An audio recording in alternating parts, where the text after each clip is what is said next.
All right, here's the story. I started doing stand-up comedy when I was 14.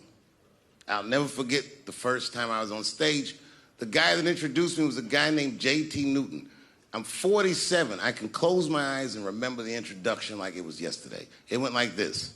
Ladies and gentlemen, this next young man coming to the stage is starting his comedy career tonight. Who knows? We may be witnessing the birth of a star. Please welcome David Chappelle.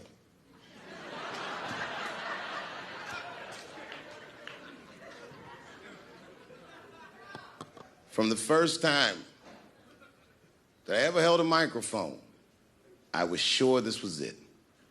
I knew I was home. I knew I had found my thing. And my God, man, I was a child. I got good.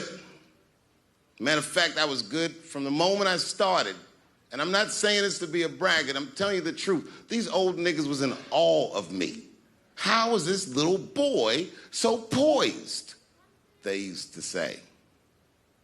I was. I mean, you know, I got better, but it started out good.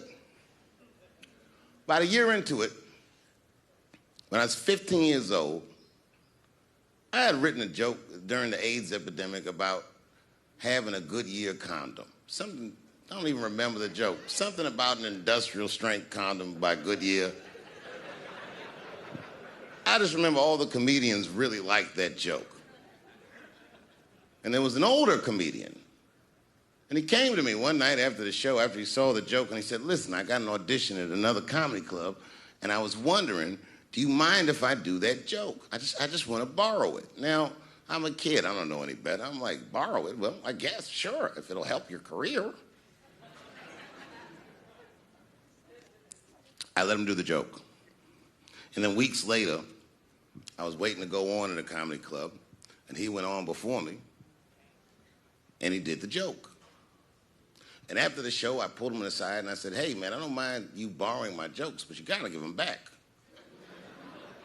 He said, oh, I forgot to ask you. He goes, let me buy that joke from you for $50. And I said, man, I'd do it, but I'm just starting out. I need all the material I can get. The idea being that the more material I can accumulate, the faster I'll be able to make money for my work. I said, I can't do it. I want my joke back. I'll never forget this. Remember, I was a 15-year-old child. This guy was a grown-ass man. He stood up over me so I could see how big he was. And he said to me, really? I can just take it. And he did. I got scared because I was a child. But I never forgot that. I never forgot that. I was 15 years old. I'm 47 now. I think about this guy all the time. When I look at my own kids and I see how young and innocent they are, I can't believe someone did that to me. And I don't think about it every day because that was the worst thing that happened to me. I think about it every day because that was the first time that someone ever did that to me. But in my career, it has happened many, many times since where someone would intimidate me or scare me and take something that I believe was mine. I'll tell you another story. Now I'm 18 years old. I'm living in New York City, and I just finished my first road tour, which was a very difficult tour. I'll spare you the details. Now I'm back in New York, but my rent is paid, thank God. And I have $60 to my name, and a woman that I had met in Pittsburgh, a bad Dominican bitch,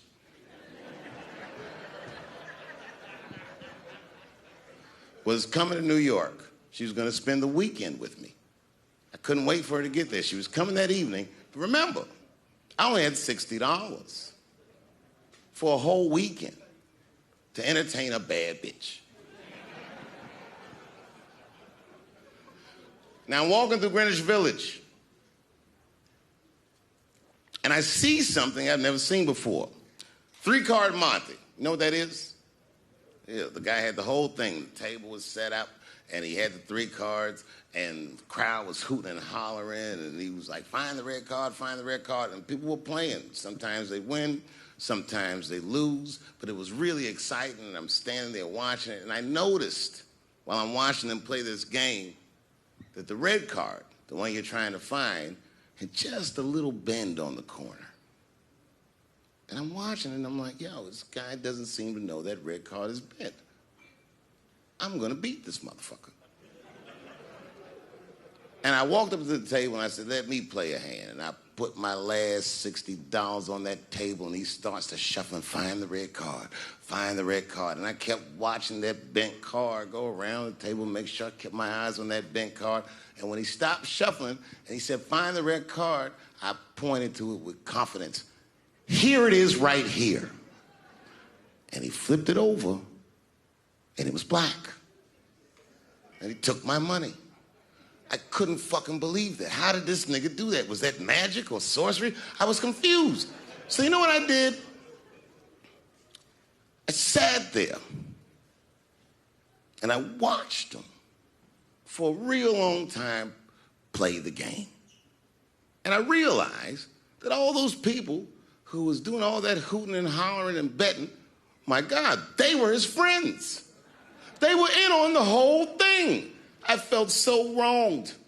I felt so stupid. And then the next sucker came up to the table and was about to put his money down. And I said, fuck that, man. Don't put your money there. All these niggas is in on it. It's a trick. And when I said that, the guy that was dealing, and this motherfucker was huge, snatched me up by my collar. Feel how strong he was when he grabbed me. I was a skinny little guy. And he was gonna maul me. The only reason he didn't, I'm sure, is because he saw the fear in my face. And that fear, he looked at me. I saw his eyes go from hard to soft. He softened. Then he looked at me like the way a father would look at a child. And he said to me, young man, don't ever come between a man and his meal. I never forgot that either. Most niggas would have to run the streets for years to learn a lesson that profound. It took me 2 seconds. Never get between somebody and their paper. Taking a man's livelihood away from him is akin to killing him.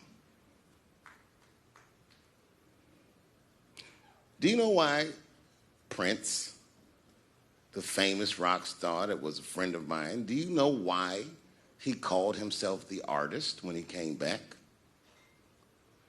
He calls himself the artist because that's what they call us in our contracts. Oh, these contracts are crazy.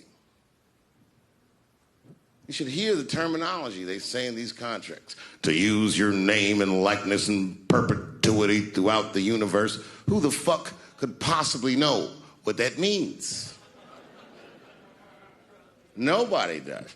It's so complicated, in fact, that when you're a kid like me, you have to hire somebody to tell you what that means. And you sit down at a table and you do the contract game. And that's how I got with Comedy Central. I signed the contract. But I signed the contract the way that a 28-year-old expectant father that was broke signs a contract. I was desperate. I needed a way out. And it wasn't good money and it wasn't good circumstances. But what else am I going to do, I said. And all these white people sitting at that table told me, trust us, Dave, it's a good contract. And I looked around the table and they all seemed to agree it was a good contract. But what if it was like that game of 3-Card Monte? What if they were all friends and I didn't know it? And the bag of money was Iceberg's money in the first place. What was I talking about? What was I trying to tell you? Last week, 2 weeks ago, whenever it was, I called Lauren Michaels and I tell them, okay, I'll do it. I'll do Saturday Night Live on election night, and the day I made that phone call, the day I committed to it, it gets announced that Netflix is streaming Chappelle's show. Not just Netflix, HBO Max is streaming it too. Let me tell you another story about HBO. No, hear me out. Did you know, before Chappelle's show was at Comedy Central, I pitched that show to HBO. I told them what I wanted to do. Now, these are executives. All they have to do is say, yeah, we'll take it, or no, thank you, we won't. But they didn't say either of those things. They went too far. They said, literally, what do we need you for? That's what they told me, as they kicked me out of the office. What do we need you for? And here we are, all these years later, and they're streaming the very show that I was pitching to them. So I'm asking them, what do you need me for?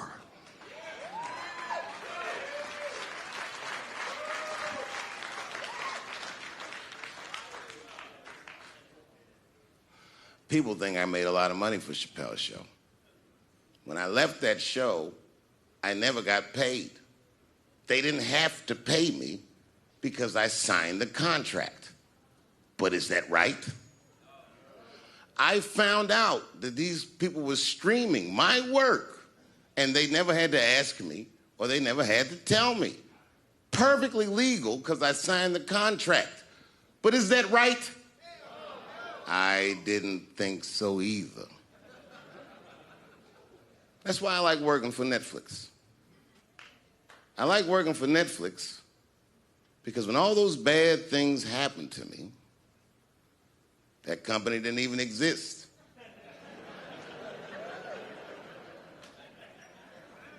And when I found out they were streaming Chappelle's show, I was furious. How could they not know? So you know what I did? I called them and I told them that this makes me feel bad. And do you want to know what they did? They agreed that they would take it off their platform just so I could feel better. That's why I fuck with Netflix, because they paid me my money, they do what they say they're gonna do, and they went above and beyond what you could expect from a businessman. They did something just because they thought that I might think that they were wrong. And I do. I think if you are fucking streaming that show, you're fencing stolen goods. They stole that from me. They just took it. And I'm not up here trying to tell you guys that I believe that Comedy Central gave me a raw deal just because I'm black. I believe that they gave me a raw deal because this fucking industry is a monster. It's the same monster that these Me Too bitches was trying to tell you about. But they hate the monster for how it fucks. And I hate that monster for how it eats. But my God, man, it's the same monster. When I quit the show, all my friends would say, well, fuck them, Dave. Why don't you just do Chappelle's show at another network? Yeah. And why doesn't a slave run from one plantation to another plantation? Because the master over there might be nicer. My God, man, I was trapped. You know what? Tell you the truth. I've even thought about coming back and doing another Chappelle show. Well, but if I do, I can't call it Chappelle's show because my name and likeness is being used by them in perpetuity throughout the universe. It's in the contract.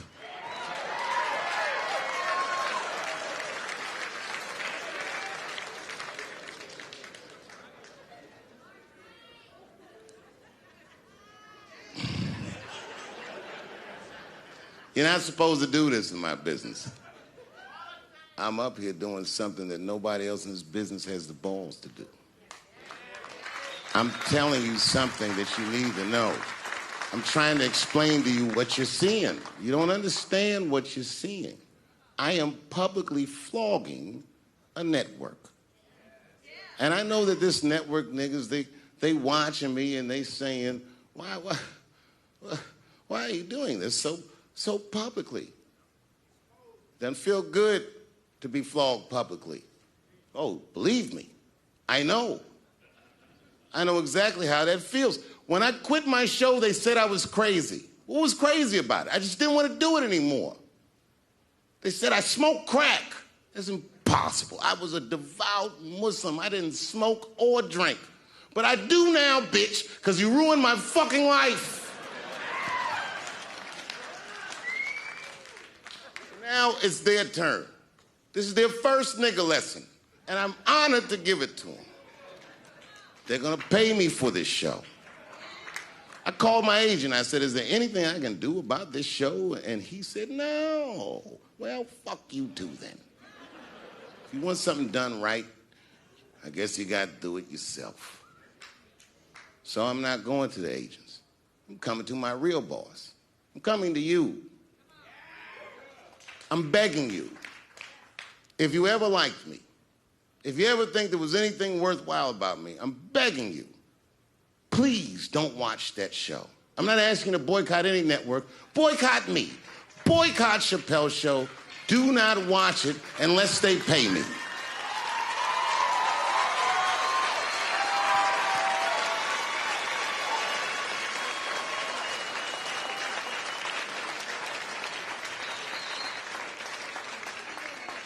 If you're a shareholder at Viacom, then I'm talking to you.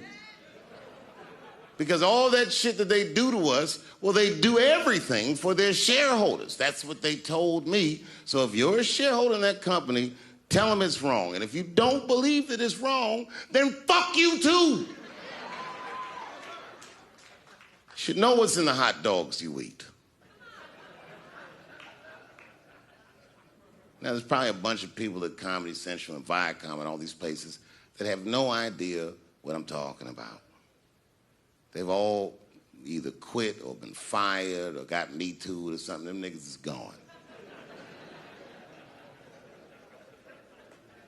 And there's a whole bunch of new young people there, and they're probably looking like, what is he talking about? They may not actually know what the fuck happened to me. So I'll tell you what I'm talking about.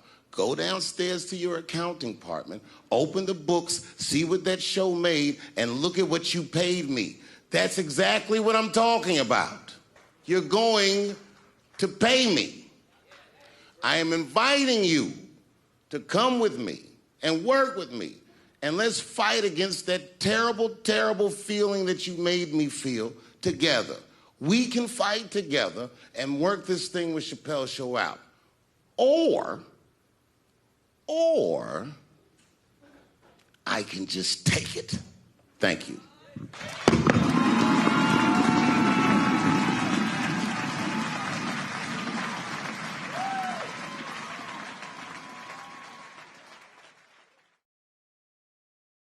"30 years in this industry."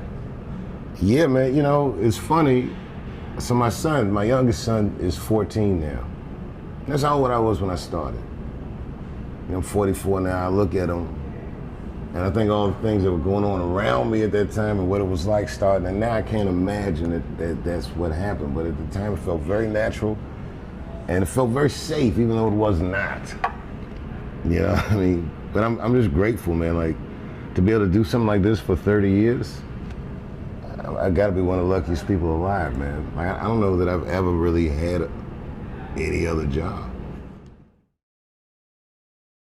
How old were you when you made your first TV development deal? 19.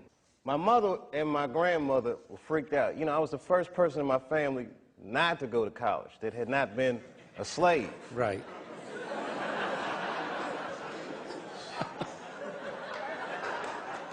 So I was really breaking from tradition, and it was like a graduation lunch we were having, and they had my dad come and talk to me, and my dad takes me outside, and he's like, listen, and this is some advice that applies to all you acting students.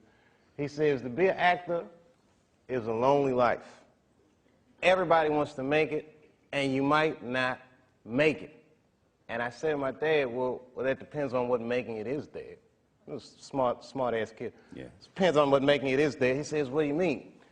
I said, well, you're a teacher. I said, if I can make a teacher salary doing comedy, I think that's better than being a teacher. And he started laughing. He said, if you keep that attitude, I think you should go. He said, but name your price in the beginning. If it ever gets more expensive than the price you name, get out of there. Mm-hmm. Thus, Africa.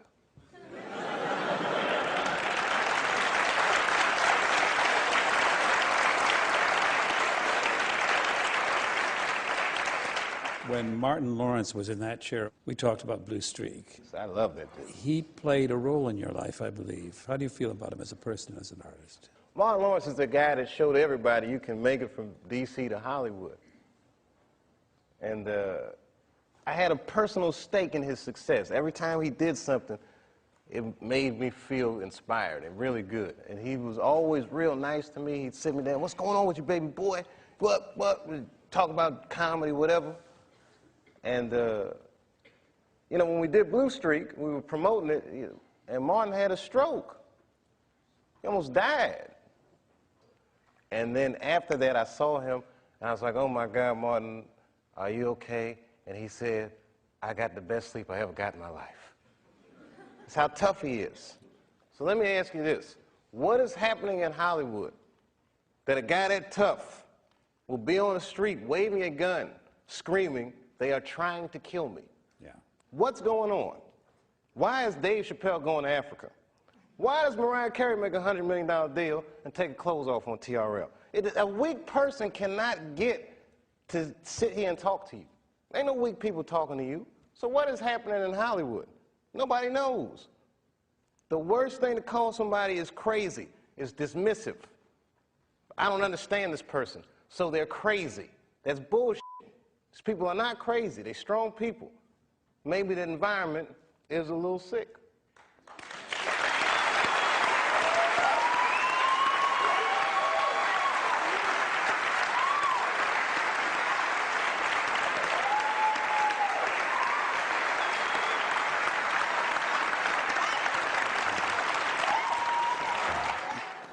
You know, in the past, I used to always tell a lot of jokes about white people. And I know there's a lot of white people here with us tonight.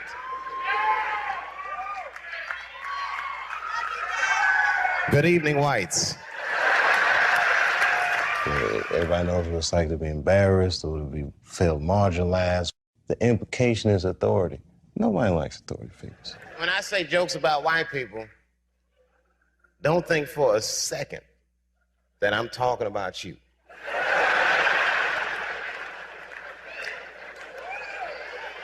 Don't forget, I almost had $50 million once. When you make enough money in America, they'll pull back the curtain and introduce you to the real white people. You guys just think you're white. Dave Chappelle is very intelligent. He's well raised. That goes without saying. A person who is well raised knows to respect the elders. It doesn't mean that you have to agree with anything, even a little bit of what the elder says, but you respect the elder for surviving. It's so much bigger than money, though, Dave. It's so much bigger than money. Oh, no, it was bigger than money. But you know what? I watched one of these nature shows one time, and they were talking about how a bushman finds water when it's scarce. And they do what's called a salt trap. I didn't know this. Apparently, baboons love salt. Okay. So they put a lump of salt in a hole, and they wait for the baboon. The baboon comes, sticks his hand in the hole, grabs the salt makes his hand bigger, and he's trapped. He can't get his hand out. Now, if he's smart, all he does is let go of the salt. Baboon doesn't want to let go of the salt.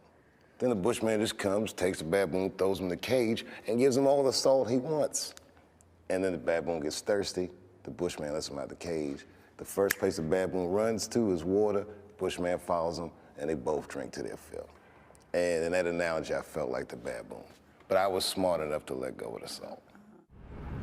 well, veteran of comedy, people look to you to kind of clear the fog that we as Americans go through. I know you take that seriously, but is that a big burden on you, that people look to you for clarity, they look for you for truth?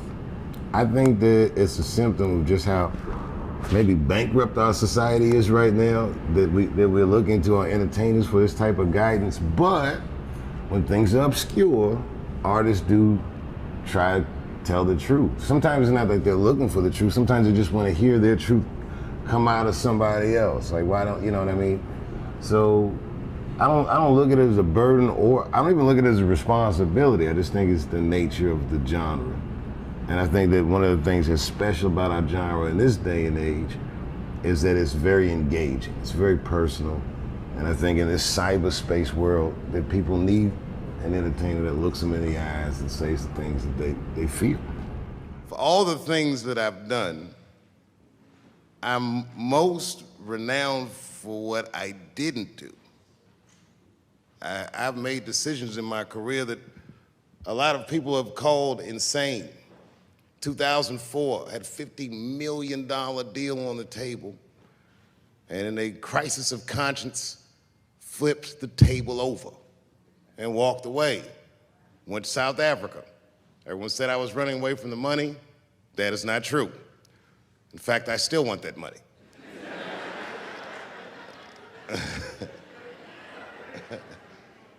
The idea that I wanted to just share with you guys is the idea that sometimes you do what you think is best, whether anybody understands it or not.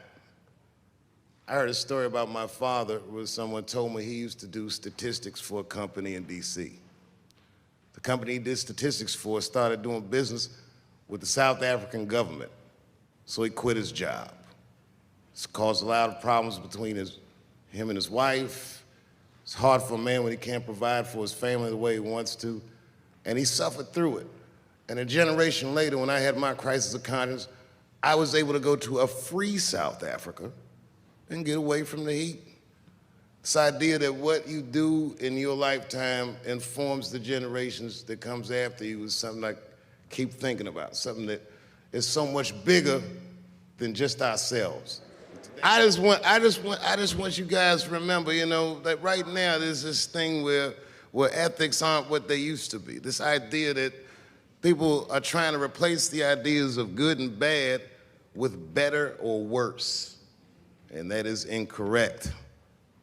You gotta keep your ethics intact, because good and bad is a compass that helps you find the way. And a person that only does what's better or worse is the easiest type of person to control. They are a mouse in a maze that just finds the cheese. But the one who knows about good and bad will realize that he's in a maze. This is my last question for you. You don't do many sit-down TV interviews. Why is that? Because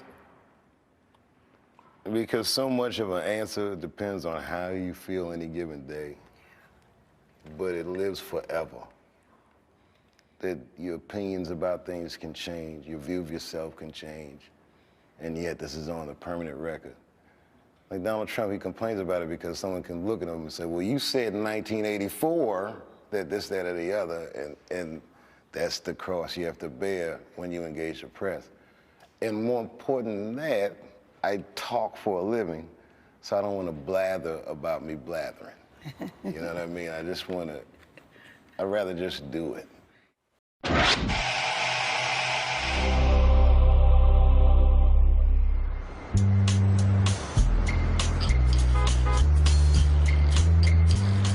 Well, yeah, I started when I was 14. That's when I figured it all out. Wow. You're 10 whole years ahead of me. Yeah, but I have a short attention span. I'm thinking about quitting. I want to do something else. But you know what my first job in the workforce was? I had to put on a fucking cookie costume and hand out flyers on Capitol Hill for a restaurant called the Cookie Bag. The Cookie Bag? In the middle of August. And what kind of cookie were you dressed as? Huh? Was it a chocolate chip cookie? Just a poor, hot, angry-ass chocolate chip cookie.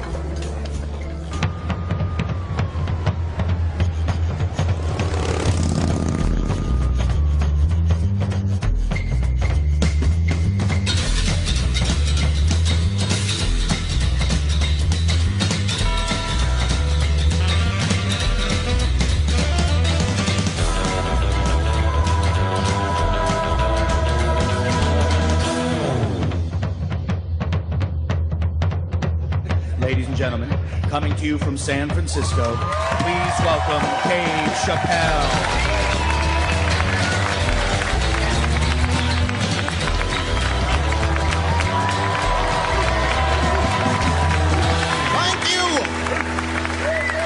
Thank you all.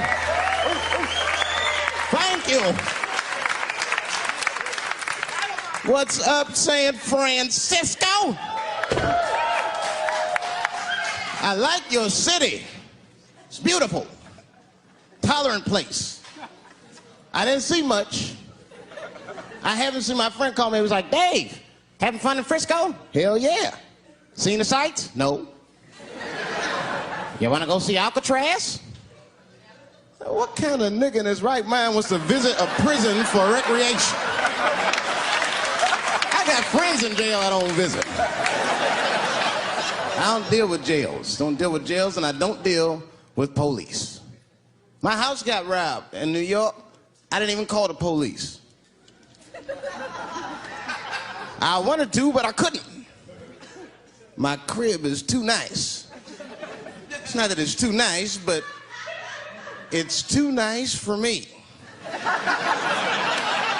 You know how the police are in New York. Soon as I open the doors, they'll be like, oh, he's still here. Open and shut case, Johnson. Apparently, this black guy broke in and hung up pictures of his family everywhere. Never seen anything like it.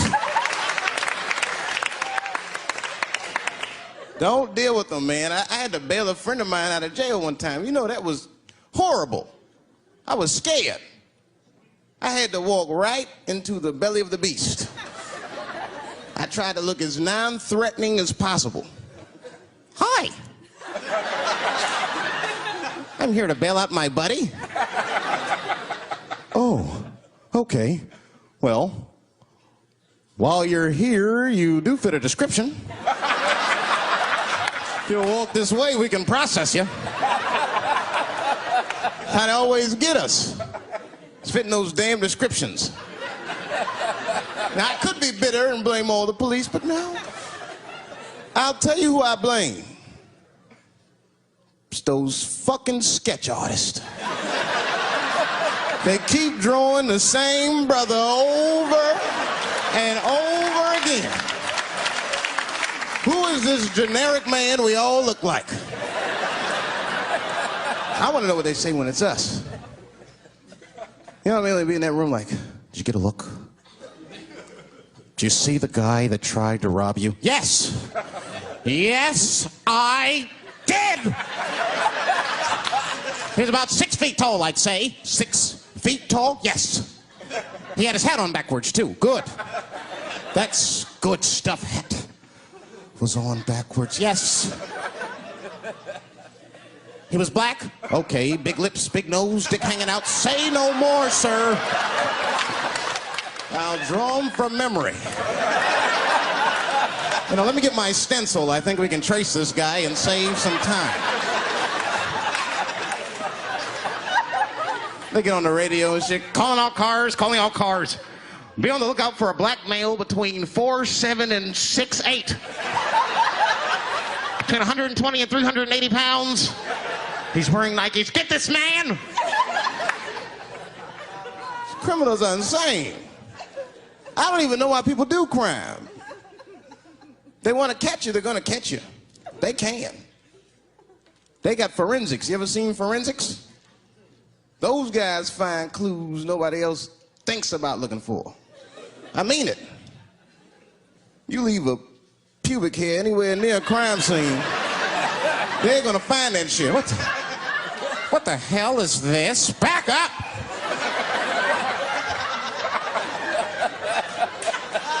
We got a match. Then they look at the pubic and tell all kinds of information. Looks like there was a struggle. Time of death 307. It's amazing. I saw him get a dude one time on court TV. It was embarrassing. It was a sexual assault case. I knew the defendant was lying. I could feel it. He defended himself too hard. He did. His answers had nothing to do with the questions. They're completely irrelevant. They asked him easy questions. Were you anywhere near the crime scene on the night of the incident? Motherfucker, I told you I work at Burger King. He was like,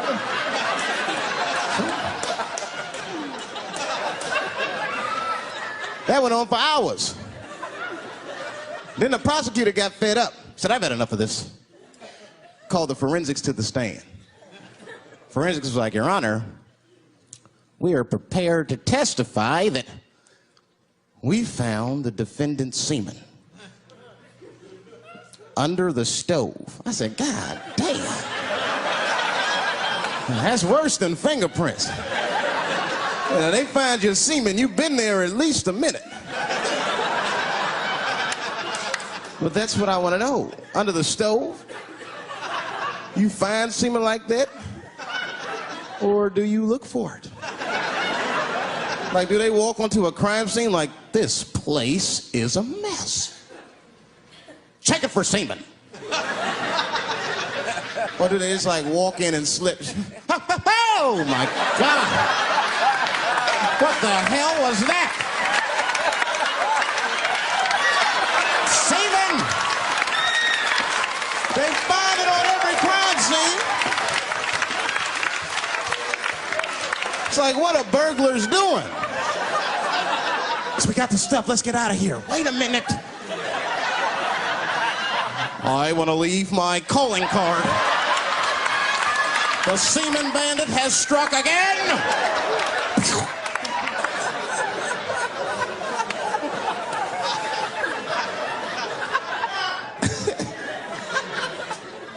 I don't understand nothing anymore. I don't. I watched TV the other day. Now tell me, maybe it's just me. Maybe I'm crazy. Is it me? Is it me, or do commercials have nothing to do with the products anymore? You dig? I don't even know what a fucking commercial is about until the end. Everyone's a surprise nowadays. You seen that commercial where the lady got the black eye? This lady come on TV with a black eye, she's crying. She's like, I smoke crack. And my husband beats me. And then a voice came on and said, got milk? I said, what the? That has nothing to do with milk. I'm not saying I'm a commercial expert, but I'll make a better milk commercial than that. Just make it nice and simple. I just do a close-up of a titty and put milk right underneath. If that doesn't sell milk, nothing will, boy. I'll tell you that shit right now. It's 1997. Titties are industry in 1997. They are. I know they are. I'm a customer. I went to a titty bar last week at 3 o'clock in the afternoon. Now that's bad. That is bad. Because it wasn't like I was out. Said, let me swing by the titty bar. No. No, I left my house specifically to see some tits. Can't judge me, there's breast in there. It's just what men do. If a guy runs up to you on the street, it's like, hey, hey, don't go in that building. There are naked girls showing their breast. Be like a white dude in a horror movie. I better investigate.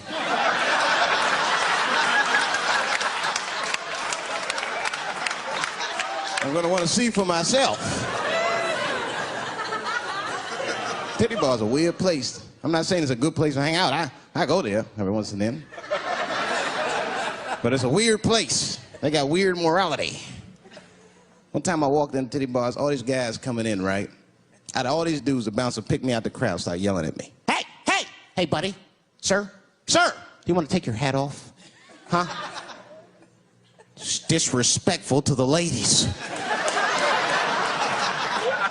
Yeah, I can shove a 20 up her ass, but I better not have a hat on when I do it. Oh, sorry about that, buddy. Here you go, Bubbles. Forgive me for the hat thing.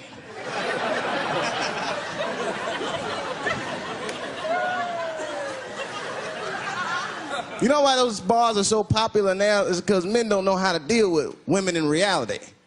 So sometimes we gotta take the fantasy road. The reality of the situation is very grim. Women have made a lot of progress in a short period of time, man. It's changed everything. Can't deal in relationships anymore. I broke up with my girl. I'm out of Shawshank. I'm free. I don't want to go back. Couldn't even argue with her. You should be able to argue. If you have an issue in a relationship, you should be able to argue that issue out, right? But see, ladies, you got to stick to the fucking issue. You guys take arguments everywhere just to win them. That's why nothing ever gets done. You be arguing about the dishes, baby. Baby, could you wash your dish at least before you put it in the sink? Premature ejaculator? Damn it. You know, why you gotta bring that up? I don't even believe in that. I don't. If I come, man, it was right on time. That's the way I see it.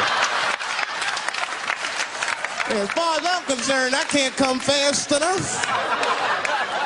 You know, I'm sick of being vilified all the time. David, how could you? How could you come? I was fucking. Well, what were you trying to do, huh? Come. Well, I beat you. You gotta work on your time, baby. I'm down to 1:20. Get mad at me because I have different goals in sex. I'm a speed fucker. Just trying to hit my best time. It's like the Olympics. And now for the dismount.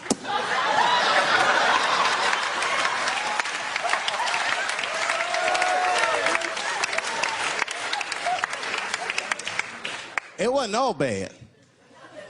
It's never all bad. You won't stay if it's all bad. Nah, that's not true, but I wouldn't. Yeah, we had fun. We used to watch porn together. That's how cool she was. You know, it seems nasty, but it was fun. We learned about each other. She learned about me. One time we was watching porn. I'll never forget this time. The first scene in this movie was hardcore. 2 guys, 1 girl going at it. I fast forwarded right through that. It was too much for my senses.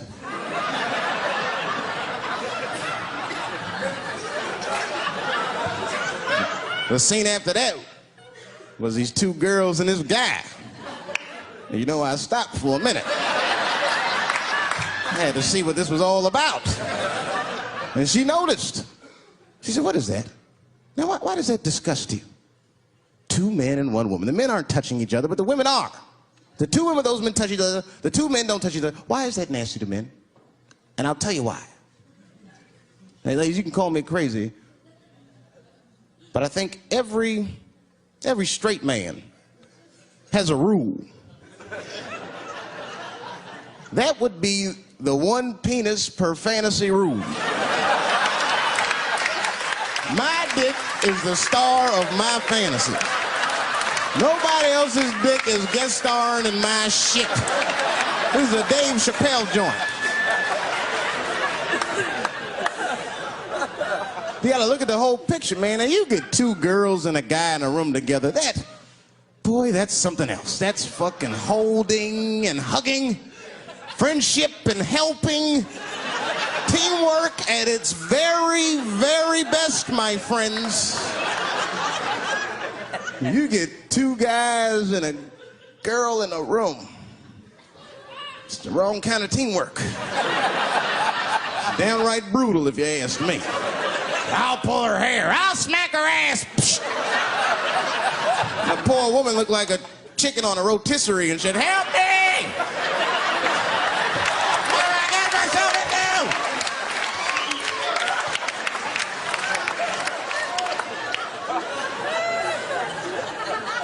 In my life, there's too much shit out there to stress you out.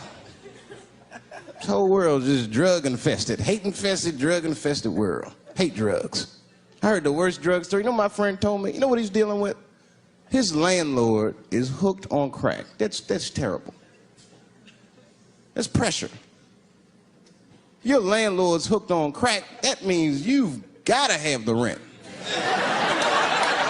We come around all the time. I got the rent. It's not even due yet. It's the 10th. Come on, I need it. Let me just get $20 of it now, and then just give me the rest of the other month. Every couple hours. Hey, look, I'm gonna need some more of the rent. This building's falling apart. Things came up. Comes home early from a party. Landlord's in the crib going through his shit. What are you doing in my house? Ah! Where's the sink? I came to fix it. It's in the kitchen. I thought it was in the drawer. I'll fix it tomorrow when I come for the rent.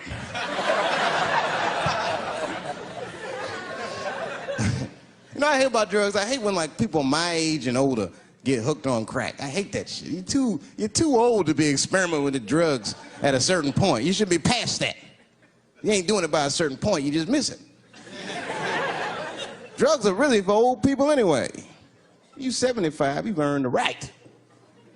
Shit, if I was 75, I'd do coke, heroin, everything. I wouldn't give a fuck.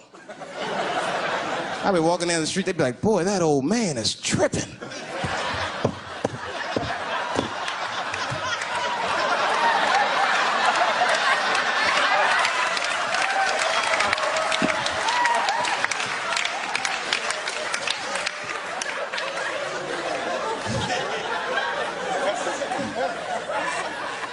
Can't do everything.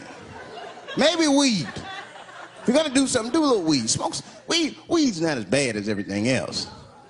So weed is a background substance. You know what I mean? You can smoke some herb and still function.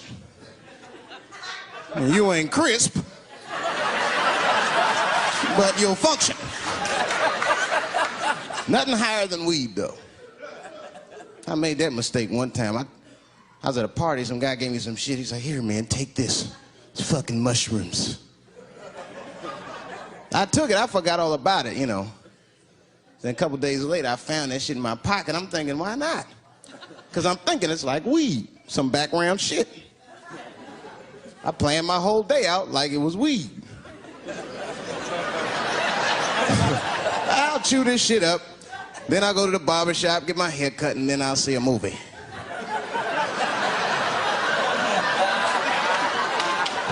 I chewed it up. So far, so good. Then I was in a barber shop like an hour later. And it's funny because I was just thinking to myself, I was like, ooh, this stuff sucks.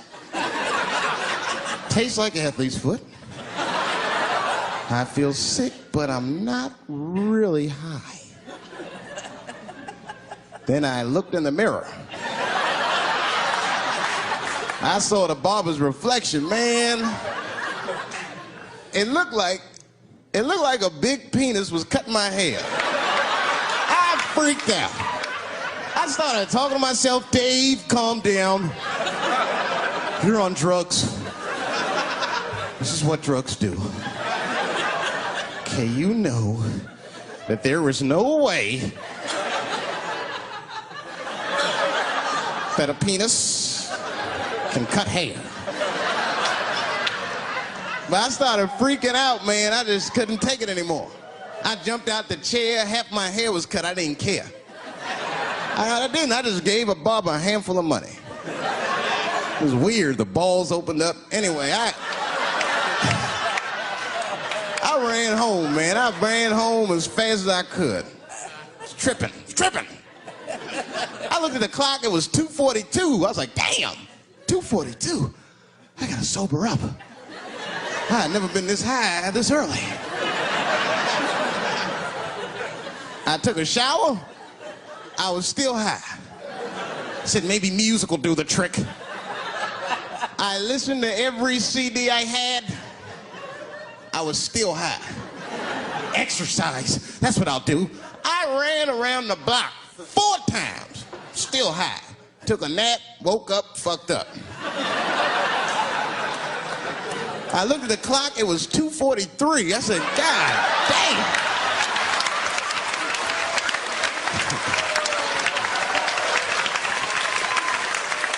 Who wrote this song? You know, this is my grandmother used to sing that when she cleaning up. That's a Negro spiritual. Black work song. Not everybody know about that. I know. See, white people, you guys might whistle when you work. You dig? But that's how you can tell what kind of work we're actually doing.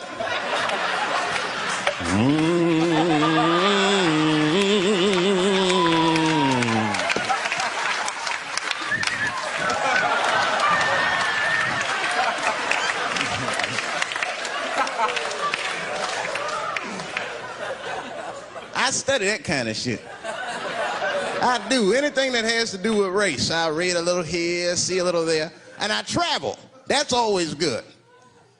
Traveling has made me a racism connoisseur, if you will. You know, it's different from region to region. Anyone ever been down south?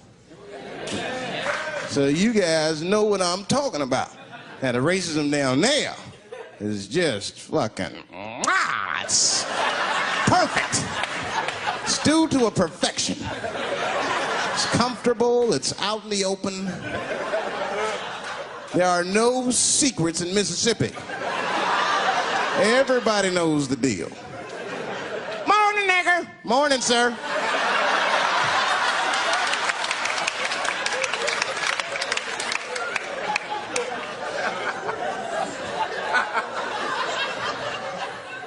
Not up here. You hit the big cities, man, it's different. It's always a secret. Now, we should do like them. We should keep our shit out in the open, then a little. I mean, with limits.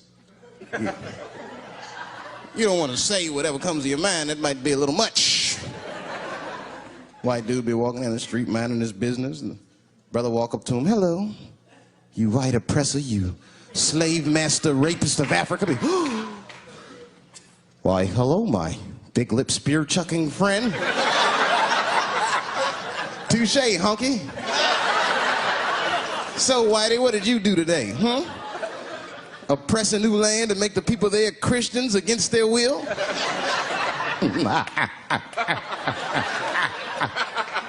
What did you do, fellow? Burn those big black lips on a crack pipe as you miss your job interview? Easy, Whitey, you're cutting deep. All this chit-chat has got me thirsty. If you will excuse me for a moment, I'm going to go to the Korean store and get something to drink.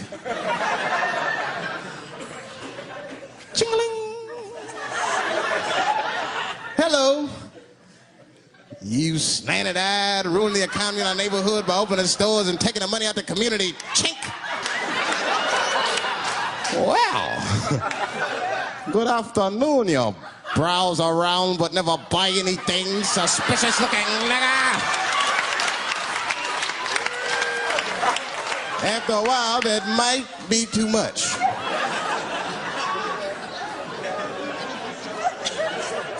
You can't help it. If you're an American, you're a racist. We brought up from the beginning to think in generalizations. We never look at the individual. We rarely look at the individual. I'm a racist. I know I'm a racist. You know how I know? The other day I caught myself being racist against myself. There's so much shit going on, I got mixed up. Forgot whose team I was on and shit.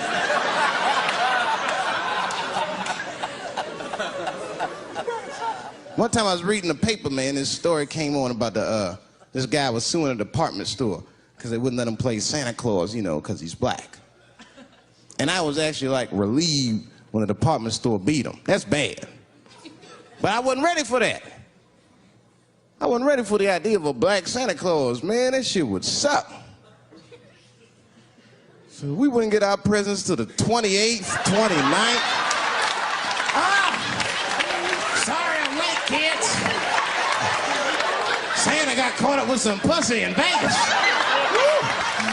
I had to sell some toys to get back, shit. Where them cookies at?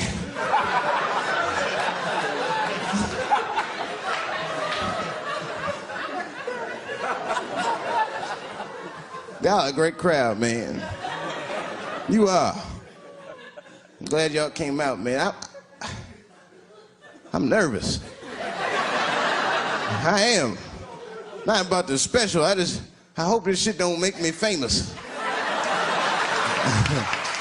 You dig?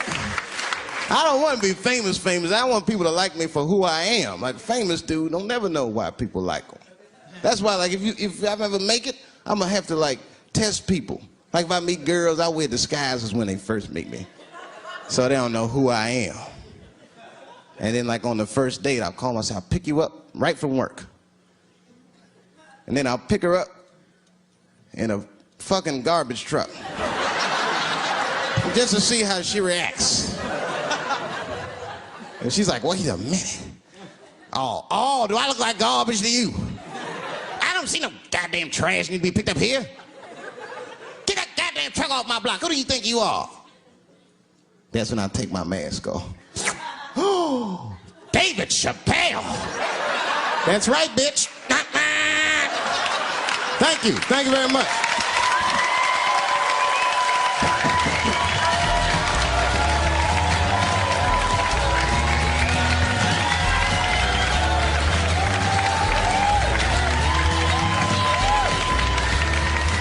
I've had the worst heckle ever. You know what the worst heckle ever was?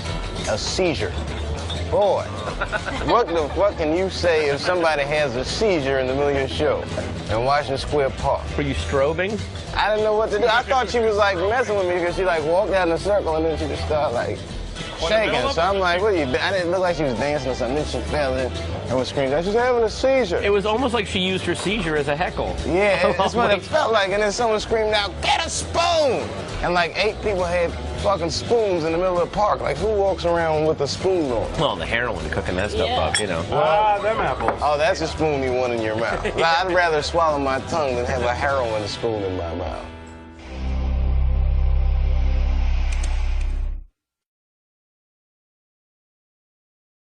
Not that it's too nice, but it's too nice for me. You know how the police are in New York. Soon as I open the doors, they'll be like, oh, he's still here. Open and shut case, Johnson. Apparently, this black guy broke in and hung up pictures of his family everywhere. Never seen anything like it. Don't deal with them, man. I had to bail a friend of mine out of jail one time. You know, that was horrible. I was scared. I had to walk right into the belly of the beast. I tried to look as non-threatening as possible. Hi.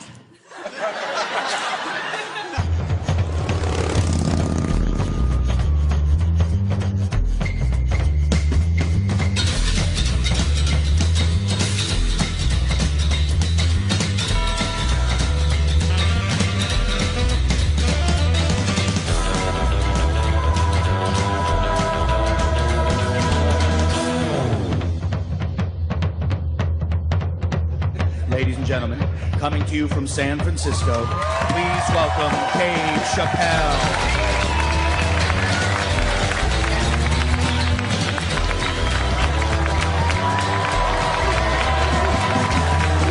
Thank you. Thank you all. Thank you. What's up, San Francisco? I like your city.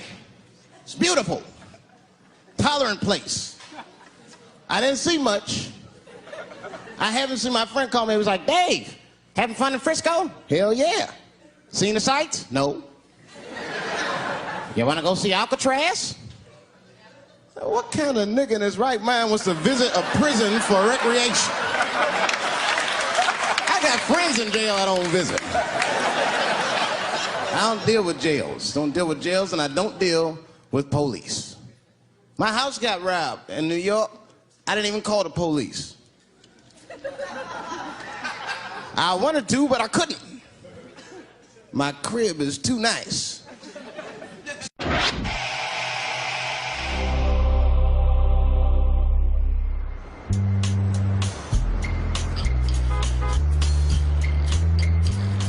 Well, yeah, I started when I was 14. That's when I figured it all out.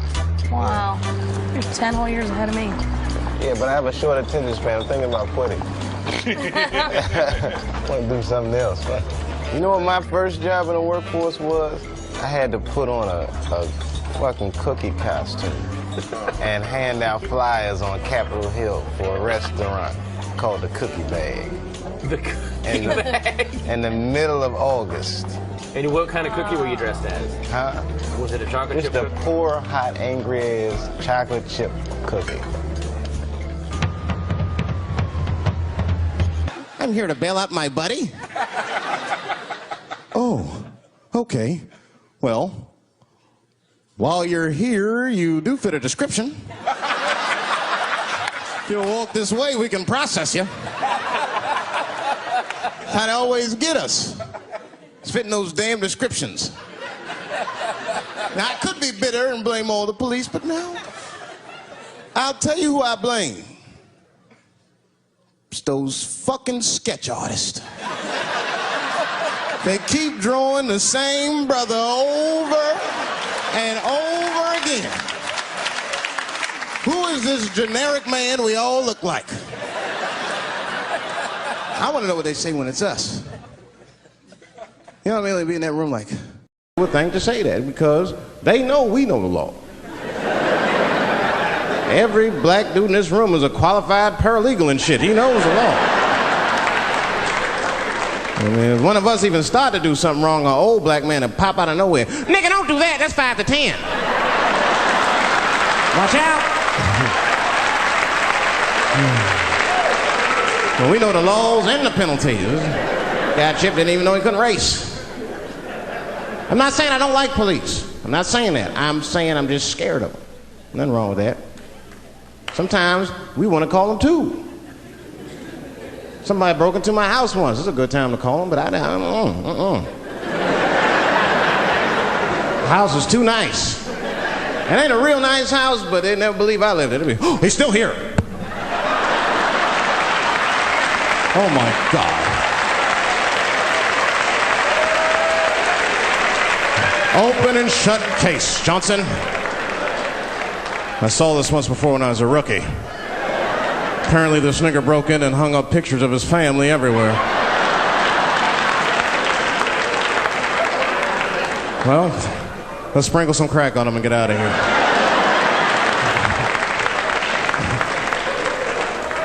Oh, you know, that's that whole brutality thing. See, that's common knowledge now. There was a time when only minorities really knew about that. I'm not going to say white people didn't believe us, but you were a little skeptical. You were a little skeptical. I mean, I don't blame you. And then Newsweek printed it, he knew it was true. And then the Newsweek white people were like, oh my God. Honey, did you see this? Apparently the police have been beating up Negroes like hotcakes. It's in the May issue. I mean, really, how could you know, though? How could anyone else know? You know. I mean, maybe you should have seen something a little suspicious. Don't you think it was like a little suspicious? Just a little suspicious? Every dead black person the police find has crack sprinkled on them. I mean, come on, man. Come on, man.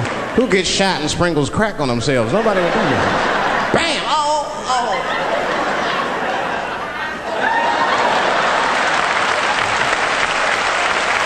I don't want to leave no mysteries.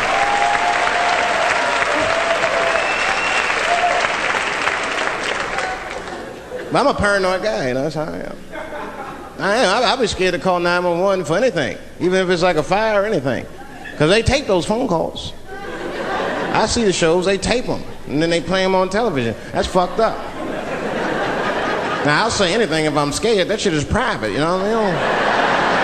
What if I get killed? They start playing that 911 tape on the news, I'm dead, I can't explain myself to my buddies and shit. We watching the news. We have Reg Chapman on the scene. Reg, what's going on out there? It always takes a guy on the scene a minute. Hi, Bob. Hi, yes. We just got hold of a copy of Dave Chappelle's Frantic. 911 emergency call. Remember, viewers, some of this language is disturbing.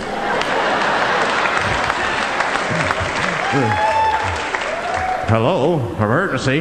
Help! Help, motherfucker, they're coming to get me! Calm down, sir. Where are you? Oh, I shit on myself. I can't stop crying. They play that shit 30, 40 times a day. All my buddies will be at my funeral looking at me. You know Dave shit on himself right before I saw it on the news. Died crying like a bitch. In the old days. See, I talk like that. Not all the time, but if somebody put the pressure on me, fuck it, I gotta cut loose. If the police pull me over, I'll talk crazy. Son, do you know why we pulled you over? Nah, because I'm black, see? That's right. Nah. I'll do it. It's not illegal to talk like that. How do they know I don't talk like that every day? Stop talking like that. Stop talking like white copper. Nah. That's how I talk, see?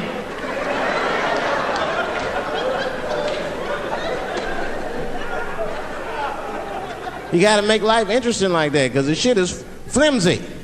No. I was taken to the ghetto one time. That's the worst. When you get taken and you're not expecting to go.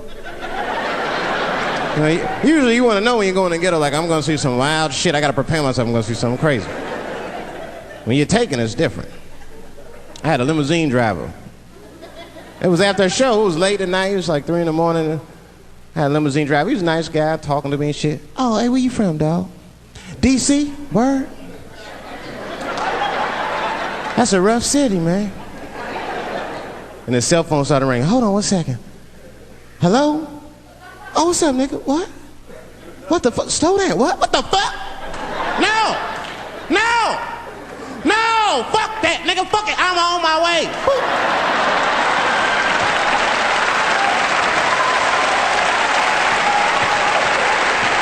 Hey.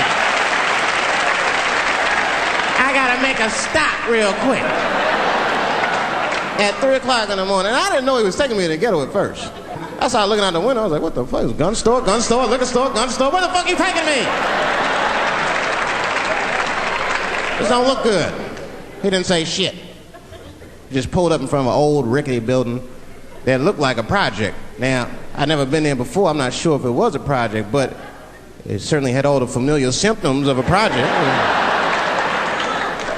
A fucking crackhead ran this way.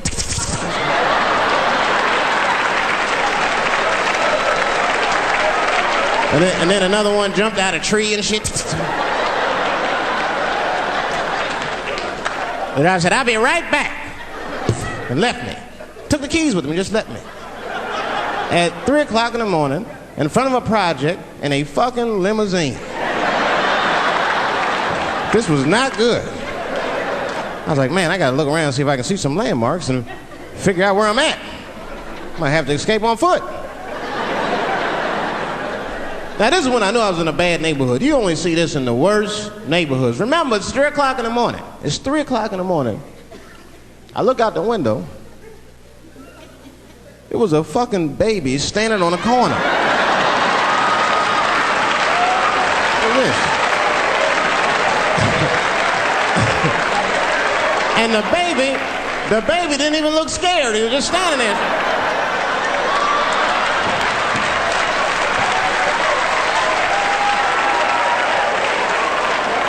I mean, it made me sad. It made me sad, really. You know what I mean? Because I wanted to help the baby. I was like, I don't trust you either. I'm sorry. Click. Click. The old baby on the corner trick, eh? I'm not gonna fall for that shit. Where's this limousine driver? You know, I start feeling bad. As time goes by, I start feeling worse. Like, man, what is wrong with me? What the hell's wrong? I'm scared of a baby. And this baby could be in trouble. He might need my help. I got to do something. But I wasn't going to get out the car. I'm serious, man. I just cracked the window a little bit. There's an old limousine. I can roll it down.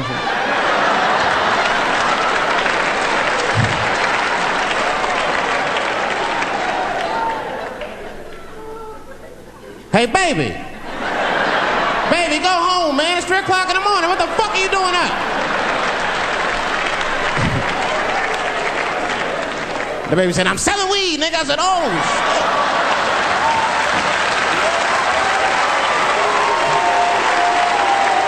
I wasn't expecting that. I'm serious, I had to buy 2 bags from him to calm my nerves. Let me get 2 corners. Yeah. Got back in the car and rolled me a joint, man. So, that shit was scary, man. Every once in a while, like a crackhead would come up to the car and look in the window. It was like Jurassic Park and shit. He'd be looking on the car. Hey, get out of here, cracky. That baby was still standing there, man. That's what then I started feeling bad again. Yeah, weed make you feel guilty sometimes, you know. Man, what is wrong with me, man? I have just bought weed from an infant. I can't condone this kind of behavior. What am I thinking? I can't let the fear ruin my morals. Gotta do something.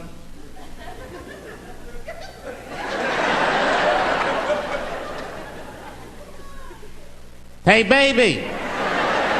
Stop selling weed, all right? You got your whole life ahead of you. He said, fuck you, nigga, I got kids to feed. I said, God damn.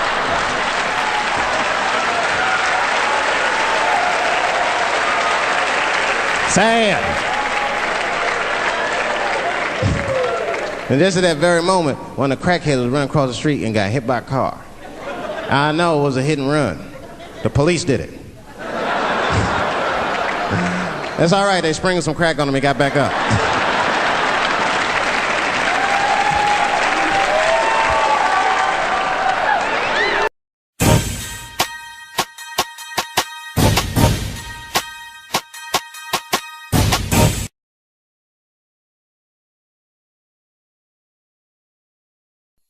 The following presentation is rated TVMA.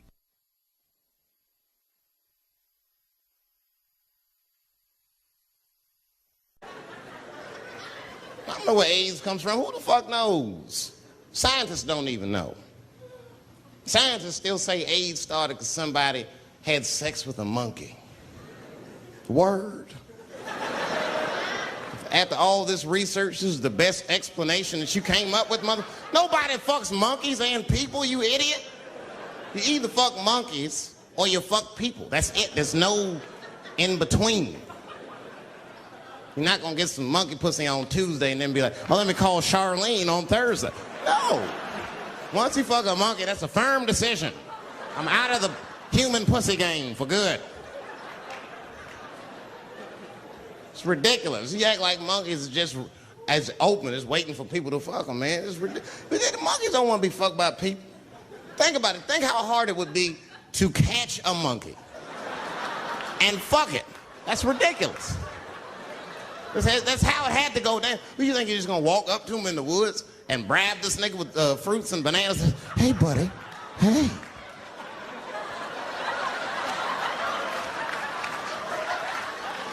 Yeah. There you go, buddy. Yeah. Yeah. Here you go, your big, bright red ass.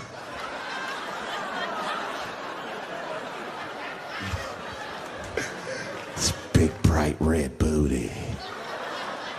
You know how strong a monkey is? Would rip your dick off like the celery stalk. It's throw that shit in the tall grass to never be seen again. Hey, dog, we gonna go to the club, pick up some girls. You trying to roll? Nah, man, I'm cool. I'ma stay home, dog. Chill with my monkey. You know how long it took me to train this monkey to suck my dick without peeling it?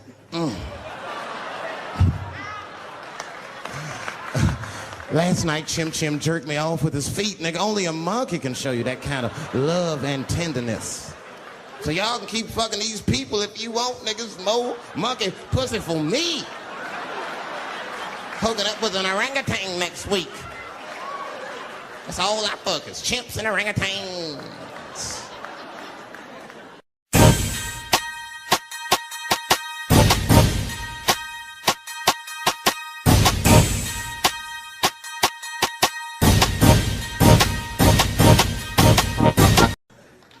I'm scared of public transportation. I was on a bus that was held hostage 45 minutes. It wasn't life-threatening. I don't want to give you that impression. It was a dude jerking off, but the shit was scary, son. It was scary. It was right before it happened, I was on the bus smoking a cigarette. It's a long story. It's not the coolest shit I ever did. And people freaked out. Sir! Sir, put that goddamn cigarette out, okay? This is everybody's air, sir. I flicked it. I didn't want any trouble. And just at that moment, coincidentally, this homeless dude, out of nowhere, pulls his dick out. Started beating off. And I was furious. Because nobody said shit to this guy. They were just looking like, oh my God. I was the only one on the bus that had the balls to say anything to him. And it's not even like I was brave, really. It was that, you know, I was sitting next to the motherfucker. I had to say something. Come on, dog, you hit my elbows. Just stop. Son, just stop. That's all I said. I didn't want to say too much. Guys beating off on the bus means there's something wrong with this motherfucker. He's not wrapped so tight. I didn't want to push him over the edge. As soon as I said something, all these dummies on the bus, now they're brave. He's right. Put your goddamn cock away. I don't want to see this anymore. I don't want to see it either. Yeah! Now the guy flips out. All right, everybody, back up. Back the fuck up. I tried to be nice about this. Now everybody freaks out. Oh my God, it's a biological attack. Oh. I'm caught in the middle. I can't lose my cool. I said, hey, everybody, just calm the fuck down or you're gonna get me shot. Let's all just be cool. Let's do what this man says so he'll leave us alone. Now everybody gets quiet.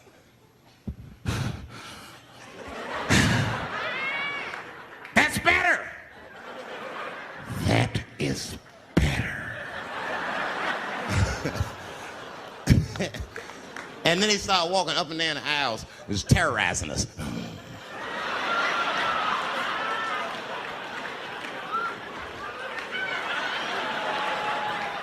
And then he starts making demands. You in the pink shirt, squeeze your tits together. Oh God, no, no.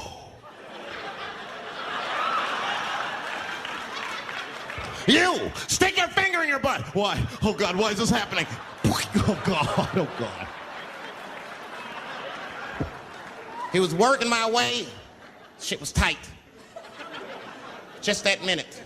I got saved, dudes. I was so lucky. This guy at the other end of the bus, he snapped. He lost his mind. I seen it happen. Ah! He screamed out, rush him! He can't come on all of us and charge it out. Ah! And it was like a movie. This homeless dude seen him coming and shot one off. Ah! I dodged that shit like the Matrix. Niggas, oh.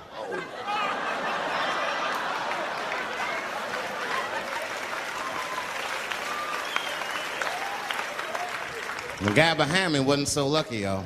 No! Oh! That shit was gross. It didn't kill him, but it was, I'm sure that fucked his day up. You're not gonna have a normal day if the homeless dude busts a nut on your forehead at 8:30 in the morning. That's a wrap on the rest of the day. Ah! This guy was freaking out. It burns! Oh! Oh! Oh! Everyone was standing around looking at him. Even the homeless dude felt bad. I guess he was finished. He came back to his senses. Oh, this is my stop. I said, relax, motherfucker. I had to say something. Relax. Oh, I can't. I got AIDS. I know it. I said, you can't get AIDS from a homeless dude busting a nut on your forehead. That's not how it spreads. I don't even know if that's just true. That's just what I told him, man. He was so scared I had to say something. Pick San Francisco to shoot your special.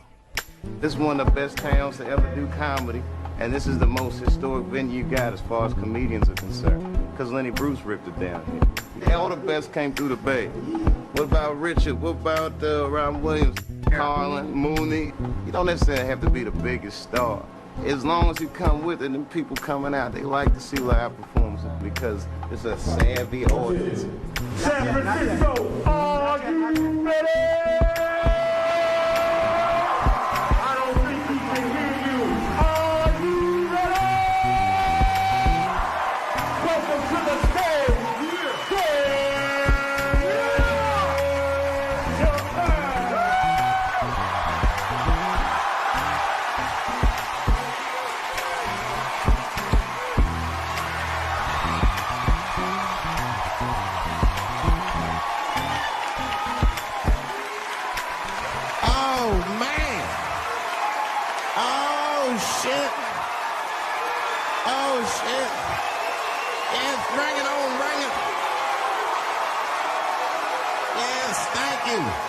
Thank you all.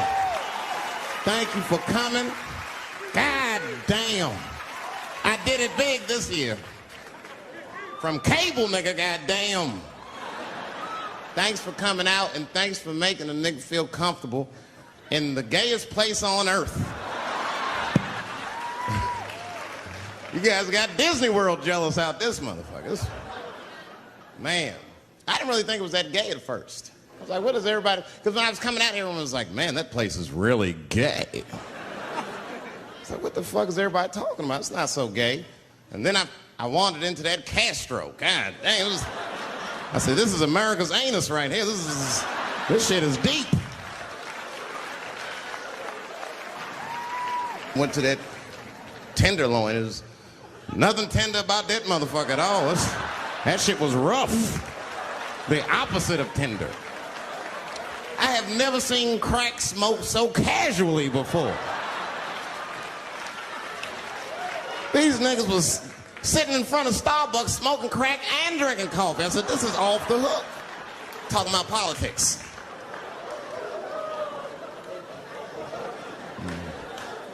I seen one crackhead trying to break into somebody's car, man, and it struck a chord with me. I tried to stop him. I said, hey! And he looked back and saw me and said, oh, keep an eye out. I said, nigga, that was me that said that. I'm not trying to help you.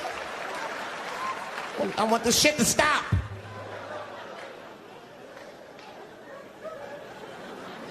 Crackheads are like that. I had a crackhead break my car window one time. Broke it! You know what he stole? Fucking candy bar I had lying on the seat. That's all he took. It's a goddamn candy bar. I was so mad.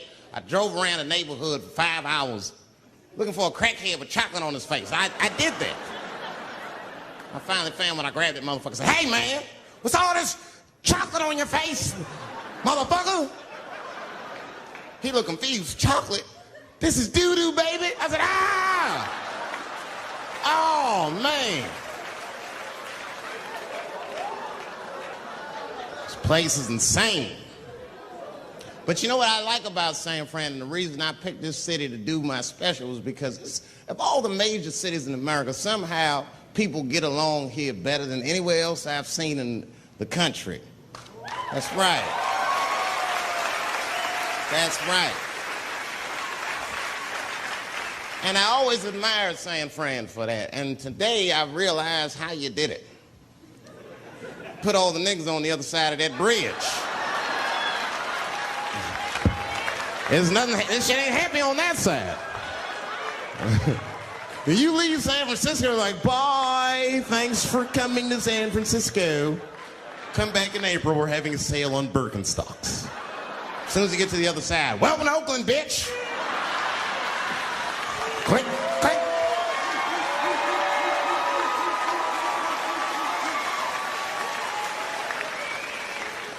It's fucking crazy. But it also feel like it's an East Coast city in the West Coast. You guys got subways and shit. I'm scared of public transportation. I was on a bus that was held hostage 45 minutes. It wasn't life-threatening. I don't want to give you that impression. It was a dude jerking off, but the shit was scary, son. It was scary. It was right before it happened, I was on the bus smoking a cigarette. It's a long story. That's not the coolest shit I ever did. And people freaked out. Sir! Sir, put that goddamn cigarette out, okay? This is everybody's air, sir. I flicked it. I didn't want any trouble. And just at that moment, coincidentally, this homeless dude, out of nowhere, pulls his dick out. Started beating off. And I was furious. Because nobody said shit to this guy. They were just looking like, oh my God. I was the only one on the bus that had the balls to say anything to him. And it's not even like I was brave, really. It was that, you know, I was sitting next to the motherfucker. I had to say something. Come on, dog, you hit my elbows. Stop. Son, stop. That's all I said. I didn't want to say too much. The guy's beating off on the bus means there's something wrong with this motherfucker. He's not wrapped so tight. I didn't want to push him over the edge. As soon as I said something, all these dummies on the bus, now they're brave. He's right. Put your goddamn cock away. I don't want to see this anymore. I don't want to see it either. Yeah! Now the guy flips out. All right, everybody, back up. Back the fuck up. I tried to be nice about this. Now everybody freaks out. Oh my God, it's a biological attack. Oh. I'm caught in the middle. I can't lose my cool. I said, hey, everybody, just calm the fuck down or you're going to get me shot.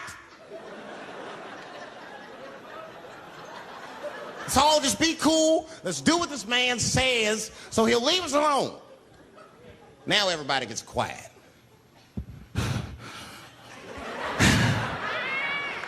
That's better. That is better. And then he started walking up and down the aisles. He was terrorizing us.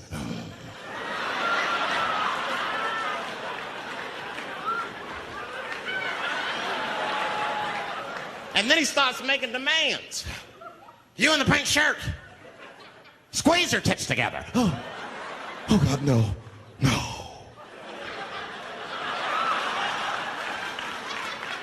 You, stick your finger in your butt. Why? Oh God, why is this happening? Oh God, oh God. He was working my way. Shit was tight. Just that minute. I got saved, dudes. I was so lucky. This guy, the other in the bus, he snapped. He lost his mind. I seen it happen. Ah! He screamed out, rush him! He can't come on all of us and charge it out. Ah! And it was like a movie. This homeless dude seen him coming and shot one off. Ah! I dodged that shit like the Matrix. Niggas, oh.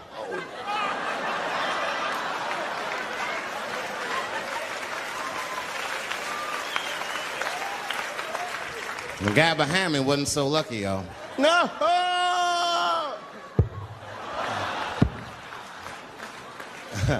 That shit was gross. It didn't kill him, but it was, I'm sure that fucked his day up. You're not gonna have a normal day if the homeless dude busts a nut on your forehead and 8:30 in the morning. That's a wrap on the rest of the day. Ah! This guy was freaking out. It burns! Oh! Oh! Oh! Everyone was standing around looking at him. Even the homeless dude felt bad. I guess he was finished. He came back to his senses. Oh, this is my stop. I said, relax, motherfucker. I had to say something. Relax. Oh, I can't. I got AIDS. I know it. I said, you can't get AIDS from a homeless dude busting a nut on your forehead. That's not how it spreads. I don't even know if that's just true. That's just what I told him, man. He was so scared I had to say something. I don't know where AIDS comes from. Who the fuck knows? Scientists don't even know. Scientists still say AIDS started because somebody had sex with a monkey. Word. After all this research, this is the best explanation that you came up with, mother. Nobody fucks monkeys and people, you idiot. You either fuck monkeys or you fuck people. That's it. There's no in between. You're not gonna get some monkey pussy on Tuesday and then be like, oh, let me call Charlene. I turned on Sesame Street. I said, oh, whew, Sesame Street. This is much better because now he'll learn how to count and spell. But now I'm watching it as an adult and I realize Sesame Street teaches kids other things. It teaches kids how to judge people and label people. That's right. They got a character on there named Oscar. They treat this guy like shit the entire show. They judge him right in his face. Oscar, you are so mean. Isn't he, kids? Yeah, Oscar. You're a grouch. It's like, bitch, I live in a fucking trash can. I'm the poorest motherfucker on Sesame Street. Nobody's helping me. Then you wonder why your kids grow up and step over homeless people. Get it together, grouch. Get a job, grouch. So don't even tell me how to get to Sesame Street. That is a terrible place. I wouldn't go there if I knew the way. Who would want to live in a neighborhood like that? Fucking 6-foot pigeons walking around. An elephant that's a junkie. Hi, bird.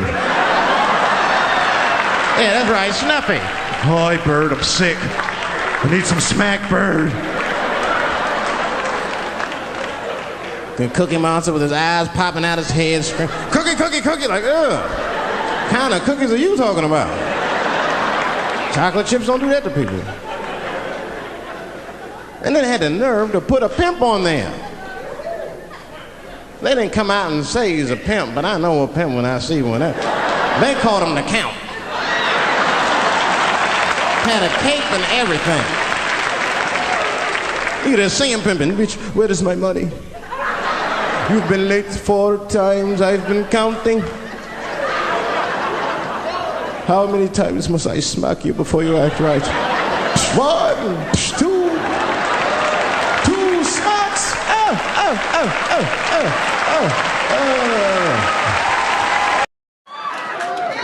They got a real live paparazzi. I see you.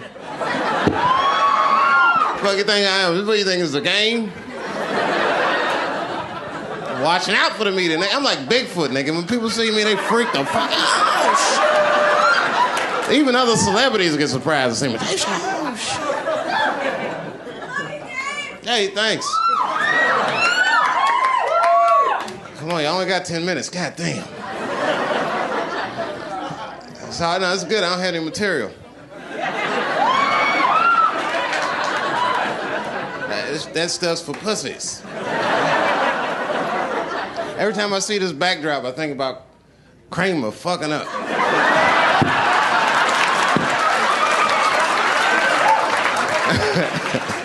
That's why I don't want to see no camera phones on my ass tonight. Because I'm telling you right now, like I'm not wrapped too tight. Like they putting a lot of that corporate pressure on me. So this might be the night that I snap, and you guys be lucky. It's like having tickets to see Siegfried and Roy the night that tiger bit that motherfucker's throat. He's like, I was there when that Chappelle freaked. I was there. Because that's why we really go to the tiger show, right? You don't go to see somebody be safe with tigers. You go thinking in the back of your mind, like, this nigga might get bit. I'd like to see that in person for $35 if I could. Never seen somebody get bit by a tiger before. Only $35.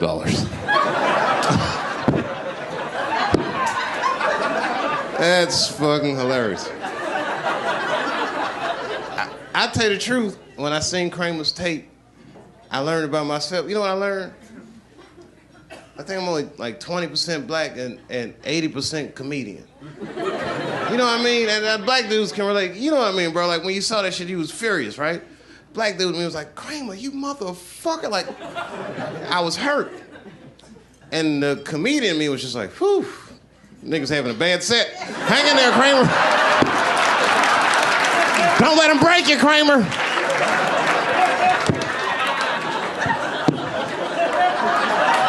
Oh, I wish I was there so bad. Because, you know, in the back of his mind, he was thinking, I'll get him the next show. There won't be a next show, Kramer. Phew. It's too much pressure. That's my problem. I can't handle pressure. Sometimes pressure make me talk different. I'm serious. You ever have like that social pressure? You ever talk to somebody who's fake and they make you fake? Like, that kind of deal, like, hey, how you doing? You're like, fine, how are you? And you're like, I don't even talk like that.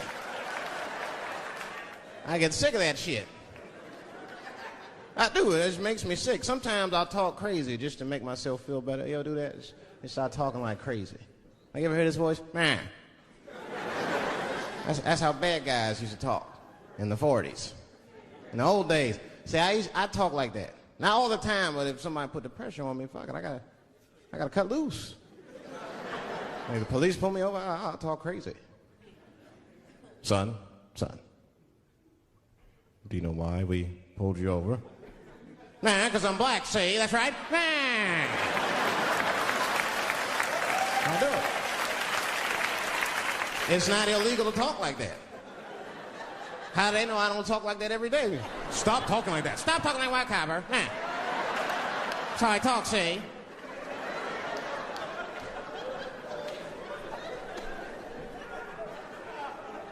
You gotta make life interesting like that, because the shit is flimsy.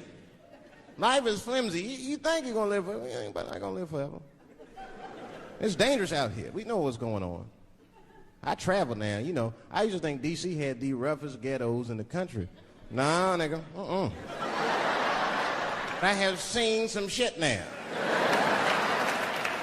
Oh, there's some rough areas outside of D.C. Yeah, everybody should go to the ghetto. I was taken to the ghetto one time. That's the worst. When you get taken and you're not expecting to go. You know, usually you want to know when you're going to the ghetto, like, I'm going to see some wild shit. I got to prepare myself. I'm going to see something crazy. When you're taken, it's different. I had a limousine driver. It was after a show. It was late at night. It was like 3 in the morning. I had a limousine driver. He was a nice guy talking to me and shit. Oh, hey, where you from, dog? D.C.? Word? That's a rough city, man. And his cell phone started ringing. Hold on 1 second. Hello? Oh, what's up, nigga? What? What the fuck? Slow down. What? What the fuck? No! No! No! Fuck that, nigga. Fuck it. I'm on my way.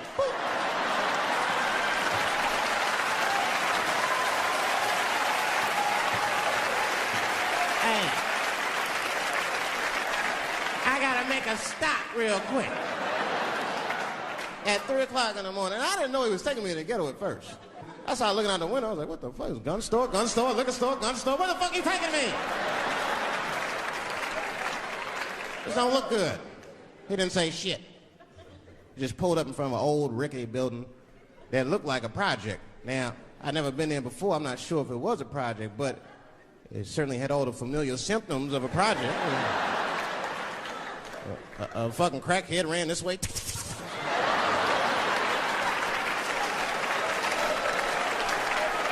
And then another one jumped out of a tree and shit. The driver said, I'll be right back. And left me. Took the keys with him and just left me. At 3 o'clock in the morning, in front of a project, in a fucking limousine. This was not good. I was like, man, I gotta look around and see if I can see some landmarks and figure out where I'm at. Might have to escape on foot. Now, this is when I knew I was in a bad neighborhood. You only see this in the worst neighborhoods. Remember, it's 3 o'clock in the morning. It's 3 o'clock in the morning. I look out the window. There was a fucking baby standing on a corner. Look at this. And the baby didn't even look scared. He was just standing there.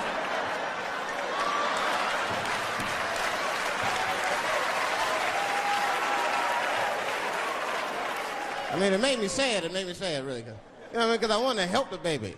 I was like, I don't trust you either. I'm sorry. Click. Click. The old baby on the corner trick, eh? I'm not going to fall for that shit. Where's this limousine driver? You know, I start feeling bad. As time goes by, I start feeling worse. Like, man, what is wrong with me? What the hell's wrong? I'm scared of a baby. And this baby could be in trouble. He might need my help. I got to do something. But I wasn't going to get out the car. I'm serious, man. I just cracked the window a little bit. There's an old limousine. I can roll it down.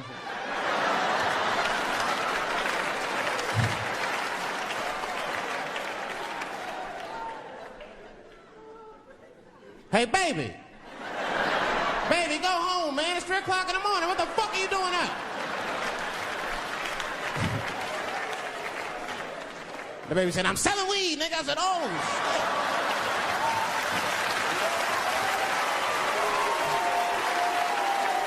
I wasn't expecting that. I'm serious. I had to buy 2 bags from him to calm my nerves. Let me get 220. Yeah. Got back in the car and rolled me a joint, man. So, that shit was scary, man. Every once in a while, like a crackhead would come up to the car and look in the window. It was like Jurassic Park and shit. He'd be looking on the car. Hey, get out of here, cracky. That baby was still standing there, man.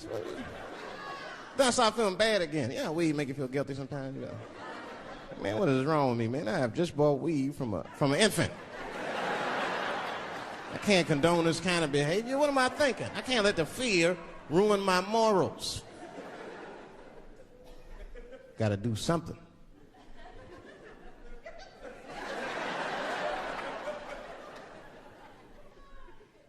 Hey, baby. Stop selling weed, all right? You got your whole life ahead of you. He said, fuck you, nigga. I got kids to feed. I said, God damn.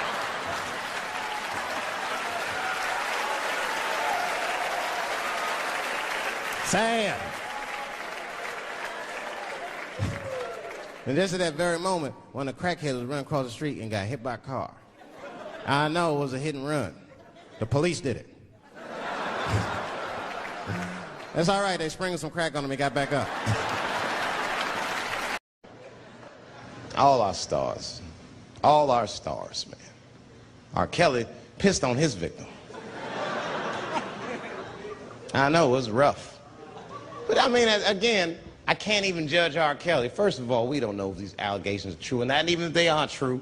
If you want to know how I feel about it honestly, if a man cannot pee on his fans, I don't want to be in show business anymore because, well, that's why I got in the game, baby. I got dreams too.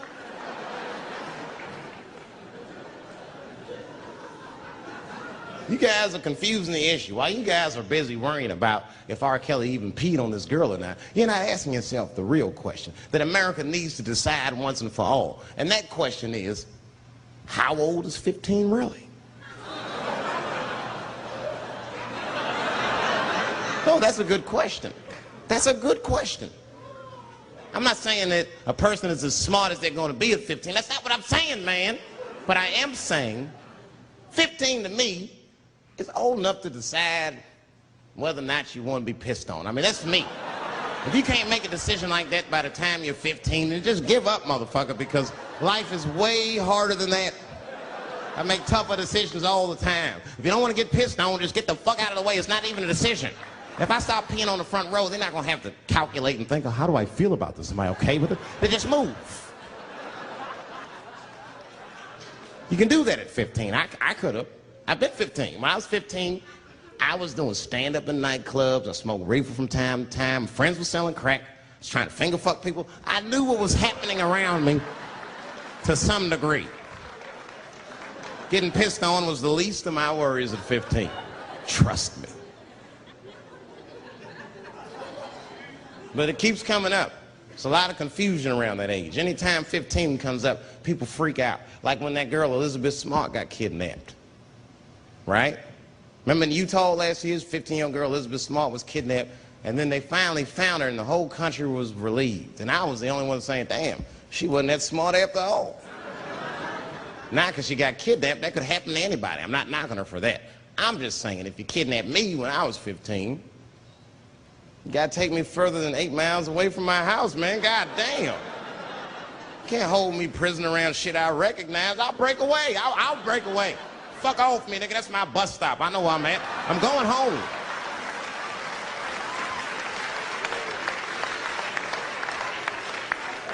She was missing for 6 months, 8 miles away from my house. That's 2 exits, man. That's nothing. And while she was missing, during this half a year that this girl is missing, there's a 7-year-old black girl gets kidnapped in Philadelphia. Nobody knows her name. They might have talked about it 2 or 3 times on the news, but she should have been the top story because she chewed through the ropes and had both of these motherfuckers in jail in 45 minutes flat. 7 years old. I'm not making this up. These 2 crackheads kidnapped her and took her back to the crack house and tied her up. And then they left her. They're crackheads. They gotta make moves. Crack, smoke, chocolate to eat. These motherfuckers made moves. They was out. But as soon as they left, this little girl got the nibbling. She was kidnapped at 4 o'clock and at home watching herself on the news at 5:30. That shit is crazy. That's a news story. That is a news story. Now, meanwhile, in Utah, 15-year-old Elizabeth Smart's captors left her alone too, and they didn't even tie her up because they're hillbillies. They just bounced. Don't try to escape, bitch, or we'll kill you. Be right back. They leave, and she's 15, sitting in the house by herself. How am I gonna get out of this? Come on, Elizabeth, think. Think, Elizabeth, how am I gonna get out of here? Why don't you just open the fucking door and go outside? Have you thought about that? Do you have a quarter? Do you know your phone number? You're 15, bitch, run. Stop thinking and stop making moves. I know I sound mean, and I know what the people are thinking when I'm saying this. Dave, she is only 15. All right, but that's the discrepancy, because when you talk about a little girl like Elizabeth Smart, then the country feels like 15 is so young and so innocent. On the flip side, here comes 15 again. Now we're talking about a 15-year-old black kid in Florida. This black kid accidentally killed his neighbor when he was practicing wrestling moves that he saw on TV. Now, was he a kid? No. They gave him life. They always try our 15-year-olds as adults. The Snicker knew what he was doing. It's a goddamn pile driver. If this kid gets on the ropes, there's no stopping him. You'd have to send the Rock to arrest him. And they gave a 15-year-old boy life in jail. If you think that it's okay to give him life in jail, then it should be legal to pee on him. That's all I'm saying. You got to make up your mind across the board how old 15 actually is. That's all I'm saying. So I'm going to tell you right now, if somebody comes in here and puts a gun in my head and says, Chappelle, you got a choice to make. You're either going to jail for a month or we'll let you go, but you got to let R. Kelly pee on you. I'm not hesitating. Bring in R. Kelly and tell him to stay away from my ass. I didn't even know they were saying those things about me. Then I call home, and people be like, oh my God, are you all right? Yeah, chill, I'm in Africa, baby, what's going on? And then I got a call from a journalist that had been working on a story, and he was like, yeah, rumor mill's going on about you.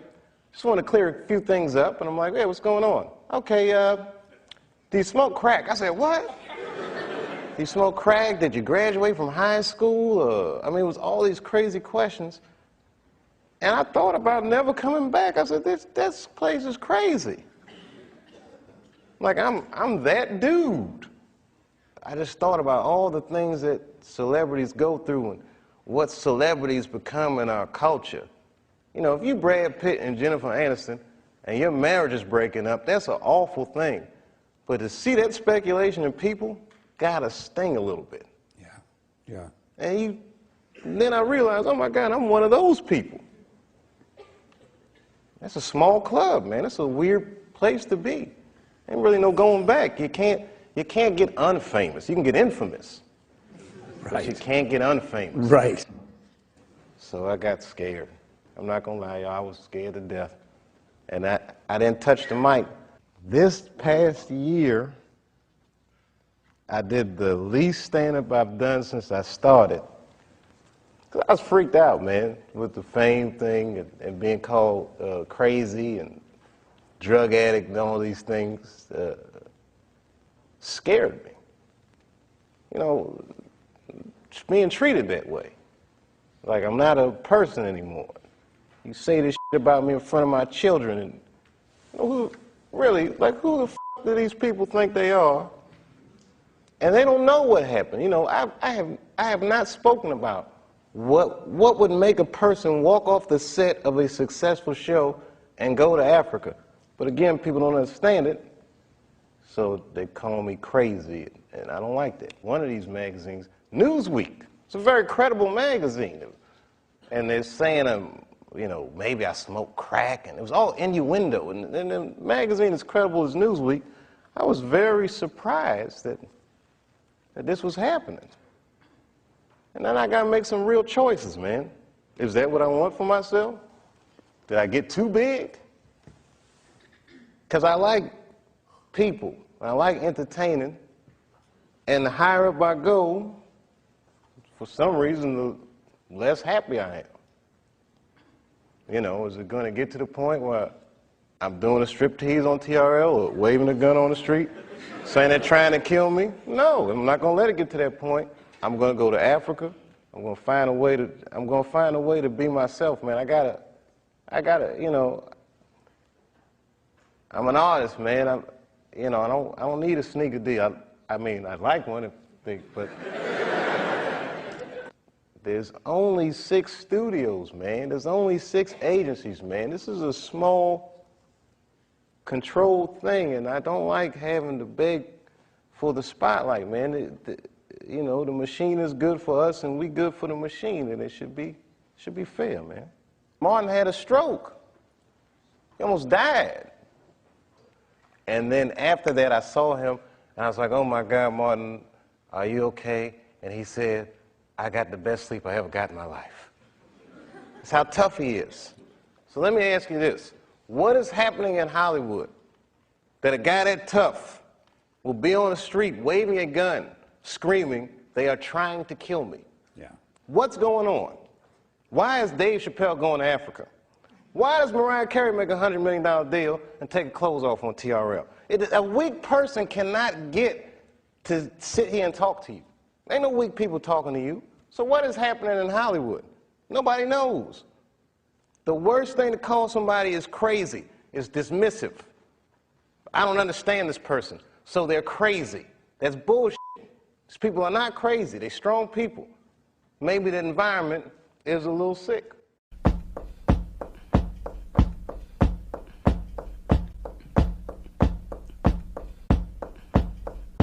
Rap. I don't want nobody telling me what to do. Yeah. Don't tell me how to blow my horn. Rap. I don't want nobody telling me what to do. Yeah. Don't tell me how to rap. I don't want nobody telling me what to do. Yeah. Don't tell me how to blow my horn. Rap.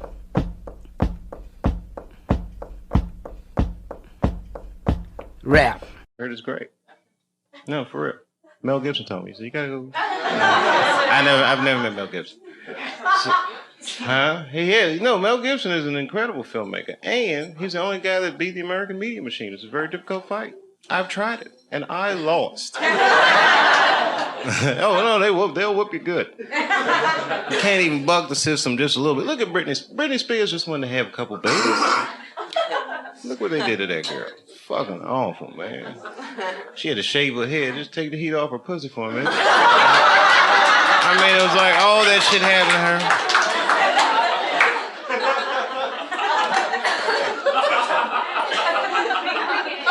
her. Some people know how to beat it. The politicians, they can beat that shit because they get caught. Remember Gavin Newsom, he's the mayor of San Fran, right? So he gets caught fucking his campaign manager's wife. They was like doing blow and all that shit. It's pretty old. I mean, I like Gavin Newsom though. That's fucked up. You know what I mean? It was just campaign man. His whole job was to be like, this guy right here is a hell of a guy. So it's a pretty dirty dog, right? So, but he got away with it. He's still like Teflon politician. And you know what he did? Checked himself into rehab. That's the move in America. I don't know what it's like in Britain, but in America, it's secret celebrity system. Rehab is base. For regular people, that's like, you got to go there and get better and shit. But in the media style, like yourself, the San Francisco Mirror, Gavin Newsom, base nigga, I'm in rehab. Woo! 60 days. I got 60 days. I don't want to hear it. And I didn't know about rehab when the media got me, and they hit me with the crackhead rumor. That shit was fucked up. And I'm a skinny black dude. I can't defend myself. It's hard, you know, people just believe that shit. It's very hard to defend yourself from them.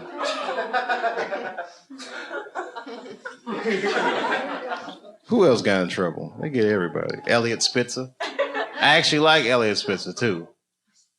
I got a lot to say about that. I'm not... I should just... Come on, man. Can't anybody... Am I the only one that can... Can you see the codes, Sherrod? You see the codes. You see the codes, right? It's always about something. Do you understand what I'm saying? Do you actually understand what I'm saying? They all play that same game. It's not Elliot Spitzer, though. It's a dirty-ass system. Right. Everybody gets in trouble, but not for the same kind of reasons. It's... I can't explain it. It's a very big idea, and I don't know how to distill it without sounding like a crazy conspiracy nut. But it's not a conspiracy. It's actual fact. You ever read this thing about Lincoln and Kennedy? Somewhere on the internet, you'll find it. It's a list of similarities between, like, you know what I mean? Like Abraham Lincoln's secretary's last name was Kennedy. Kennedy's secretary's last name was Lincoln. I used to be an usher at Ford's Theater where Lincoln got shot when I was in high school. I had nothing to do with the murder. But I just pay attention to these types of things. You know what I mean? Like the way they be trying to roll Barack over like he's Martin Luther King. That's a complete media phenomenon. I didn't draw that line. Martin Luther King was not an elected official. He wasn't. He was a chosen official, but he was not an elected official. That's the difference. Someone sees a young preacher this charismatic, they say, you know what, this guy could actually lead our movement. And at first they asked him, he said, I don't want to do it. They said, why don't you want to do it? Because I'm 22, bitch, I'm getting pussy, I'm having fun.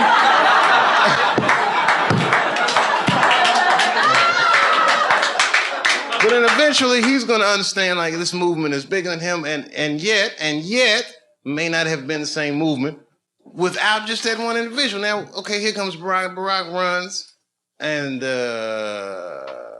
it was just, that shit happens. You know what I mean? Can't explain it. Yes, I can. Barack runs against John McCain, right? Barack's campaign song is Stevie Wonder's Sign Seal Delivered, I'm Yours, right? Stevie Wonder sponsors a bill for the Martin Luther King holiday. John McCain is from the only state that refused the Martin Luther King holiday, the state of Arizona. Anyway, the point is, it's the same shit with all these people. Elliot Spitzer. Elliot Spitzer, how could he go to a call girl after he was busting prostitution rings in New York? I'll tell you how. Because he was the fucking attorney general. If you're the attorney general and someone puts a docket on your desk, he can't be like, I can't bust these people. I buy pussy. He just has to go and prosecute the case. That's his job. He wins cases. Of course, he's going to have political aspirations because he was good at what he did. And then Nas, remember when Nas went crazy on the radio and he said, Hot 97 is taking money to play these records and da-da-da-da-da. And everyone was like, Nas is insane. And Elliot Spitzer was like, I'm going to look into that. And Elliot Spitzer went in there and he was like, hey, these guys are taking payola. And they fucking ended the practice, the age-old practice of payola in radio. And then years later, he's going to get busted at the fucking Mayflower Hotel in Washington, D.C. buying pussy. Let me tell you something. I'm from D.C. You know Mayflower Hotel? That's where Marion Barry was smoking crack while he was fucking a girl that wasn't supposed to be. The point is this. Getting caught with a call girl at the Mayflower Hotel is like getting caught with a cheeseburger at McDonald's. Nigga, that is where you're supposed to do those kinds of things.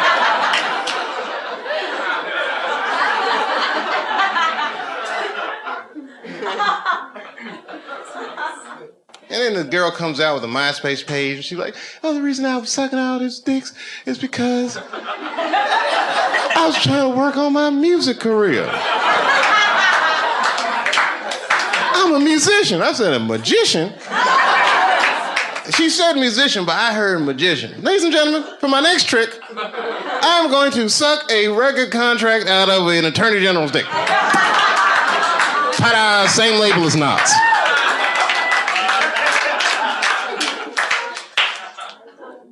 And you know what's so crazy about that shit? Which brings me back to the whole thing I was saying in the first place, is that Elliot Spitzer was going to get prosecuted under the Mann Act. And that says it all. You know the Mann Act? The Mann Act? The Mann Act. Sherrod, you don't know the Mann Act? You better know. In your line of work, you need to know these things. The Mann Act is the law that says it's illegal to take a girl across state lines for purposes of debauchery. The Mann Act was written to get one man, and that man was Jack motherfucking Johnson, the first black heavyweight champion of the world. He used to beat the shit out of white men and leave the arena with white women in the 20s. It was amazing. He fucked the whole Matrix up. When Jack Johnson won the world championship, he chased the white champion. Back then, white champions would be like, I don't fight black people. It's beneath me. But really, they were scared to death.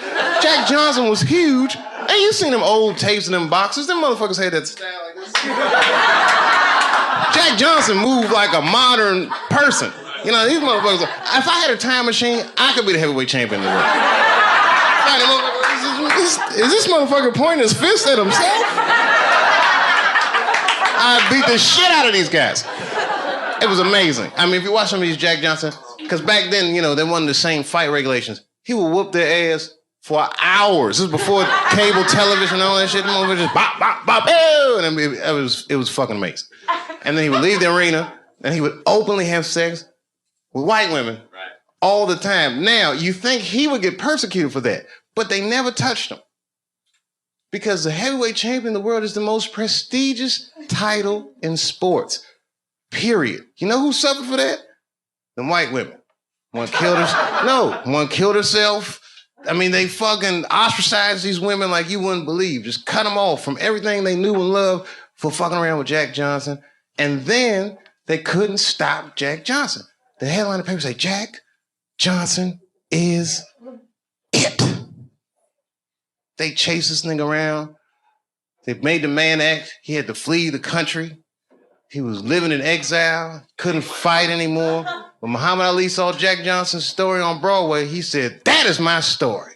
If you change white women to Islam, he said, that is my story, right? Jack Johnson just got pardoned in 2005. Do you know who sponsored that bill? John McCain. Cleaning up from that Martin Luther King shit. I'm telling you, it's all fucking connected.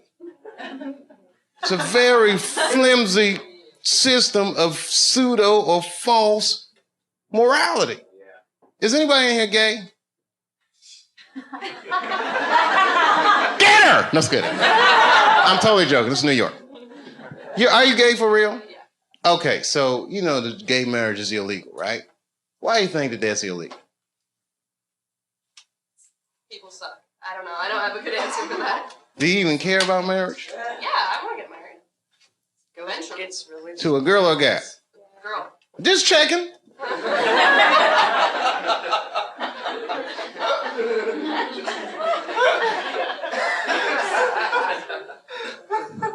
Why do you think it's illegal? People are scared of change. Do you think so? Morality. Who said morality? Do you think so? I don't. Whose morality? Who said big business? She knows what's going on. Huh? Hmm? Yeah? Even gays get married, they're going to wake up to the reality of problems of marriage just like everybody else. And that's all good and well. You see, here's the thing. No matter what your morality is, it's still a secular society. So even if gay marriage is against my own personal beliefs, I can't necessarily believe a government that would say we don't want to do that for moral purposes. Not while you fucking bombing Iraq like that, or sending motherfuckers to Afghanistan like that. I mean, you can't be hitting me with all this dubious ass morality. They say morality because that's what their constituents need to hear. And because they think that's what their constituents want to hear. But honestly, Bill Clinton said 90% of the shit that people talk about has nothing to do with what the actual job of the president is about. You think the president be sitting around, what time is it, 10 o'clock? Oh, we got that gay meeting. Hey, guys, what we gonna do about that? I mean, they don't give a fuck about it. No, who actually is gonna give a fuck? Big business. And I have a whole belief system about that you just don't want to know about.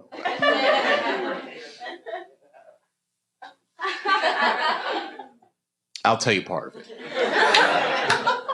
All right, it's a tiered, listen, marriage laws are fucked up in America. I don't think that the government should have that much say in actually how people devise a marriage, because a marriage, right, devoid of any kind of religious belief or emotion like love is a business contract, period and simple. And tons of people in Washington or legislative bodies, even guys like Elliot Spitzer that have wives or fuck prostitutes, live in loveless marriages. And they have these shits arranged because they're in such a high social stratosphere that they have to keep up a certain appearance. So why are they imprisoned by their own marriage? It's this form of economic slavery. And if you look at the way this shit happens, corporations were made legal in the United States by the 14th Amendment, right? Or 15th Amendment, which freed the slaves. And then under those rights, people said, we want the same rights as those motherfuckers as collective individuals, right? And if you're a collective individual and two collective individuals want to do business with one another, one's masculine, one is feminine, so they define a marriage institution between man and a woman. But what if corporations is gay? I'm just saying. What if Aunt Jemima doesn't want to be with Uncle Ben? What if Aunt Jemima wants to do business with Sarah Lee? Well, wait a minute. What if Uncle Ben wants to do business with Mr. Clean? That's all I'm saying.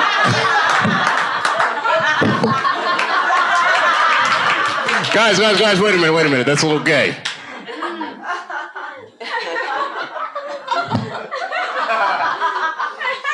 I'm sorry, I thought that was funny. What if Aunt Jemima? I don't think that's what Mr. Clean was.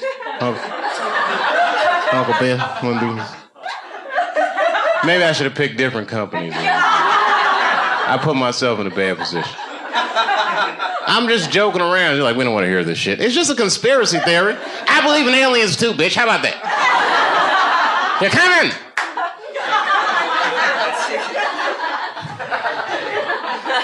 Gay aliens, they're here.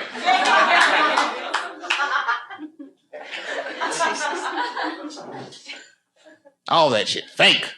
World Trade Center, fake. You want to know who blew that shit up for real? I ain't gonna say that. But you know, it's my own personal thing. I don't even want to say that shit. Yeah. You know who I think blew up the World Trade Center? Ashton Kutcher. America, you have been pumped.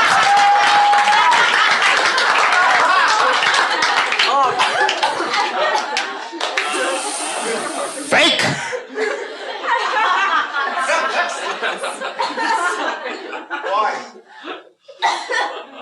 Why did he blow up the World Trade Center? I don't want to sound like a cynic.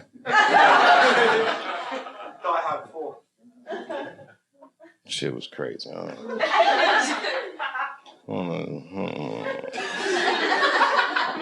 I don't know the truth, but I know who does. Strippers. They know everything. Does anyone have a cigarette?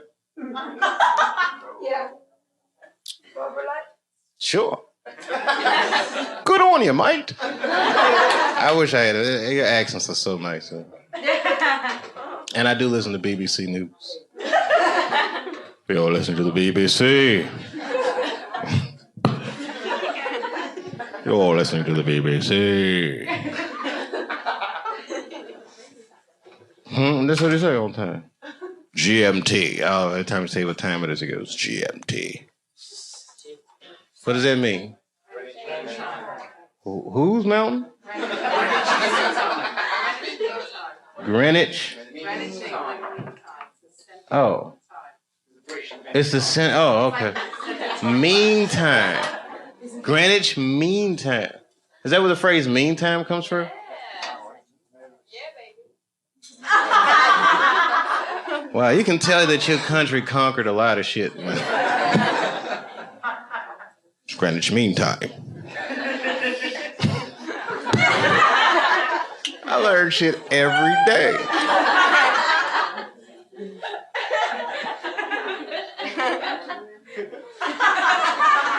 It's Greenwich Mean Time. Have you ever heard that before?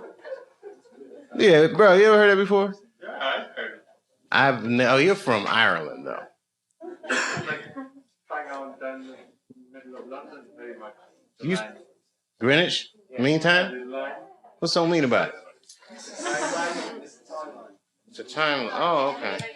Like it's 0 degrees. Okay. You ever seen a guy's mind stretch? I might buy for it. Like in the 24 hours, like 0, 0. Like, Oh, I don't do that 24-hour clock shit. I hate that shit. It's 1,500 o'clock. 1,500. What do you think I moved here? I'd like to make life easy. Got the blocks. No, I don't like that shit. That's when it's good to have them strippers around. Strippers are like the Google of the streets.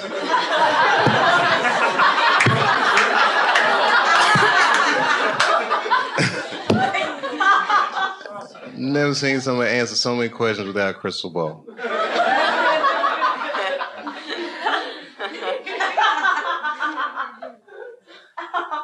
It's true. It's amazing. Skill sets.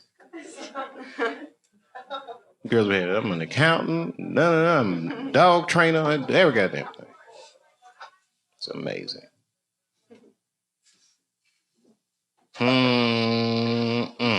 right, it was something hilarious though. All this shit is depressing. Ashton Kutcher didn't blow up those buildings, by the way. I don't want you to think. I'm not gonna put that on him. Huh? American people.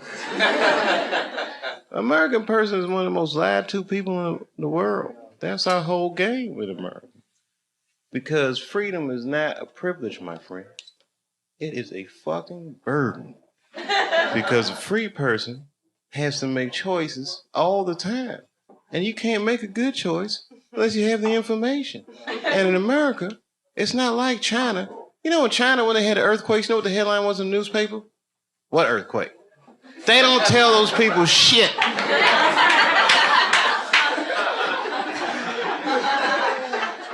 In America, they'll tell you every goddamn thing. And then they don't prioritize the information. You gotta figure all that shit out for yourself. That's right. The war will be breaking out and you'll be like, did Michael Jackson fuck them kids?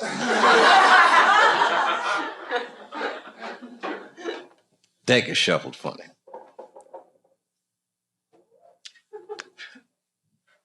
Because we live in the age of spin. You gotta be so smart to live nowadays in the age of spin. You watch the news, that's not absolute truth. That is a version of the truth. People tune into the version of the truth that makes them feel more comfortable. Sometimes I watch CNN and I be feeling bad and I turn to Fox. Like, phew, we're winning again. You gotta just switch frequencies. That shit is not the truth. All the time. They'll tell you the truth, man. That shit, man. That's why I like Anderson Cooper, because you can tell when he doesn't believe the story he's reading. He's just like...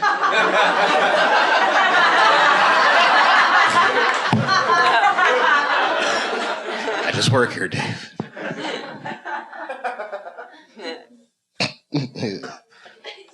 I don't know.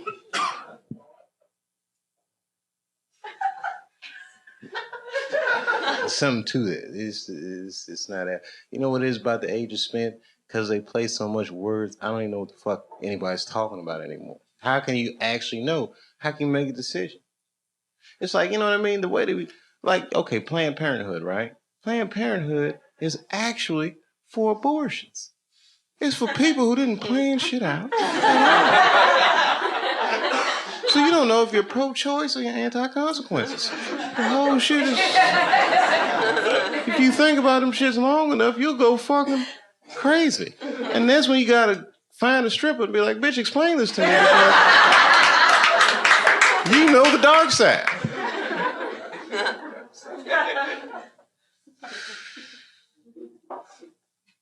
Semantics. Man. I know. All right, I should get out of here. I'm freaking myself out. And I'm hungry. And I just got here. And then I was like, I got in the car and said, take me to the comedy club. That's how I got here. I don't know. Like, what happened with you guys? You guys just decide, like, how do you decide to come here? Like, you two guys right here. I mean, literally, I look at you guys, I can't imagine what your story is, but I know you, like, okay, how old are you guys? 19. You're 19, of course.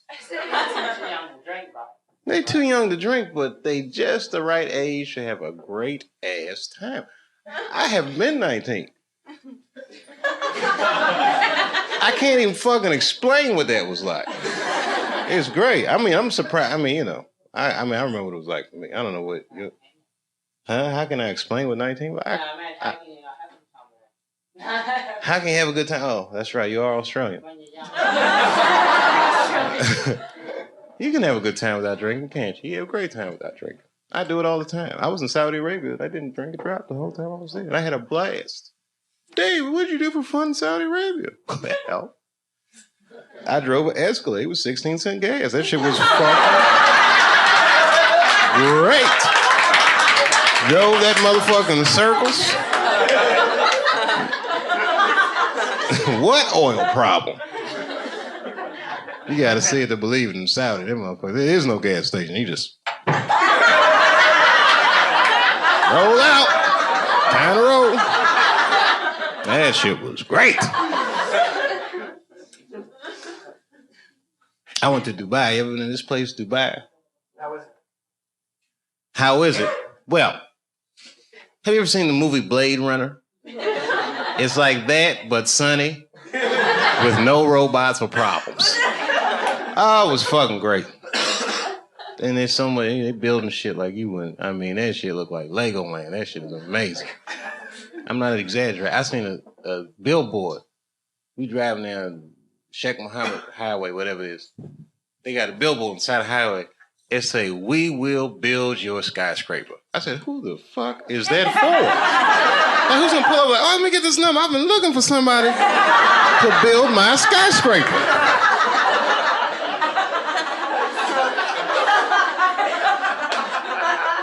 Yes, could you erect a skyscraper for me? I saw your billboard. We're busy. I mean, I'm not exaggerating. When I was there, they had 212 skyscrapers in production. If you can imagine what that looks like. 212. You know those big construction cranes?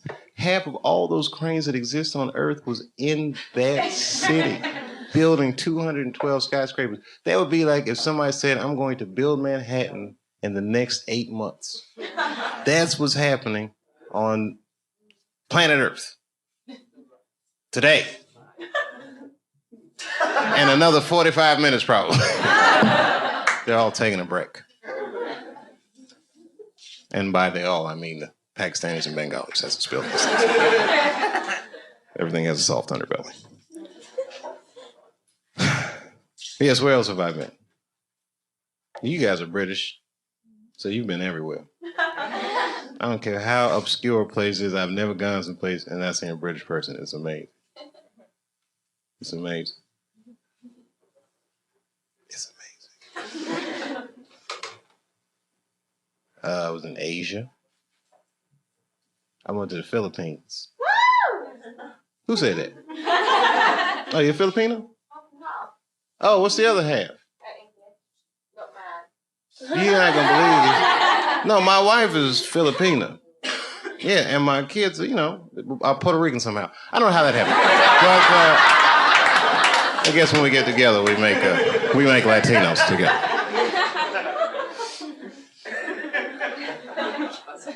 They're not Puerto Rican. They've never even been to Puerto Rico.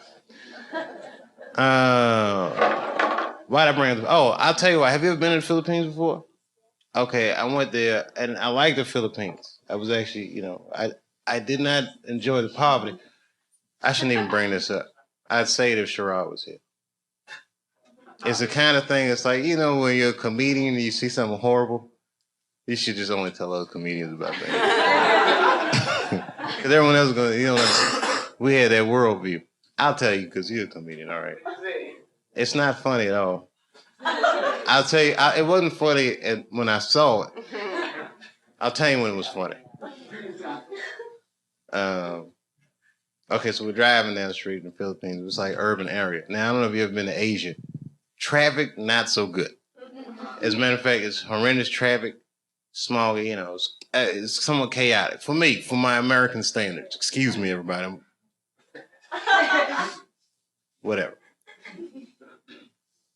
Okay, you've seen hood movies, you picture bad neighborhoods, you've heard all these things, but you got to see, you know, real poverty. Like when an American sees it, you can't help but be like, holy shit. Okay, so we made a couple turns trying to get out of traffic, and then we turned into it was like the real world, real poverty. What do I mean by real poverty? Well, there were tons of things that I saw in that instant. Like we turned a corner and all of a sudden it was like, I've never seen any of this shit before in my life.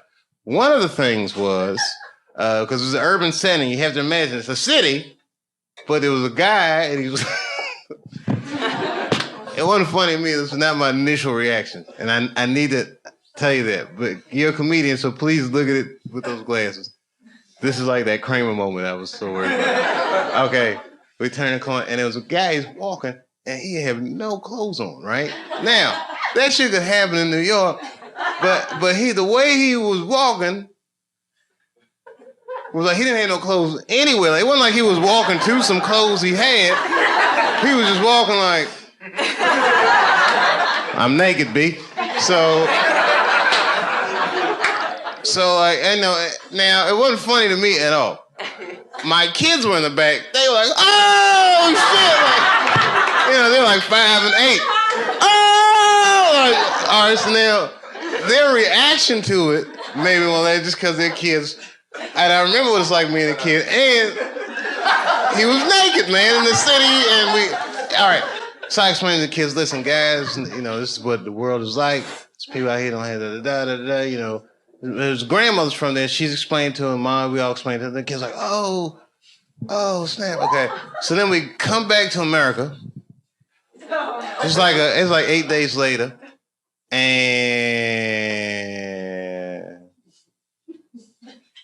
we split up. Kids go back to Ohio. I said, I got to go to LA, take care of some business. I went to Hollywood for a minute, and then my wife calls me up, and she says. And she's crying. I go, what's going on? She goes, he did it. I said, who did what? She's like, Manny Pacquiao. He won. And I said, oh, that's fucking great. You know, there's happy. She said, finally, you know what I mean? Filipino people feel a lot of pride when Manny Pacquiao won. And it was kind of touching the way she felt.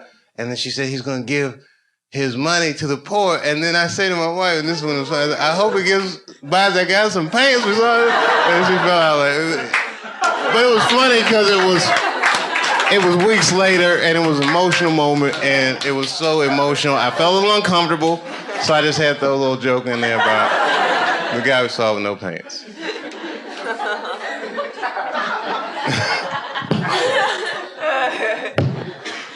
As a matter of fact, this show is dedicated to that guy. The show's to the guy. Not just my set, I'm dedicating all you guys to shows.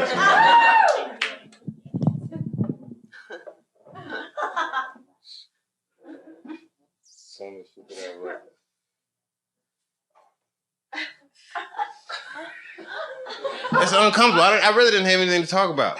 Oh, hey, thanks. See that Barack was right. We can do this. It's going to be great.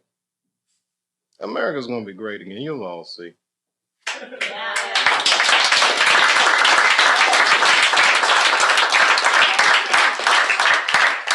Because you know what? I'm going to be honest with you. Like, this is the first time I really voted.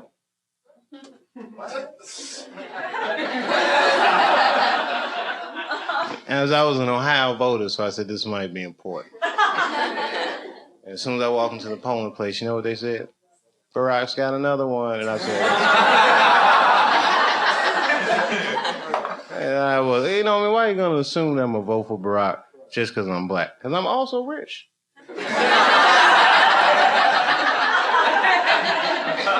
Maybe I don't want my taxes to go up.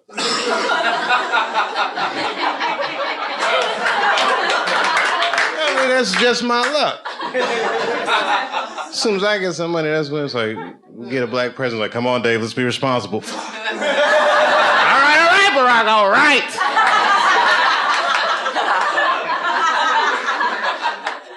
No, I'm glad to do it. They just raised my taxes. This is going to healthcare. I'm glad to do it. You know why? Because Americans should be allowed to be sick if they need to be. I hope you have a good trip here. Do not get sick in this motherfucker or you are doomed. We don't even give a fuck about our own citizens. You think we're going to help you? They have that Lords of London on you. We don't give a fuck.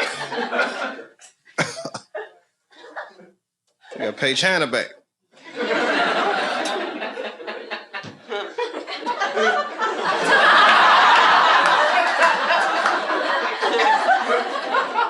And I've been to China.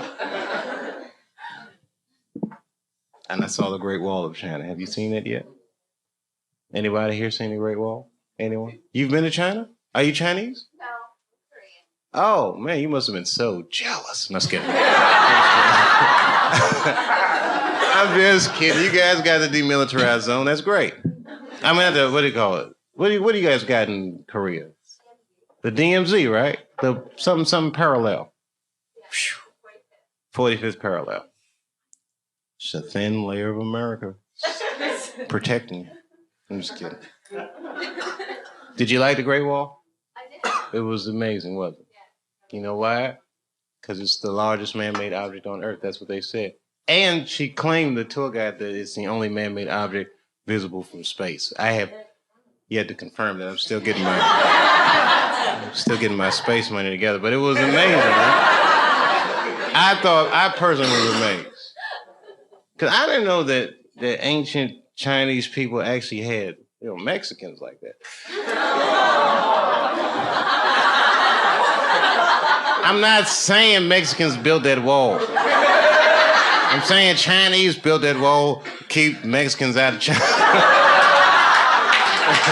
That's a very advanced culture. America didn't think of that till 5 years ago. I was kidding. Well, did I make that up? I'm sorry. I thought we were going to build something in Texas. Was that me? Oh, no, that wasn't my idea, was it? All right, that was an easy joke, and it was wrong. And you know what? Anyway. You know, if I was the king of the world, though, honestly, I would give illegal immigrants just enough legal status so that they could at least get a driver's license, and call the police if something happened. You know what I mean? If you're illegal, you can't even call the police.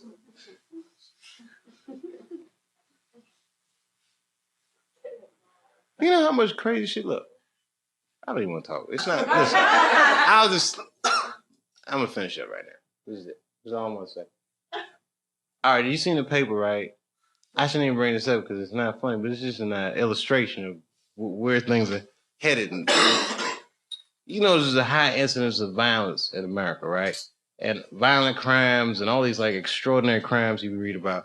And I personally believe that the reason these crimes happen is because our paper chase is so volatile that something about America is criminal to be poor. Make you feel bad, so bad it's like you got to do something to steal. Something very desperate about our paper chase, just culturally. I'm not blaming the government. But it's just evolved into that. Now, so I read them sometimes. These horrific crimes will happen in Houston, Texas. There was a serial rapist, which rape, by the way, is never funny, ever. And the only reason I bring this particular rapist up is because all his victims were men. I'm not joking. 7 men. So you can't YouTube this. This is really 7 men in the Houston area came forward and reported this guy, which means he must have raped thousands.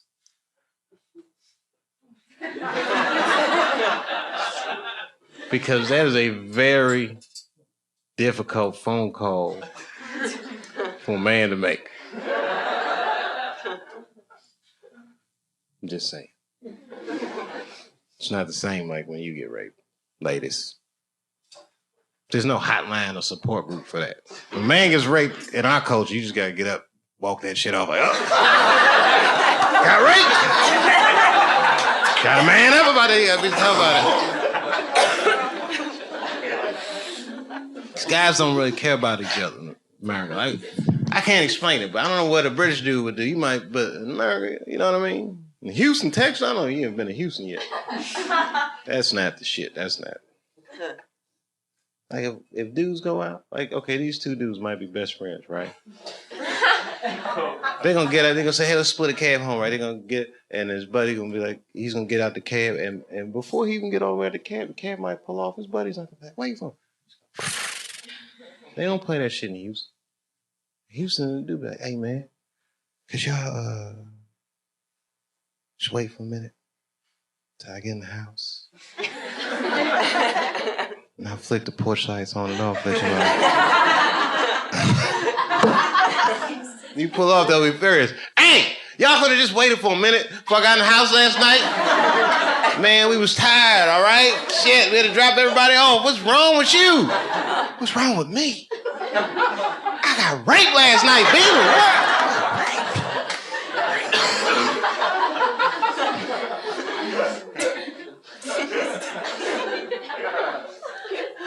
This is American culture.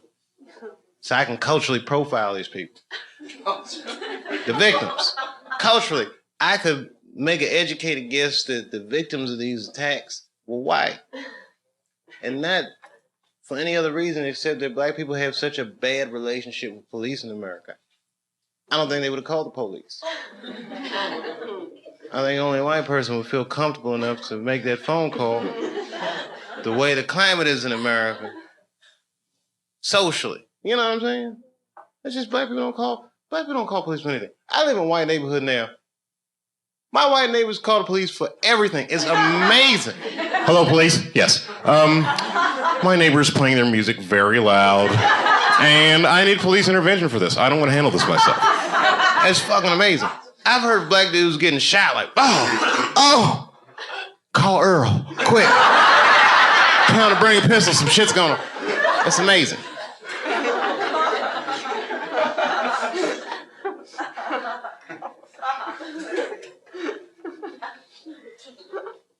I just can't see that someone coming to the clubhouse. Oh, Earl, what's wrong with you? Oh, I got raped, man. Raped? Yeah, they raped me. Let me use your cell phone, man. I'll call the police so I can fill out a report. Call the police? Fuck that shit. Nobody raped somebody in our crew. We're gonna handle that shit ourselves. What do you mean we're gonna handle it ourselves? What you trying to do? I tell you what we're gonna do. We can go to their neighborhood and fuck somebody in their crew in the butt. They will clubhouse and be like, yeah, fuck that. You gonna get them motherfuckers. That's when I walk in. Hey guys, what's going on? Dave, Earl just got raped. Raped? Oh, they got me, Dave. Yeah, man. We can go in their neighborhood and fuck one of their crew in the butt.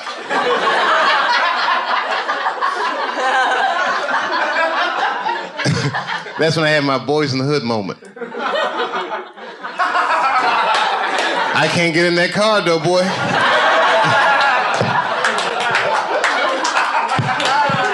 What? You just gonna let somebody fuck her and you ain't gonna do nothing? Hey, listen, man, all right?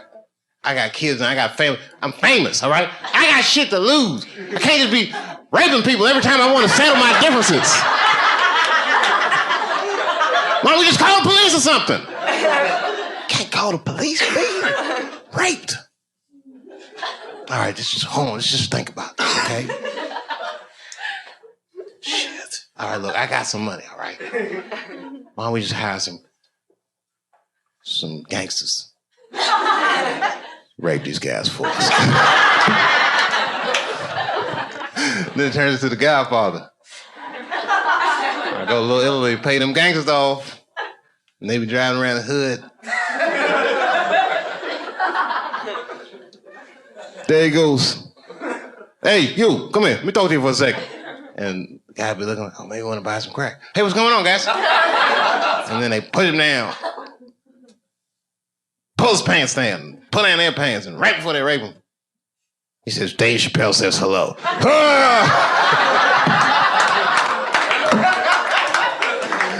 And I'm at the opera.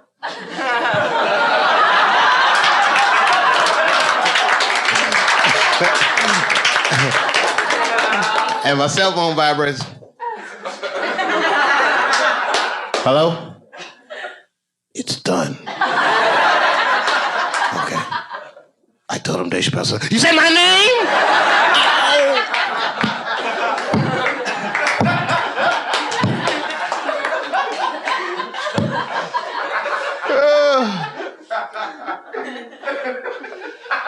Not an appropriate joke, I know. Male rape is on the line. It's not rape. It's not funny, but it's so bad that it's. You know what? It's the kind of joke that I would tell in a nightclub, but I would never tell this joke on television. Even though I might, maybe I will. Maybe I will. I have mixed feelings about it because it actually happened. You know what I mean? And I want them 7 victims to be like watching it and then be like.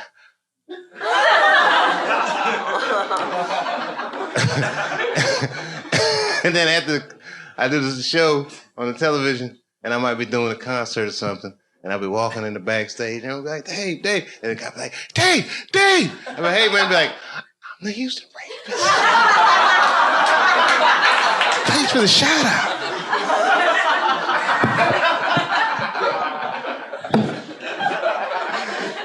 That's fucking awful, I know. I feel strange about the whole show has been weird for me. But you know why I'm doing it? For sushi. Can I have some sushi money for this? Tonight I am going to have sushi dinner. No, I'm going to go get sushi for myself. Hopefully with some of their money. And do you know why? Because I live in a place in America called Ohio. Ohio is a great place. It's the birthplace of aviation. So they say. The Wright brothers built their little plane there. Our license plate says it's the heart of the all, and our state motto is, with God, all things are possible. However, I'll tell you what's not possible in Ohio is getting a good sushi dinner because it's too fucking far from the water, and that fish be tasting funny as shit. So every time I come to New York, I try to get myself a decent sushi dinner. And I take a picture of it on my iPhone, and I send it to my wife with a little caption that says, in your motherfucking face, baby. And then she texts me back, LOL, fuck you. You know, we have a funny relationship. We really do. We have a good relationship. As a matter of fact, it's amazing that she's not with me. Because I depend on my wife so much. My kids think I am their brother. It's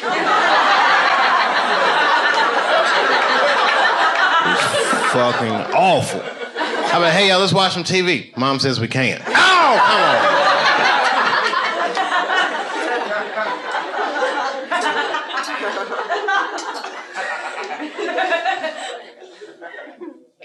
That's crazy. It is crazy. Don't get me started talking about the kids. You know, one time with my wife, when we argue, everybody argues. But sometimes, like, I'll vent on stage.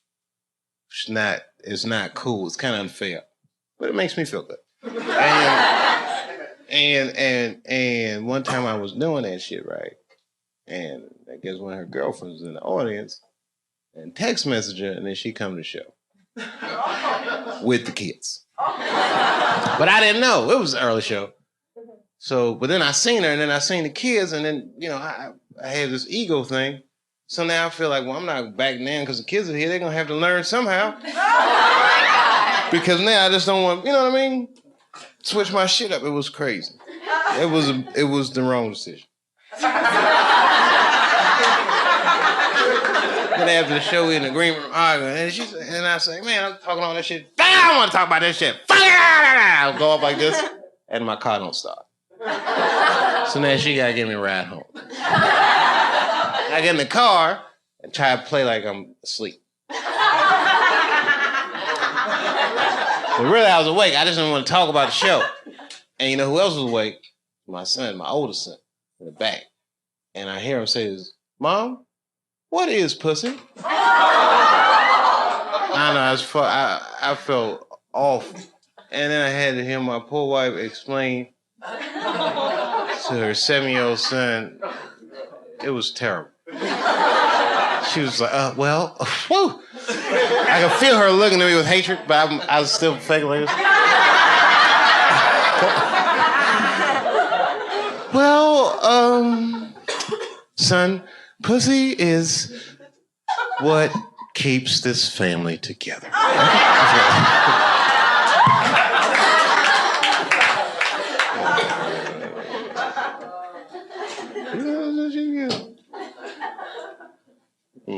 I got so many jokes about them kids. I'm not ready for that, though.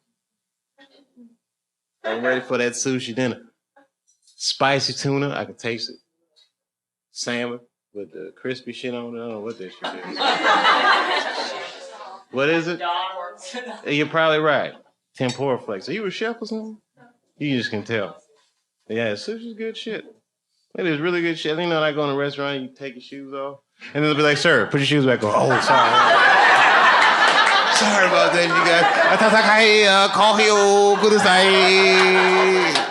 I just get into the whole thing like I pretend like I'm a...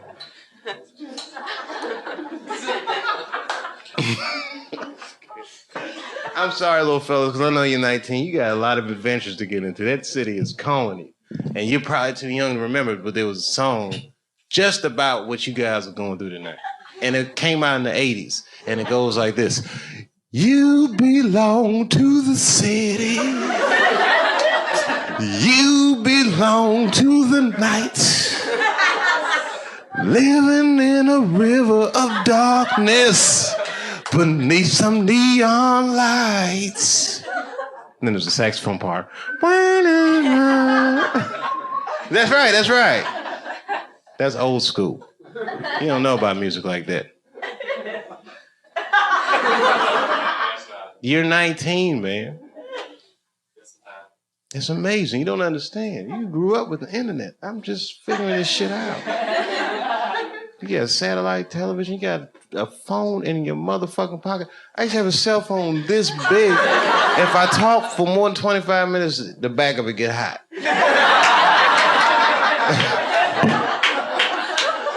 You got these iPhones. I'm still impressed by that. Have you seen it? That shit is amazing. I could pull my iPhone out in front of Batman. He'll be like, what the fuck is this? Oh, you haven't seen this yet, Batman?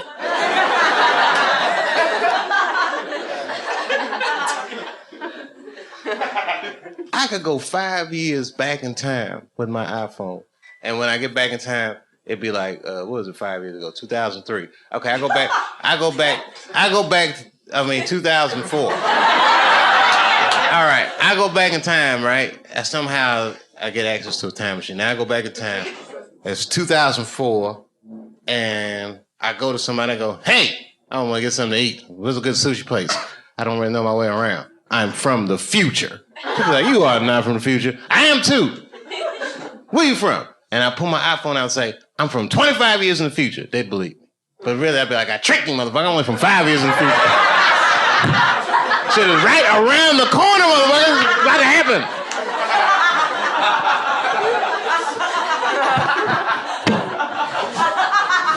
I tricked you. I'm only from 5 years in the future. The rape stuff was funnier, Dave. No, I'm sorry, man. I thought that was me. Okay. You guys don't know what I'm going through. I might melt down like Lenny Bruce on this motherfucker. You don't know what I might do. You ever see them old Lenny Bruce tapes? Like at first he's all funny, and then once he start getting all that trouble, he's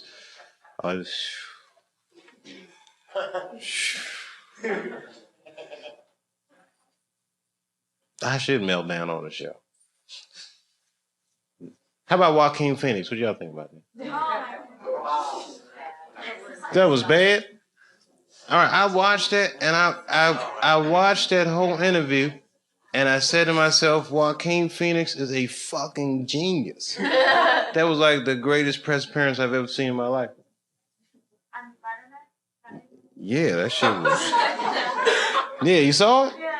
What'd you think? Why? He was so what? He was not, no, he wasn't stoned with it. Oh, listen, I've been high. He was in complete control of that situation. You understand? This is how brilliant it is. Basically, what he's doing is resisting every protocol of what it's like to be on a late night talk show.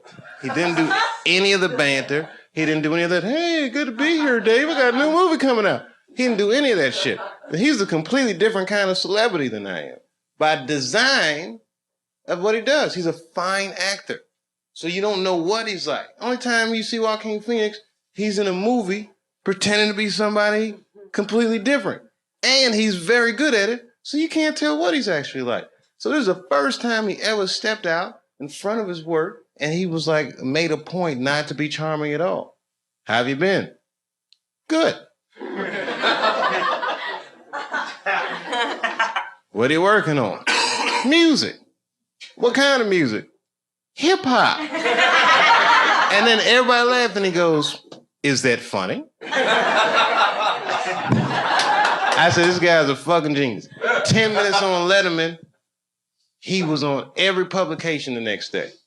He was in USA Today. Look how crazy it is. Everyone was talking about, he's a fucking nut. He must have been high or something. Joaquin was probably reading that shit like... I said, this guy is fucking brilliant. And you know who the guest on after him was? Exactly. Who gives a fuck what happened after that? Joaquin won. Check and mate. I said, that's the Mel Gibson playbook right there. Mel Gibson beat the game. Easily. And a move so weird and abstract, I'm surprised no one's done it sooner. This motherfucker made an action movie about Jesus. Check and mate. There's no answer to that. This guy took $20 million of his own dollars, made an action movie about Jesus. And the movie grossed over $1 billion. He made $800 million off a $20 million investment. All in, he probably made close to $1 billion off a $20 million investment. Do you understand what that will do to your life? Do you understand how much money $1 billion personal dollars is?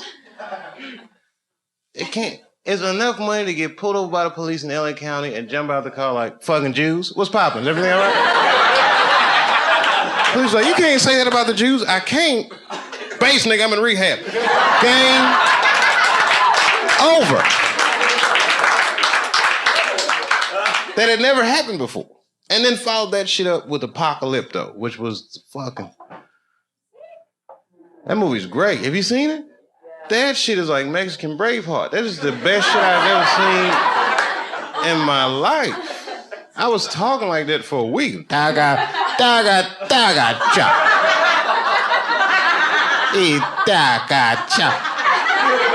You wanna know why? Because he made a movie, a major studio movie. He didn't use one Hollywood actor in the entire movie. That's not cheap. That's amazing.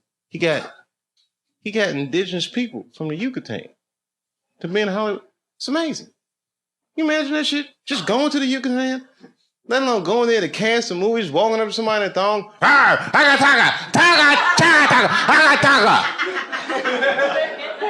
Have you ever considered acting?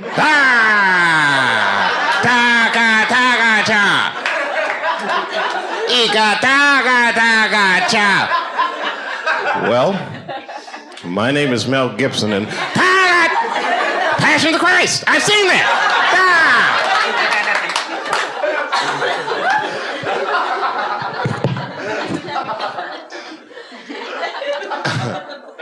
I'm tell you right now, if I had a sketch comedy show, let me tell you right now, if I had a sketch comedy show, I guarantee you, I fucking guarantee you, I would do the funniest apocalypto sketch that you couldn't even fucking imagine what I would do. I got an angle on that shit. No, seriously. I got an angle on that shit that's so good, I'm like, nobody do that shit. Saturday Night Live, nobody would think of the shit that I would do. And it's so simple, it's right in the face. If I had a sketch comedy show, can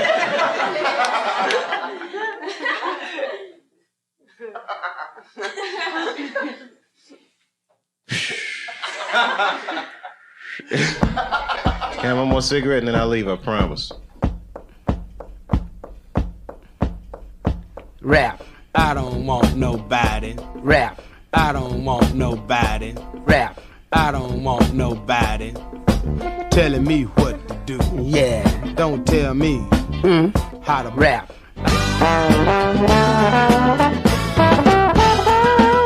Funky Black.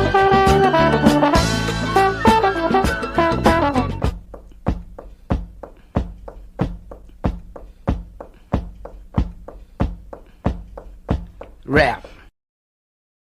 But you know what was cool, man? The first time I went back out and did stand-up was in Cincinnati. So it's not far from the farm. I said, if I gotta run, I can get home fast. And clubs sold out real fast. I played a comedy club. And man, when I walked out on that stage and them people were screaming, I get teary-eyed just thinking about it. Because this industry can say whatever they want, but man, people will hold you up. And that crowd, man, my spirits were so low when they was just holding me up. And I hadn't told jokes, but that shit was just coming back like the Karate Kid again. You're the best around. I was just doing it, man. So I don't know how this whole Dave Chappelle thing is gonna end, but I feel like I'm gonna be some kind of parable by either what you're supposed to do or what you're not supposed to. I'm gonna be something. I'm either gonna be a legend or just that tragic fucking story, but I'm going full throttle. I'm going all the way. I'm eager to find out how this will resolve itself. Well, I have some very bad news for the people in the front rows. I heard that some of you paid as much as $800 for your tickets. Sadly, I did this same show a couple weeks ago in Atlanta for $60 a head. Can you imagine? Nigga, you could have flown to Atlanta, got a hotel, had some dinner, and came back and you still have a little money left over, niggas. Paid way too much just to see me in this gay-ass neighborhood. All right, let me roll up my sleeves and tell these pussy jokes. Will told me to say there hasn't been this many pussy references in this room since Cats was here.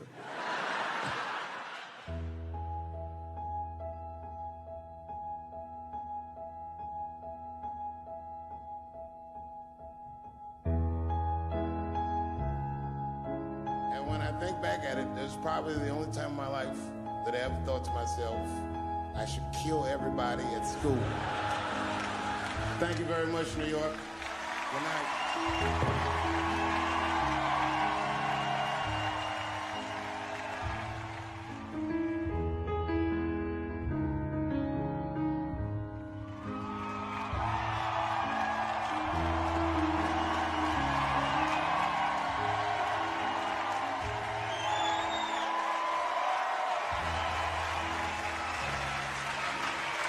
Thank you guys very much.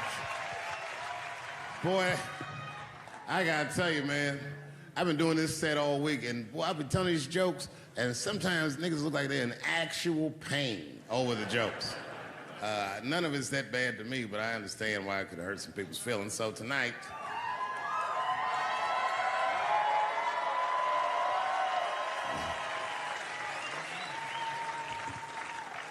I'm gonna give you an opportunity that I rarely give anybody.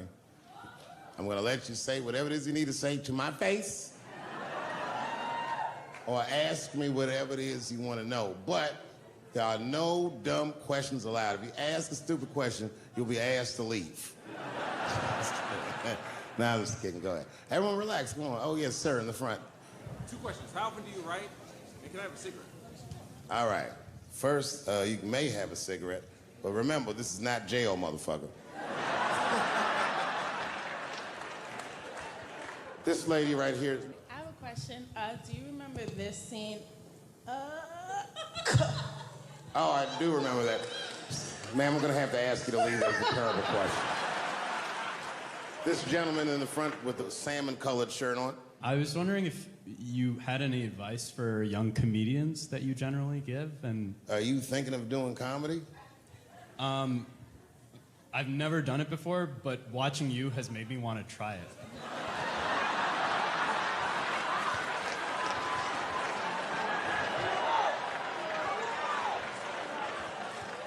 I don't know if that's an insult or not. It's a compliment. It's. I mean, niggas don't say I've never done brain surgery, but it looked a lot easier than I thought. I'm teasing. All right, here'd be my advice. Okay, I don't know how comedians start nowadays, right? But what I would suggest is just start. And once you start, you can't really stop, no matter what happens, no matter how bad it gets, no matter what people say. You know what I mean? Because comedy is weird like that. You know why I hate watching other comedians do comedy? Not because I hate other comedians, but because I love comedy so much. It's like watching somebody else fuck your girl. And I say, fuck her better than that. Yes, you on the aisle up there, the lady with the long... Yes, you, standing up. I see you. My favorite book of all time, The Narrative of the Life of Frederick Douglass.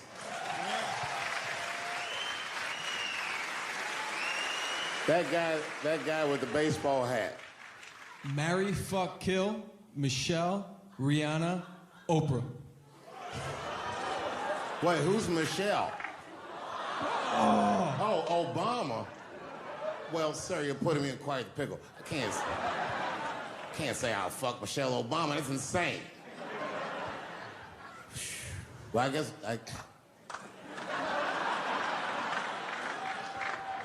I mean, because I wouldn't kill any of those women. But I'd fuck all three of them.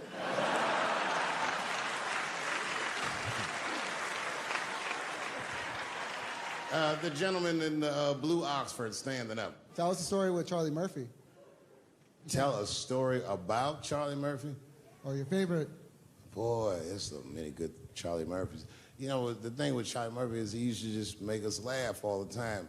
And I used to ask him about all the old Hollywood shit I was curious about. Like when they used to accuse Michael Jackson, I remember asking once, I go, Charlie, do you think Michael Jackson actually did those things? And he said, let me ask you a question, Dave. He said, say it is illegal to fuck women. How long are you staying out of jail? So God bless Charlie Murphy wherever you are. Charlie, I love you. Who do you think is going to win the 2020 election?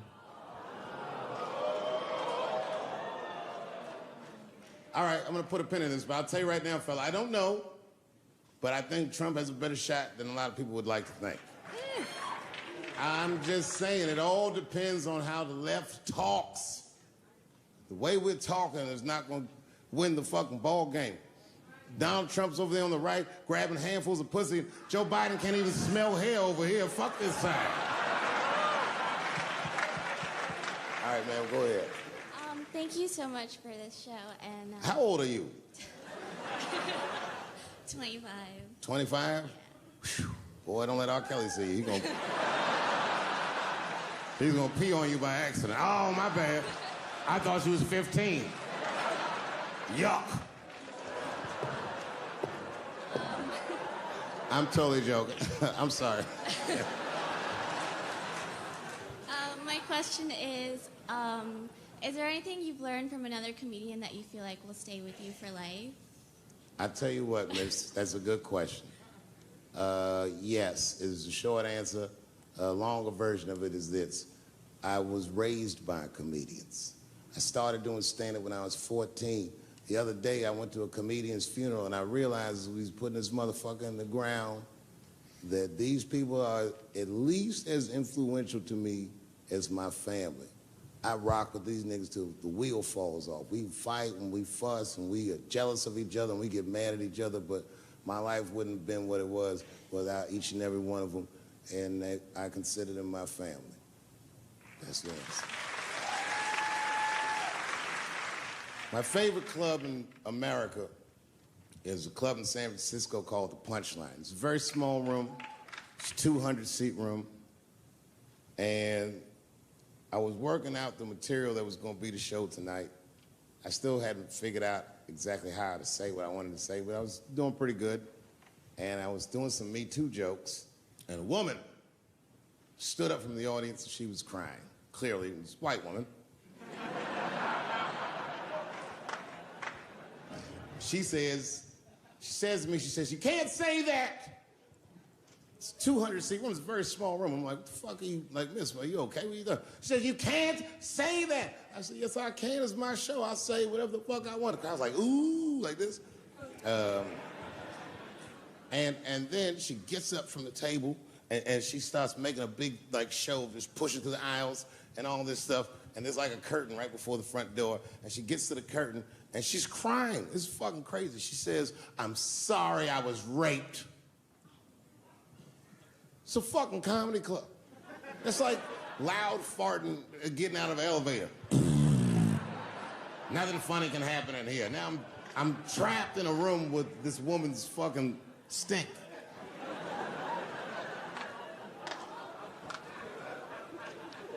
And I say, miss, it is not your fault that you were raped, but it's not mine either. Ta-ta, bitch, like this. She storms out. Now the room is very uncomfortable, but I managed to get the crowd back, but I'm like, you know, a little traumatized. Same show, there's a trans woman sitting in the audience. This is a true story. This is like a few weeks ago. I did 6 shows that weekend. This trans woman came to 4 of them. Calls herself Daphne. Man, this chick Daphne was in there cracking the fuck up at everything I said about everybody. It was amazing. She was laughing, and it was fun to watch her laugh. You could tell she was letting go of something that was heavy, and she'd throw her head back, and she'd smile with all her teeth. She was having a great time. And the more fun she had, I felt bad, because I knew I had some trans jokes to unload. And I thought to myself, maybe I shouldn't say these jokes, because I don't want to, like, fuck her evening up. She's having so much fun. But then I thought to myself, well, if I can't say it in front of her, should I say this shit at all? So I let her rip. To my surprise, Daphne laughed harder at the trans jokes than anybody in the room. In fact, everybody in the room would look at her to make sure it was okay.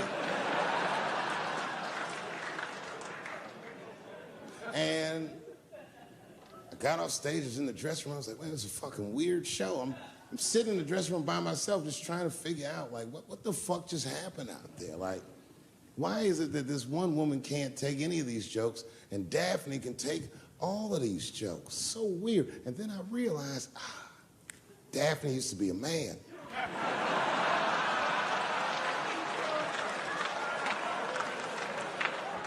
So now I go out of the dressing room and like you can see like all the staff is there like cleaning the club up, the audience had gone, and sitting at the bar by herself was Daphne. And she's like, hey, Dave, come join me for a drink. And I don't want her to think that I'm transphobic or nothing, so I'm like, fuck, I guess I could have at least a drink. And we get some tequila and we're sitting there. And she was fucking cool. Turns out that Daphne, she wants to be a comedian. She was asking me for advice, and I told her advice and all that shit. And then she says to me, she says, boy, you sure do get a bad rap for your trans jokes. I said, Daphne, thank you, but you don't have to say that. I hope I didn't offend you. She goes, no. She said, in fact, I read about you in the New York Times. I said, you did? She said, yeah. She said, I thought it was interesting that they blamed you for R. Kelly. They said you normalized him for telling jokes about him. I go, yeah, they said that. She goes, I wonder why they never said that you normalized transgenders by telling jokes about us. And I'd never thought about that. It never occurred to me. And we started making out. And then, like, I reached up just to see what it felt like. I was like, what? And it felt like pussy, didn't it? It was just like, go ahead, ask me a question. What the fuck you gonna do if Trump get reelected? What am I gonna do if Trump gets reelected? Probably get a significant tax break.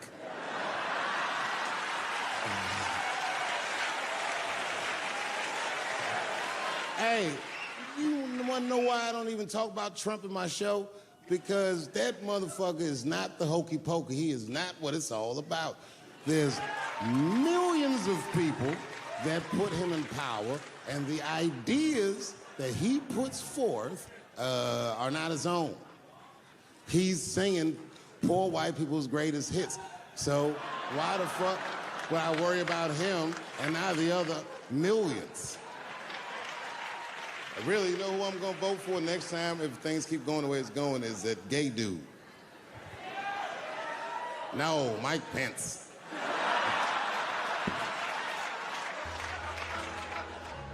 Now, this is the same club, the Punchline. This is 15 years ago, and I had just gotten back from my infamous South Africa trip. And I came to the Punchline just to cheer myself up. It's a safe place where I could tell some jokes. And I find out that this comedian I know, Chris Tucker, who's in all those Rush Hour movies, I find out that Chris is in San Francisco too, at some charity event. So I call him, I'm like, yo, I just saw you at some charity event. I said, I'm doing a show at the Punchline. Why don't you come by the club after your event? And he's like, cool, Dave. I thought you was dead, nigga. I'll come by. He says, is it okay if I bring some friends? Because, you know, I'm with a lot of people. I go, man, you Chris Tucker. You can bring whoever the fuck you want. And then I show up to the club late that night, and I walk into the dressing room, and sitting in the dressing room is Gavin Newsom, who at the time was the mayor of San Francisco, but now he's the governor of California. And sitting next to him was Kamala Harris, who at the time was the DA of San Francisco. Now she's the senator from California that's front-running on the Democratic ticket. And sitting next to her was Al Gore. It's fucking weird. And sitting next to Al Gore was the guys from Google, Sergey, and I don't know how to say these. All right. And it was Chris Tucker and Ben Jealous, who at the time was the president of the NAACP, who was all just at this big charity dinner, and Paul Mooney was drinking scotch. And we all was just in there. And, you know, first I was a little uncomfortable when we started talking, and we all got along really well. At some point, Kamala Harris she says to me, she goes, you know, a friend of mine is announcing his candidacy for president tomorrow. I went to college with him. I'm like, what? I go, Barack Obama? She goes, you've heard of him? I'm like, yo, I just read about this dude. And she goes, yo, yeah, blah, blah, blah, we talking. She goes, you know what? She says, let's call him on the phone. I said, what the fuck? And she picks the phone up and she dials and she's listening like this. And she goes, this is voicemail. And she gives me the phone, she goes, leave him a message. You know, I didn't know what to say. I just said what you say to any black dude that's running for president. You know, stay low, running a zigzag pattern, this kind of shit.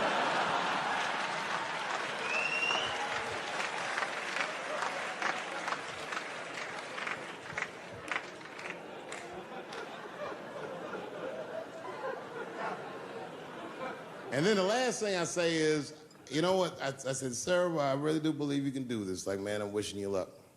Now, next day I wake up and go for coffee at a place called the Embarcadero. It's like an eatery by the sea in San Francisco. And I'm walking to the coffee shop, and there's a police line, and I can't cross the tape. But then I figure, fuck it, I'm Dave Chappelle, so I go into the thing like this.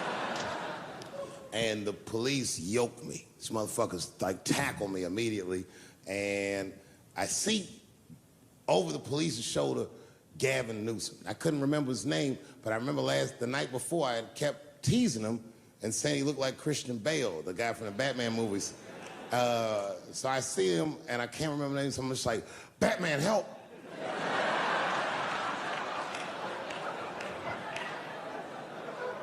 And he stops, he's like, Dave? And then the police see that the mayor knows me, so they all like, oh, sorry about that. And he's like, hey, back up, everybody. And he just picks me up. He's like, I'm really sorry about that. I'm like, I'm fine, don't worry about it. And he's like, listen, I'm here with Prince. Would you like to meet him? I'm like, I know Prince. That's my nigga. And we go around the corner, and it was Prince Charles, the Prince of England. I didn't know the protocol of meeting royalty. You're not supposed to touch him. I dapped him up like a nigga. My nigga. Just hugging him and shit like this, dapping him up. Like this.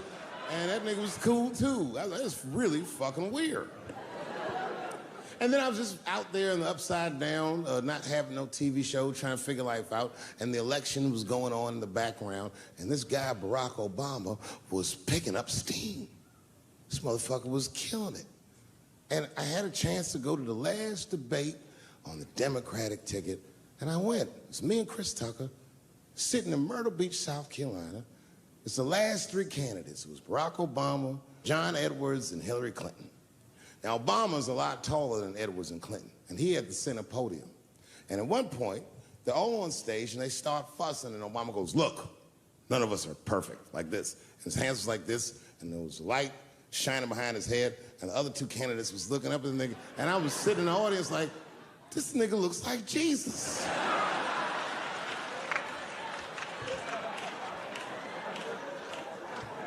And I realized in that moment that I was looking at the next president of the United States. I was certain of it. I couldn't explain it, but I knew what I was seeing. And I got really excited. And I'm not that kind of guy. I said, I gotta meet this motherfucker. So I stayed.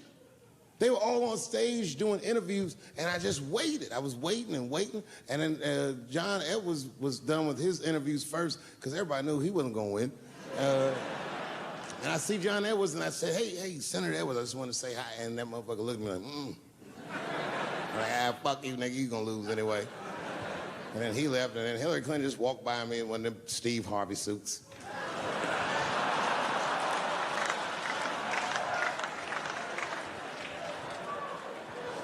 But Obama was taking forever.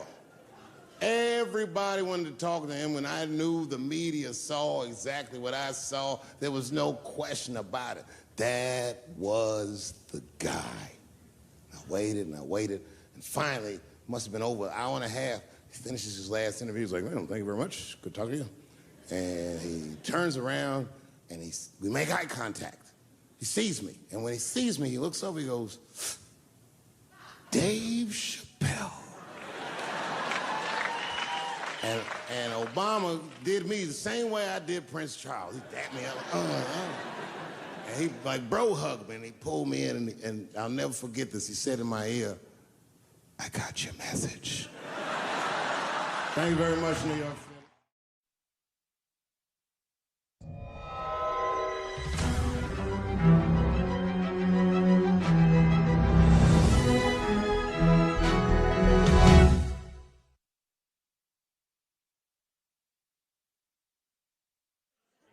Why do you pick San Francisco to shoot your special?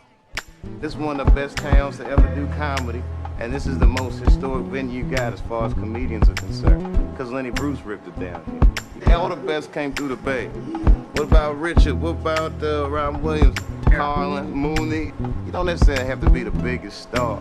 As long as you come with it and people coming out, they like to see live performances because it's a savvy audience. San Francisco, are you ready? I don't think we can hear you. Are you ready? Welcome to the stage.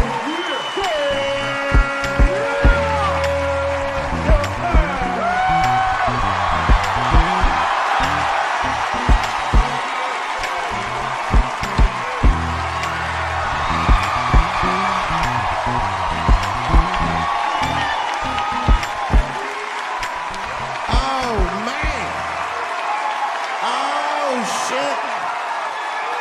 Oh, shit. Yes, bring it on, bring it. Yes, thank you. Thank you all. Thank you for coming. God damn. I did it big this year. From cable, nigga, goddamn. Thanks for coming out, and thanks for making a nigga feel comfortable in the gayest place on earth. You guys got Disney World jealous out this motherfucker. Man, I didn't really think it was that gay at first. I was like, what is everybody? Because when I was coming out here, everyone was like, man, that place is really gay. So what the fuck is everybody talking about? It's not so gay. And then I wandered into that Castro. God damn, I said, this is America's anus right here. This shit is deep. Went to that Tenderloin. There's nothing tender about that motherfucker at all. That shit was rough. The opposite of tender. I have never seen crack smoked so casually before.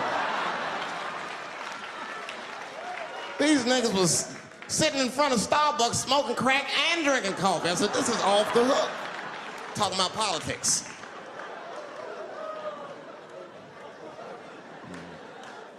I seen one crackhead trying to break into somebody's car, man, and it struck a chord with me. I tried to stop him. I said, hey! And he looked back and saw me and said, oh, keep an eye out. I said, nigga, that was me that said that. I'm not trying to help you. I want this shit to stop.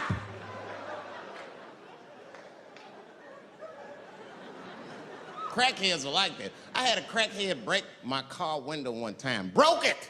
You know what he stole? Fucking candy bar I had lying on the seat. That's all he took. It's a goddamn candy bar. I was so mad.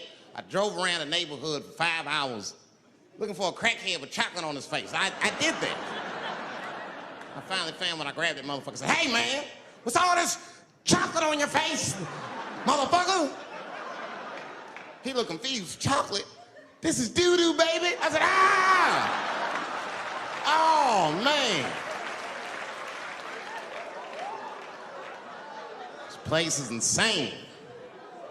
But you know what I like about San Fran, and the reason I picked this city to do my special is because of all the major cities in America, somehow people get along here better than anywhere else I've seen in the country. That's right.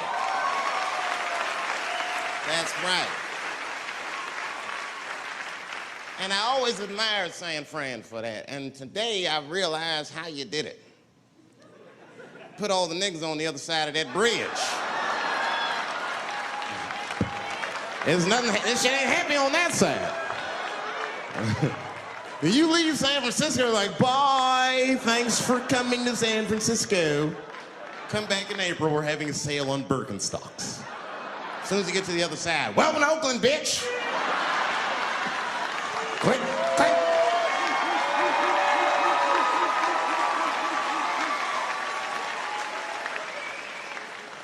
It's fucking crazy. But it also would feel like it's the East Coast city in the West Coast. You guys got subways and shit.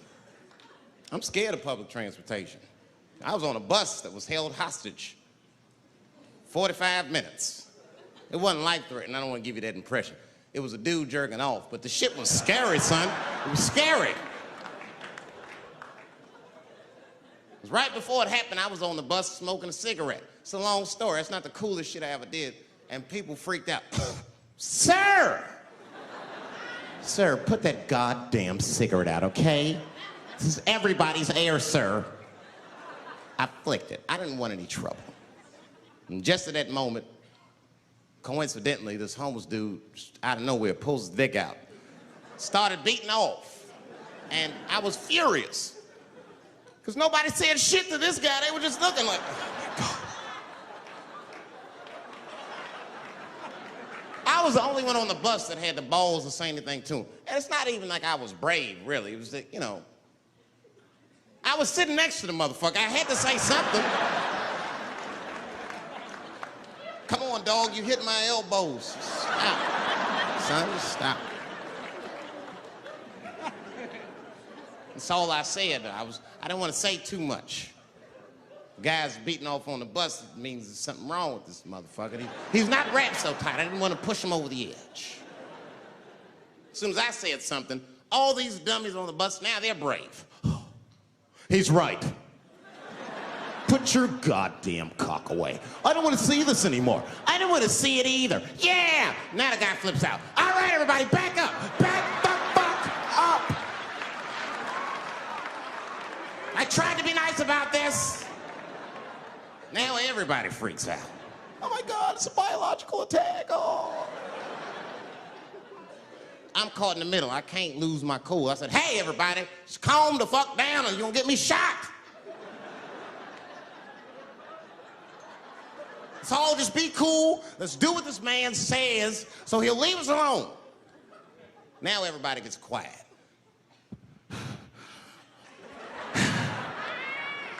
That's better. That is better. And then he started walking up and down the aisles. He was terrorizing us.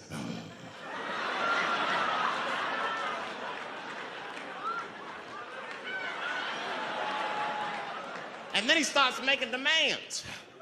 You in the pink shirt, squeeze your tits together. Oh God, no, no.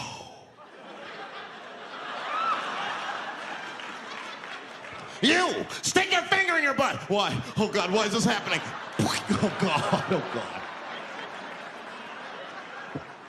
He was working my way. Shit was tight. Just that minute. I got saved, dudes. I was so lucky. This guy at the other end of the bus, he snapped. He lost his mind. I seen it happen. Ah! He screamed out, rush him! He can't come on all of us and charge him out. Ah! And it was like a movie. This homeless dude seen him coming and shot one off. Ah! I dodged that shit like the Matrix, niggas. Oh.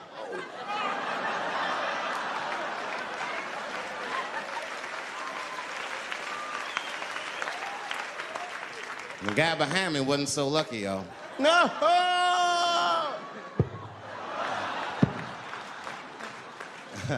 That shit was gross.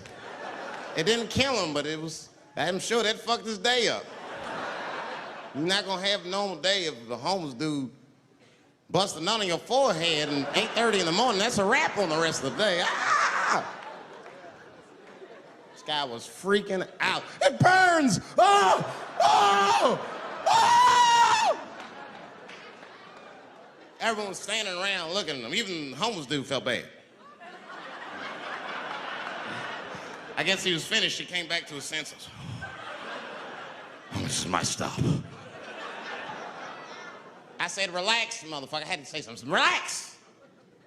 Oh, I can't. I got AIDS. I know it. I said, you can't get AIDS from a homeless dude busting a nut on your forehead. That's not how it spreads.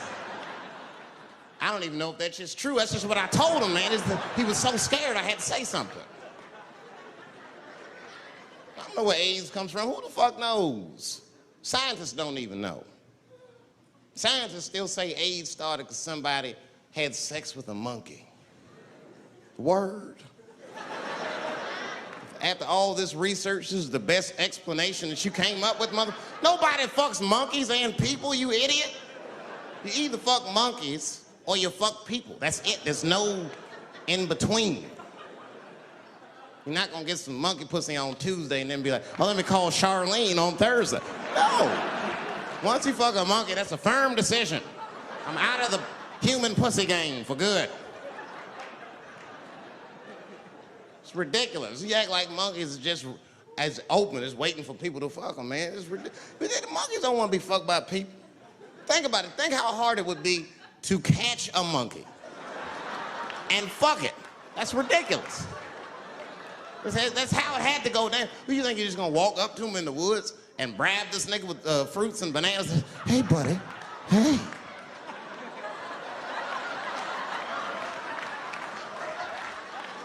Yeah. There you go, buddy. Yeah. Yeah. There you go, your big, bright red ass.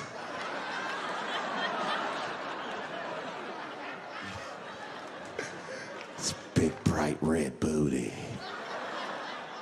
know how strong a monkey is? Would rip your dick off like a celery stalk. Just throw that shit in the tall grass to never be seen again. Hey, dog, we gonna go to the club, pick up some girls. You trying to roll? Nah, man, I'm cool. I'ma stay home, dog. Chill with my monkey. You know how long it took me to train this monkey to suck my dick without peeling it?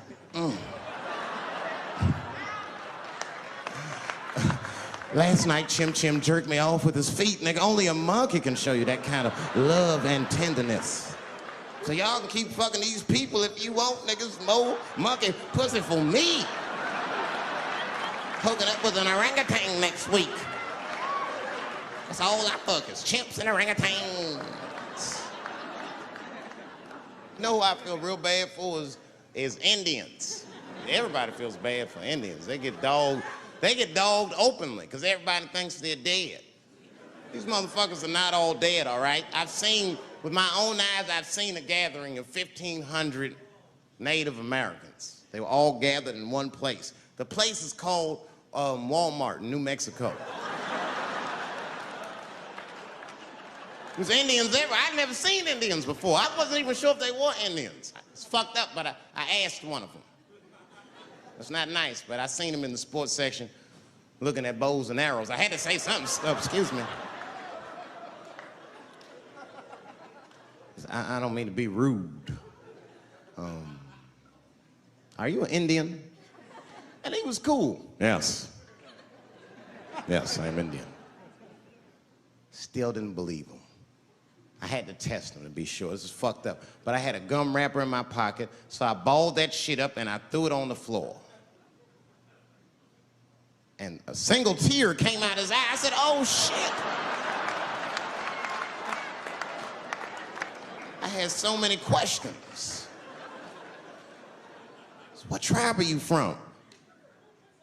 I am a Navajo. I said, word. I studied you in social studies. You're a hunter-gatherer, correct? He said, I guess so. That's what you wish to call it. I said, why? What do you call it? He said, I am an alcoholic.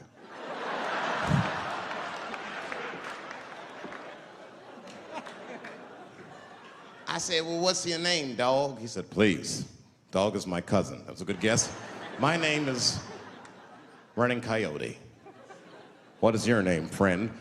And that shit caught me off guard. I mean, I didn't want to say my name was Dave to a motherfucker named Running Coyote. This don't feel good enough. He just put me on the spot. I said, huh? My name, what? Oh, my name's Blackfeet. Then I changed the subject. Forget about me, what's going on with you? I want to meet your chief. Why don't me, you, and your chief and your friends get together tonight? We could have a real live peace pipe smoking ritual. We need to celebrate, nigga. I thought you were dead. And he set it up. It was beautiful. It was just like I dreamed. We was all sitting around. Them Indians was beating the drum. Some other Indians came out the back with a long blanket that was folded in half and put in front of us. Open that shit up, and on the blanket was a long wooden pipe with feathers. And bags of weed were all over the blanket. Chief walked over.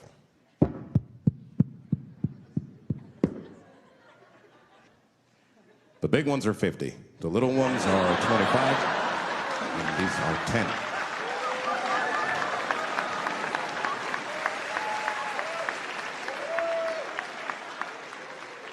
Me and those Indians got high as shit. I was baked. I told the chief, we was talking, I cut him off. Time out, chief. Sorry to interrupt. Fucking smashed, man. The weed's too strong. I'm itching. This is PCP, nigga. The spirits have got me. Chief, the spirits have got me. And the chief threw some water in my face. Calm down, blackface. Splash! I said, hey, it's black feet, motherfucker. Take it easy.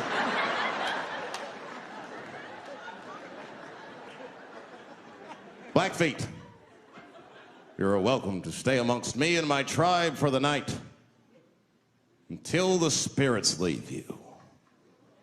And they gave me my own teepee to sleep in, which sounds nice. I personally felt like it was a little fucked up, you know, because they all had houses, man. It's like, why can't I sleep with y'all in the house and watch TV? Nigga, I can't be on this grass all night.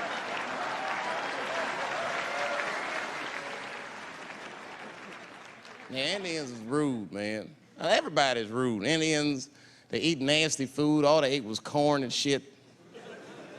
Doritos, I think they call it. That's right.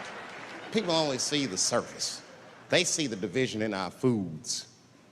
Just because I eat chicken and watermelon. They think that that's something wrong with me. Let me tell you something. If you don't like chicken or watermelon, something is wrong with you, motherfucker. There's something wrong with you. Where are all these people that don't like chicken and watermelon? I'm sick of hearing about how bad it is. It's great. I'm waiting for chicken to approach me to do a commercial, nigga. I'll do it for free, chicken. It's the least I can do. They make fun of Latin people for eating, what y'all eat? Beans, rice, corn.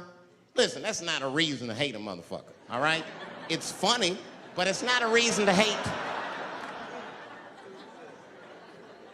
The only reason these things are even an issue is because nobody knows what white people eat. You've been very good at keeping that shit a secret amongst yourselves. I study white people. You don't know that. I'm writing a paper on you. Not even for school, nigga, just to do it, just to get, I'm just doing this independent research. I'm spending my money, that's why I'm working so hard. I follow you around grocery stores. They freak out. I just try to peek in the cart. They always say, get away from my cart, nigga. What are you looking at? Chicken and giblets are over there. You must be lost. These are vegetables.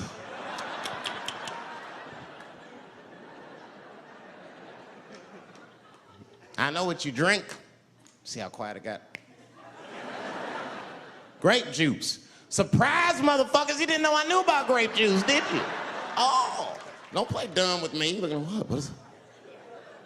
A lot of black people don't have the privilege of knowing about grape juice because they have grape drink. It's not the same formula that you get. Ain't no vitamins in that shit. You might have one of your black friends over. Todd, would you care for a glass of grape juice? What? Nigga, what the fuck is juice? I want some grape drink, baby. It's purple. I don't think I know what a grape drink is. What? I have some apple juice if you want. What the fuck is juice?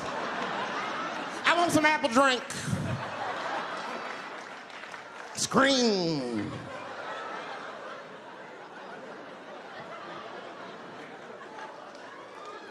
Remember that commercial for Sunny Delight when all the kids run in from outside playing? And they all run to the fridge. All right, I got some purple stuff, some Sunny D. As soon as you say Sunny D, all the kids go, yeah! Watch the black kid in the back. If you ever see that commercial again, look at that black kid. He'd be like, I want that purple stuff. That's drink, nigga, that is drink. They want drink. I want all them vitamins, nigga, I want drink. Sugar, water, purple. That's the ingredient, sugar, water, and of course, purple. It's too fucking much.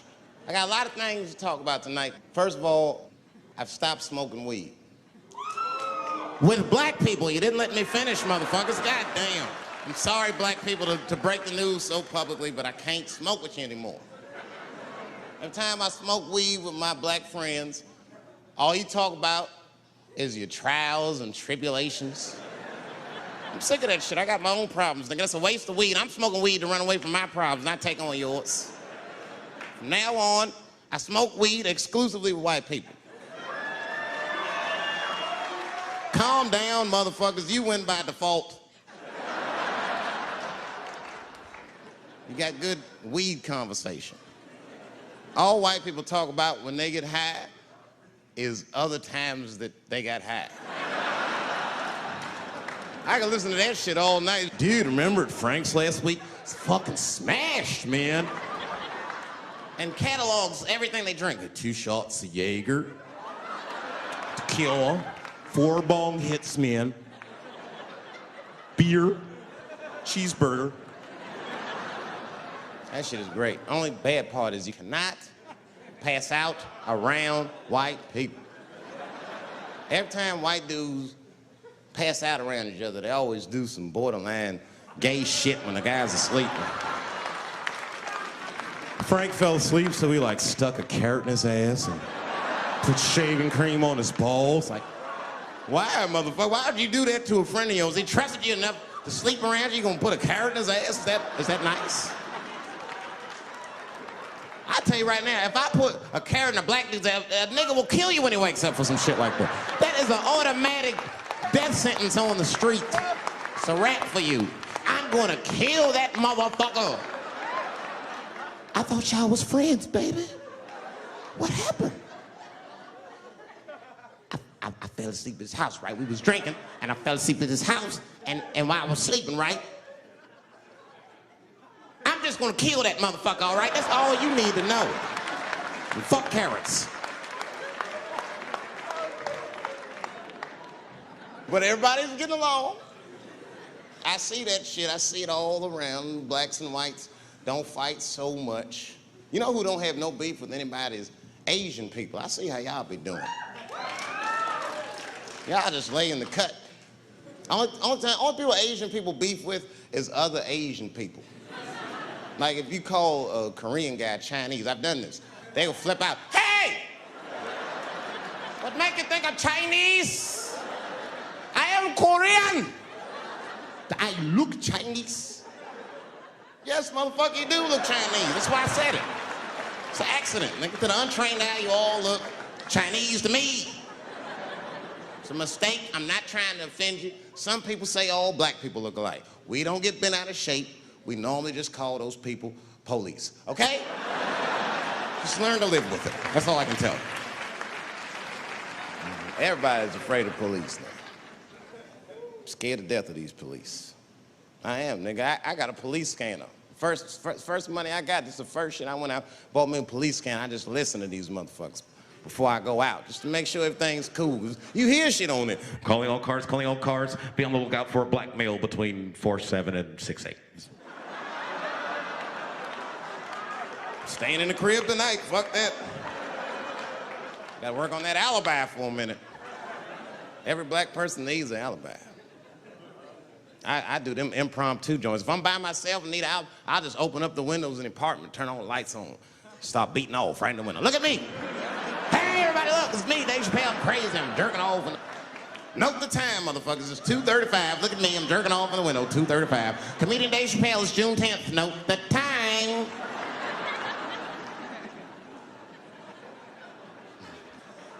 That shit could save my life. Officer David Chappelle couldn't have done that. I saw him in his window masturbating from 2:35 to 2:37. I'm certain of it. He was standing on a clock and holding a calendar and today's paper. Fuck, I need an alibi. I can't be no celebrity. This shit is just the worst. I'm seeing it. I see why stars are crazy, man. These motherfuckers. I went to Disney World with my kids, which is a big deal for me. I don't get to see my kids so much. I do Chappelle show 20 hours a day, sleep for like half an hour, raise my kids for 10, 20 minutes, and I go back to work. Now, this particular day, I got to hook up with the kids. We went to Disney World. Everybody at the park, fucking everybody. Hey, Rick James, bitch. Hey, I'm Rick James, bitch. It's like, hey, man, hey. You mind not calling me a bitch in front of my kids? Time out, motherfucker. We take a day off. Even Mickey Mouse did it. I said, this is the most unprofessional shit I have ever seen in my life. Rick James, bitch. Oh, I was fed up. I caught that motherfucker with an uppercut. Bop! Knocked his head clean off. Everybody was screaming. Oh my God, oh my God. Mickey Mouse is Mexican.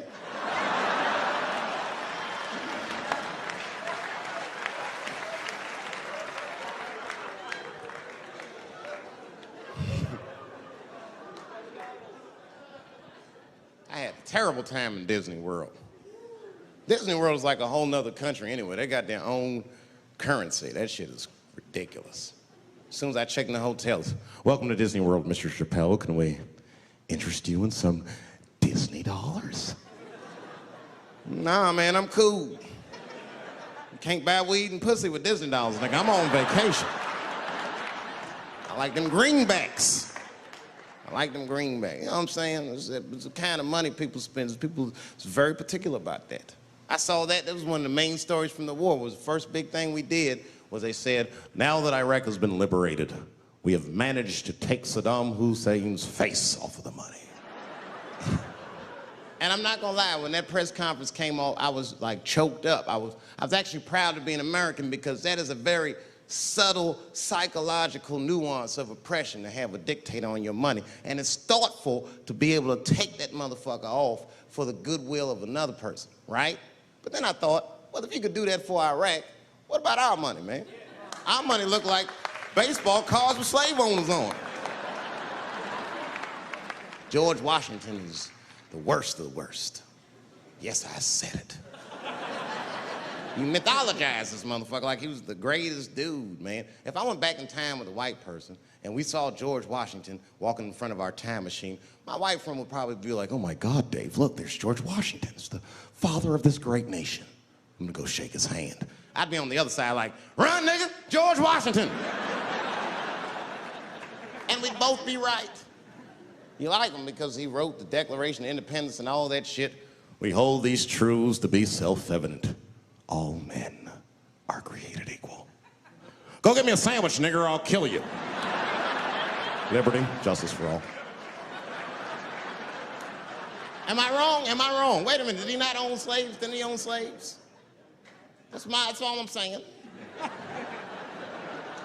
I almost protested the war in the beginning. Almost. Until I saw what happened to them Dixie chicks. I said, fuck that. If they'll do that to 3 white women, they will tear my black ass to pieces. I don't want to hear that shit. Yeah, man, they would. But I'm like, for real, why you care so much what the Dixie chicks say? It's not like they political scientists or nothing. They just bitches that can sing good. You know what I mean? Stop worshiping celebrities so much. Just don't listen, don't pay attention. I remember right around September 11th, Ja Rule was on MTV. That's what they said. They said, we got Ja Rule on the phone. Let's see what Ja's thoughts are on this tragedy. Who gives a fuck what Ja Rule thinks at a time like this, nigga? This is ridiculous. I don't want to dance, I'm scared to death. I want some answers that Ja Rule might not have right now.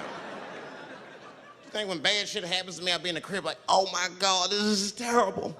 Could somebody please find Ja Rule, get hold of this motherfucker so I can make sense of all this. Where is Ja? Guide me, Ja Rule.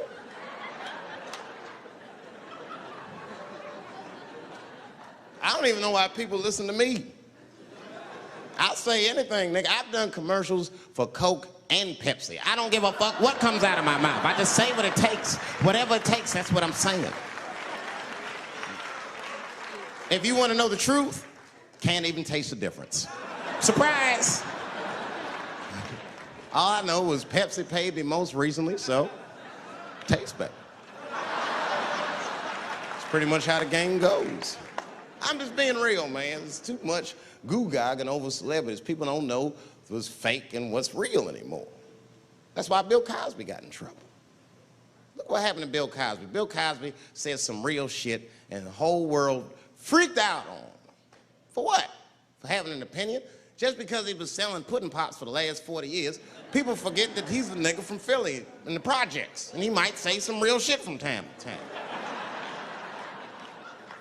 It's not that big of a deal. I spoke at my old high school and I told them kids straight up, if you guys are serious about making it out of this ghetto, you gotta focus, you gotta stop blaming white people for your problems, and you've gotta learn how to rap or play basketball or something, nigga, you're trapped. You are trapped. Either do that or sell crack. That's your only options. That's the only way I've ever seen it work.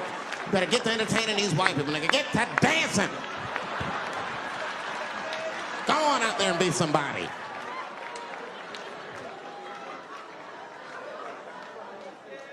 I just hope they listen.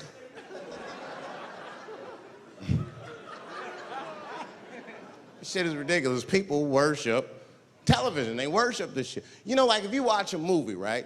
Say you're watching a movie and one character says to another character, say, hey, what's your number, man? What's the other character always say? 555, 5555. You know why we gotta do that? Because stupid ass people go to the movies and then go home and try to call the characters that they just saw. Hello, is Indiana Jones here? No, motherfucker, he's fake. It's not his number. And to be honest, this is the worst time in history to be a black celebrity. Fuck, they locking all our stars up. It's hot right now for black celebrities. I knew it was bad when Kobe got in trouble. I said, this is a wrap for us. He's one of the most wholesome dudes we had. They locked him up, everything.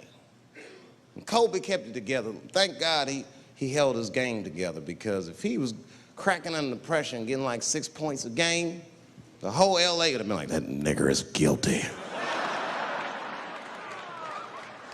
Kobe was playing his ass off. He was playing like his freedom depended on that shit. You see this motherfucker in them games, this nigga's trying to beat that case on the court.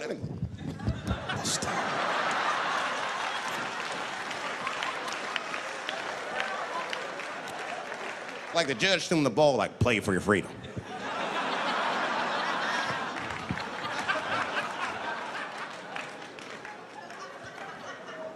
If I could talk to Kobe, I'd be like, just relax, you'll be fine, man, because the public is still giving Kobe the benefit of the doubt. He's one of the few black celebrities that get that.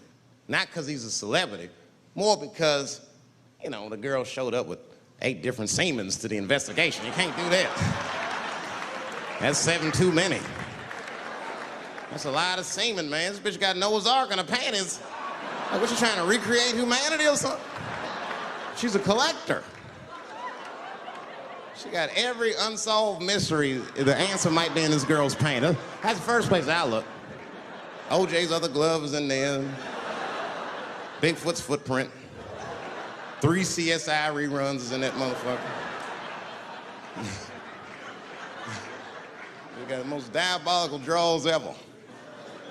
Fuck being a celebrity. This is not the time to be a black star. They locking all our stars up. Black celebrities, this is a witch hunt for us, man. God damn it. It's all OJ's fault. Ever since OJ got away, white people have just been locking up our stars one by one. It's true. And it's not even OJ's fault, it's our fault. We celebrated too openly when OJ got acquitted. We should have been quiet about that shit. As soon as it's not guilty, niggas just damn. Oh, in your face, nigga, in your face. It hurts, don't it? It hurts. Burns, doesn't it, nigga? Ooh, that justice system burns, doesn't it? Welcome to my world, motherfucker, all that shit. White people wanted OJ's ass bad. City of LA spent over $12 million just trying that motherfucker. And the look on white people's face when he was acquitted, priceless. Priceless.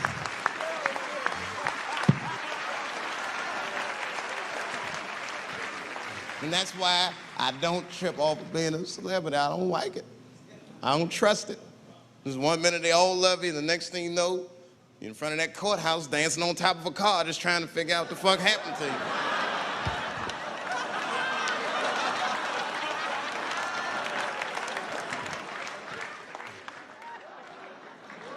That's what I'm waiting for, because the timing of this Michael Jackson shit is what makes me doubt it.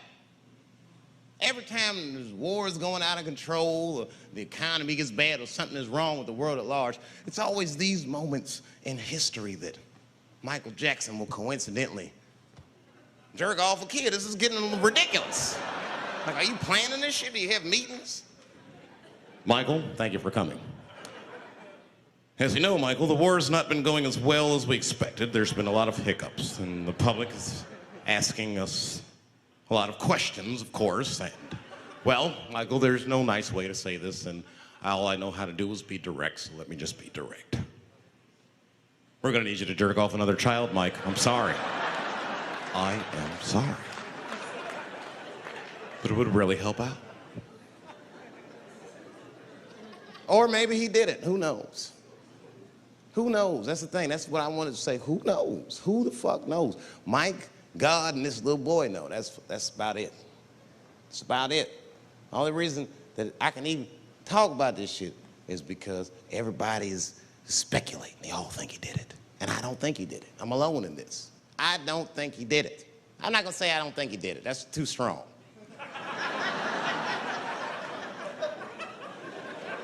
Let me just say I am reserving judgment until all the facts come out. But so far from what I heard, I mean, the kid said he was dying of cancer. He was in Make-A-Wish Foundation. He claims he had 2 weeks to live, and it was his dying wish to meet Michael Jackson. Come on, man, give me a fucking break. This kid is 10 years old. He don't remember Thriller. The fuck you want to meet Michael Jackson for, honestly? I remember Thriller, and I just, like, kind of want to meet this nigga. Like, I wouldn't break an appointment to meet him. I'll put it that way. I'd have to already be free. That's ridiculous. It's like if I'm dying in 2 weeks and go, oh, mama, get me in a room with Chubby Chuckle. I wouldn't want to meet that motherfucker. My last 2 weeks. Why not Usher or somebody like this? So then the kid claims he goes to Michael's house. This is where it all gets crazy. I don't, like, you know, he does everything you'd expect at Michael's house. They climb trees and rode roller coasters and Ferris wheels.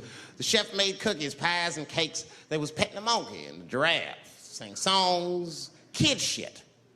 And in the middle of all this childlike activity, for some reason, Mike pulled out some wine and some pills and sucked his kid's dick. Folks, it hurts me to say it. And the kid had the nerve to call that abuse. Motherfucker, that is a good host. God damn, what else do you want? What else do you want? I'm lucky to get a glass of grape drink at my friend's house. Let alone a roller coaster ride and my dick sucked. Mike must be confused, like I brought you in my house, I fed you, I sucked your dick, and this is how you repay me, motherfuckers? This was your wish, not mine.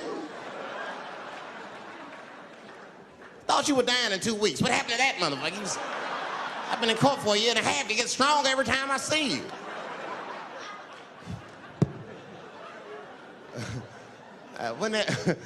This is fucked up. I shouldn't even say this fuck. Wouldn't it be some ironic shit if they found out through this case that the cure for cancer was Michael Jackson sucking your dick somehow? Like if Mike had powers like Green Mile and all the kids like, please, Mike, suck our dicks. Never again. He didn't appreciate it. Can we at least study your saliva? Please, Mike.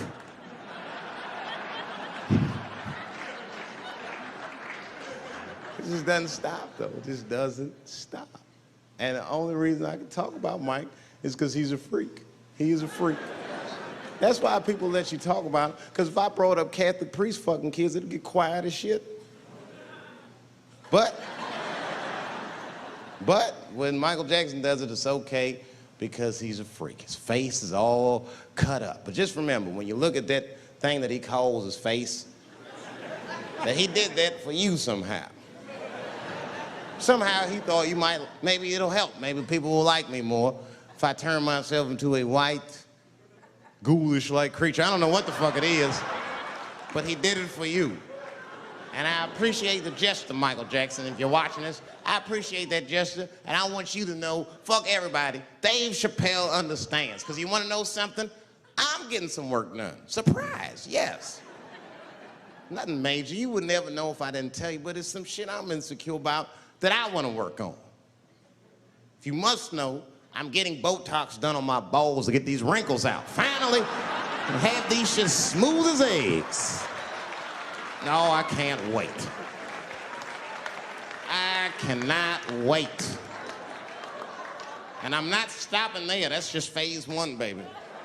Be like Bob Vila, these old balls, I'm fixing them up. I'm plucking all the hair out. I gotta make room. I know this. I gotta make room. I'm gonna tattoo a gangster ass face on them. Mean expressions like this. And then I'll grow the hair back on the bottom so they got beards like me. And then I'm hitting that beach and looking for ball suckers. I'm gonna wear some high shorts just like this. And walk up to women with a confidence I've never had before. Pardon me, miss. I don't mean to be rude. But do you suck balls? Excuse me? Miss, relax. You didn't even let me finish. Do you suck these balls? Oh my God, those balls are as smooth as eggs. Yes, I'll suck them. I've played this scenario out in my mind a million times, lady. That's how it always ends. Yes, I'll suck those balls. All our stars, man. R. Kelly pissed on his victim. I know, it was rough. But I mean, again, I can't even judge R. Kelly. First of all, we don't know if these allegations are true, and not even if they are true. If you want to know how I feel about it honestly, if a man cannot pee on his fans, I don't want to be in show business anymore because, well, that's why I got in the game, baby. I got dreams too.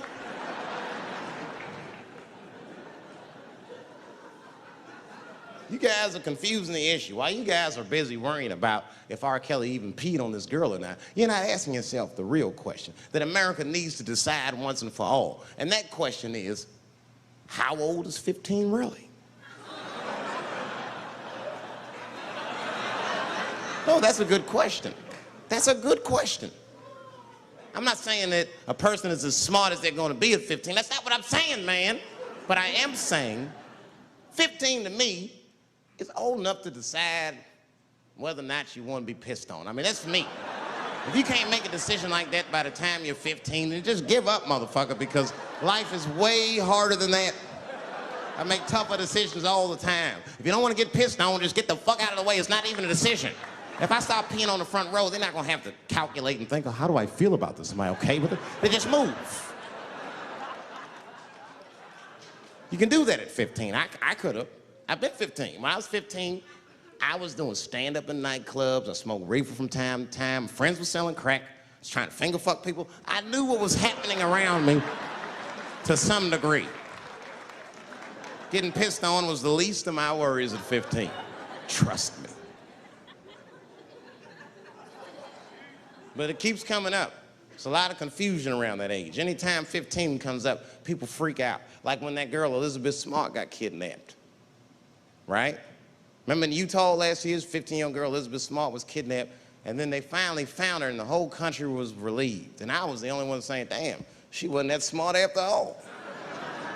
Now, because she got kidnapped, that could happen to anybody. I'm not knocking her for that. I'm just saying, if you kidnapped me when I was 15, you gotta take me further than 8 miles away from my house, man. God damn. You can't hold me prisoner around shit I recognize. I'll break away. I'll break away. Fuck off me, nigga. That's my bus stop. I know where I'm at. I'm going home.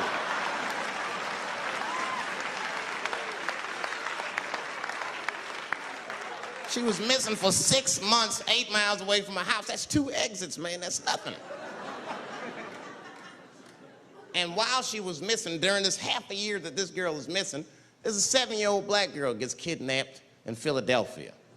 Nobody knows her name. They might have talked about her 2 or 3 times on the news, but she should have been the top story because she chewed through the ropes and had both of these motherfuckers in jail in 45 minutes flat. 7 years old. I'm not making this up. These 2 crackheads kidnapped her and took her back to the crack house and tied her up. And then they left her. They crackheads. They got to make moves. Crack to smoke, chocolate to eat. These motherfuckers made moves. It was out. But as soon as they left, this little girl got the nibbling.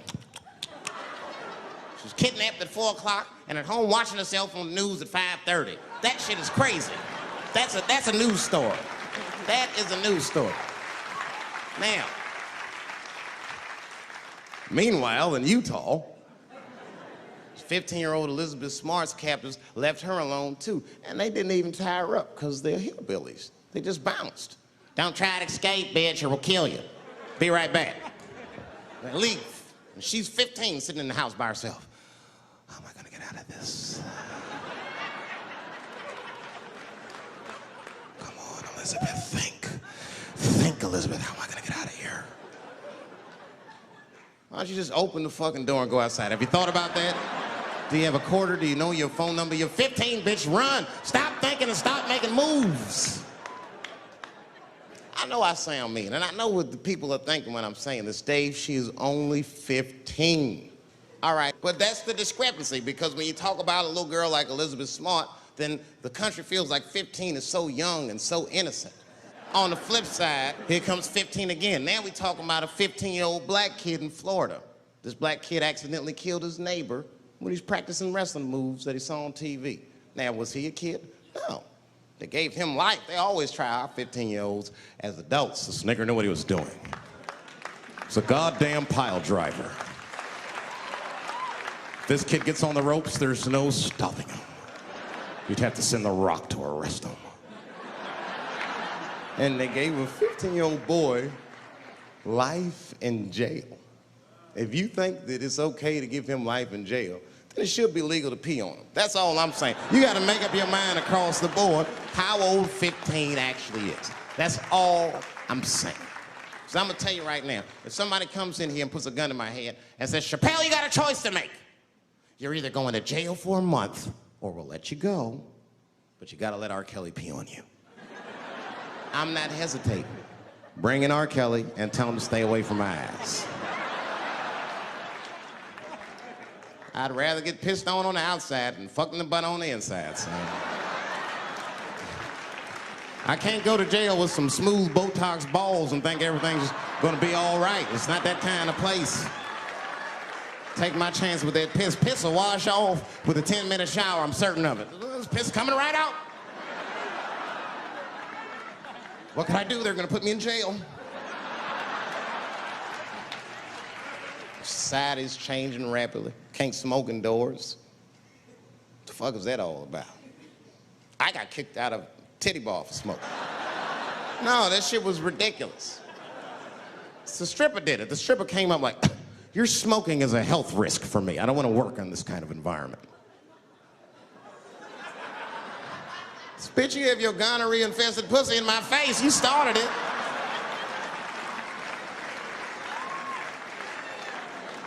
And they threw me out. It's the dirtiest place I've ever been thrown out of. And just to give you an idea of what I mean by dirty, lap dances at this place, $3. It's fucking disgusting. And at the same time, who could pass up a sale, son? It was $3. Of course I did it. It's only 12 quarters. Said, I'll break a 5 for that. I've never seen somebody work this hard for $3. This lady must have been a throwback to the Great Depression. She was all over me. It's the first time I ever told a stripper to get off me. All right.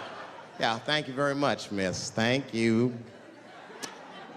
That'll be all. That's enough. Thank you. Hey! Hey, get off of me! Whatever happened to lipstick on the collar, lady? I have a shit streak on the middle of my shirt. How the fuck am I gonna explain this when I get home? Huh? Oh no, baby, me and Bob were playing basketball and Bob dunked on me, was hanging on the rim, and his pants fell down. I was checking him close, I think he's swinging, and his butt cheeks might have, his butt cheeks, I think, caught my shirt. I don't know why I was playing ball in my dress shirt. I just was. It was midnight. I don't know. What the fuck? Just let me think. That's when you know a guy's lying if he say shit like that. Hold on, just let me think. The man ever say that to you? Hold on, just let me think for a minute. Can I think?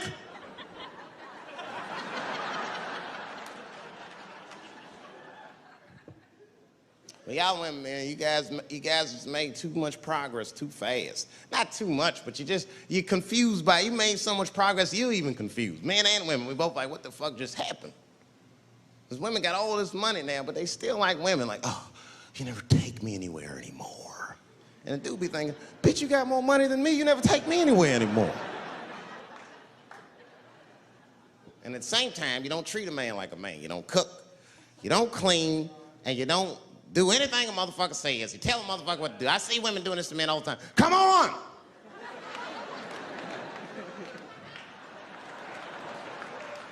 No man wants that shit. So want anybody that tell me what to do that much. You gotta work with me. Like if it makes a man feel like a man to watch the game, then just let him sit down and watch the game for a minute. And if he happens to look over at you while he's watching the game, don't look at him all mean and make him feel guilty about watching it. Just pick up your own titty and suck it. Just try it out.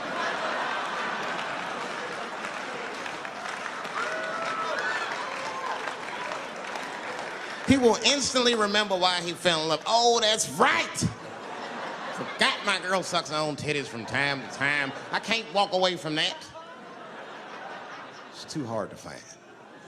You see, that took 20 seconds. You still can be as busy as you want, just suck your own titty and everything's cool. Well, how about this? If you're making love to your man, you're already making love, might as well spice it up, right? How about this? I personally like it. I like it when a girl tells me where to come. Don't like it when a girl tells me when to come. I hate that shit. Don't come yet. Oh, bitch, all these rules.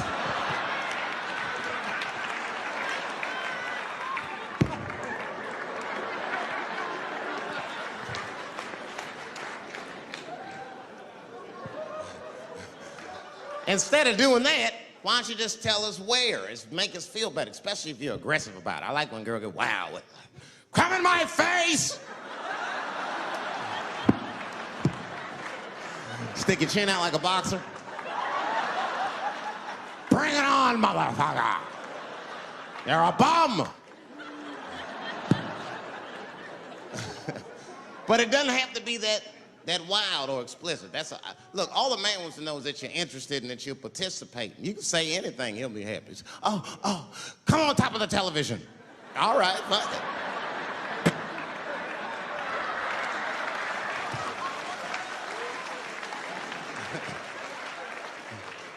The weirder the place, the better. Oh, come in my fishbowl. Damn, fishbowl. Oh shit, they're eating it. Oh.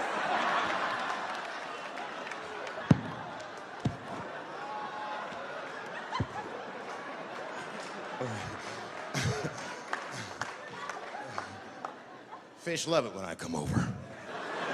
Oh, it's that guy. We're having chicken tonight.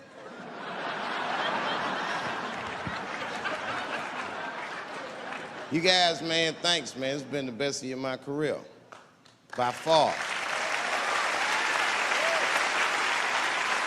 I appreciate you guys watching me. Because I do for my kids, really, man. And my kids are off the hook. You think I'm a bad motherfucker. Wait till you see the 2000 model Chappelle. This nigga is off the hook. My sons are bad. My oldest son is 3. This nigga made me a necklace out of macaroni. I said, this shit is baller. He painted the macaroni green and put it on a string. He tied it on my neck and he told me he was proud of me. And I got choked up. And he thought I was sad. That's how smart he was. He says, are you sad, Daddy? And I said, no, I'm not sad. You're too young to understand this, son, but this is fucking crazy. You used to live in my balls, man. Now you making jewelry out of macaroni. You a bad motherfucker. Long live Chappelle's.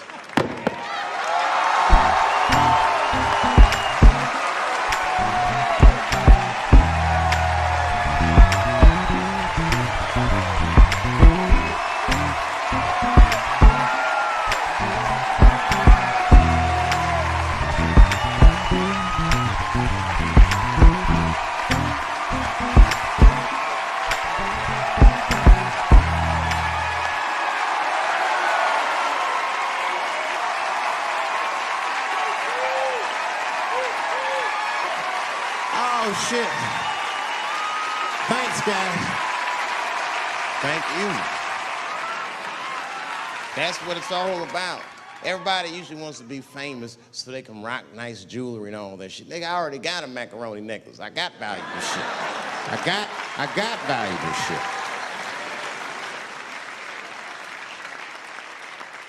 Not in it for that. Only kind of shit I want to do with fame that's like decadent is I want to go to Vegas to the $5,000 blackjack table. And I don't even want to play.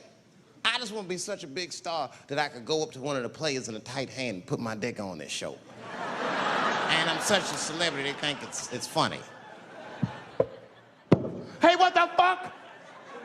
Oh, shit, Dave Chappelle. Wow.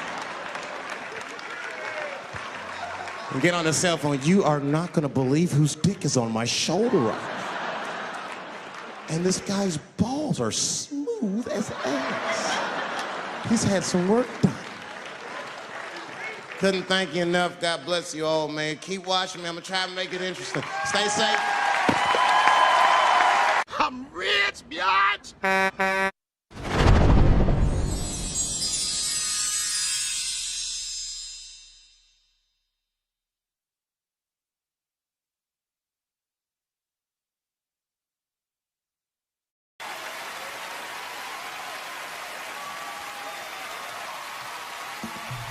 Ladies and gentlemen, Dave Chappelle.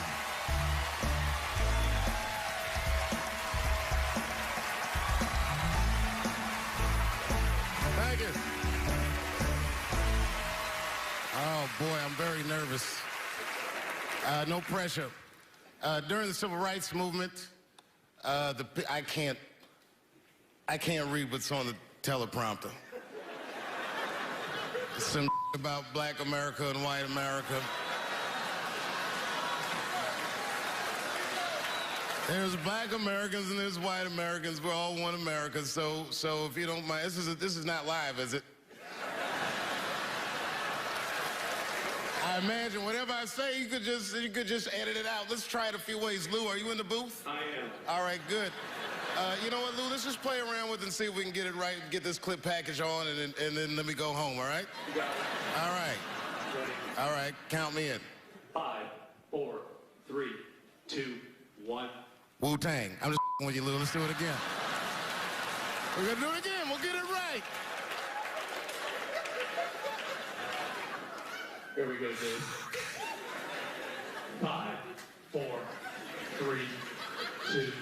You know, when I was a comedian starting out in Washington, D.C., right here in this city, 1988, I'll never forget this. It was a comedy club owner that banned profanity from his comedy club.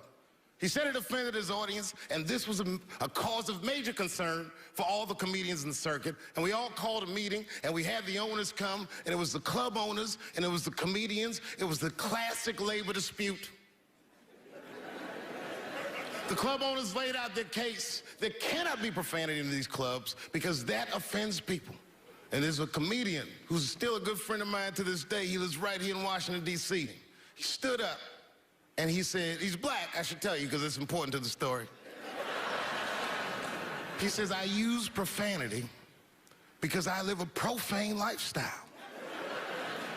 He says, I don't have an insect infestation in my house. I have roaches.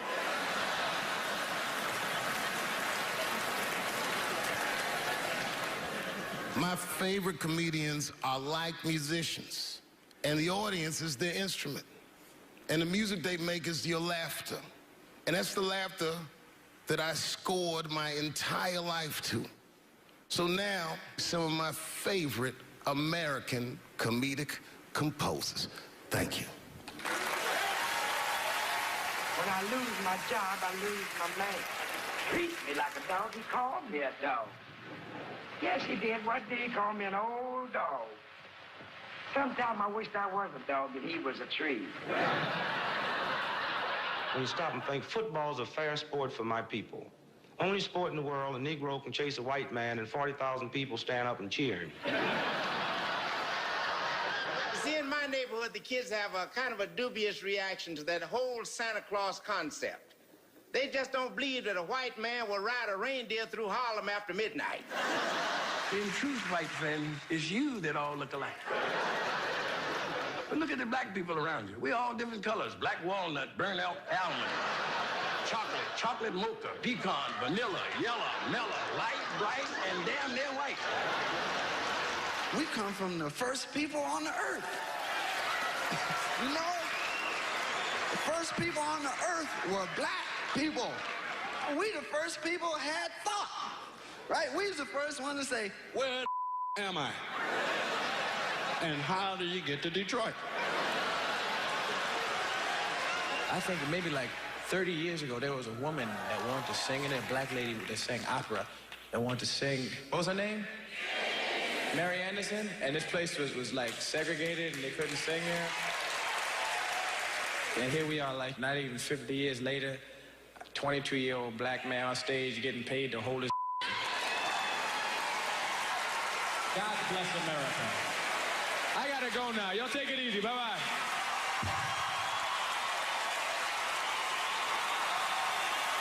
Janelle Monáe, Will Smith, Common, Gladys Knight, and John Legend when we continue.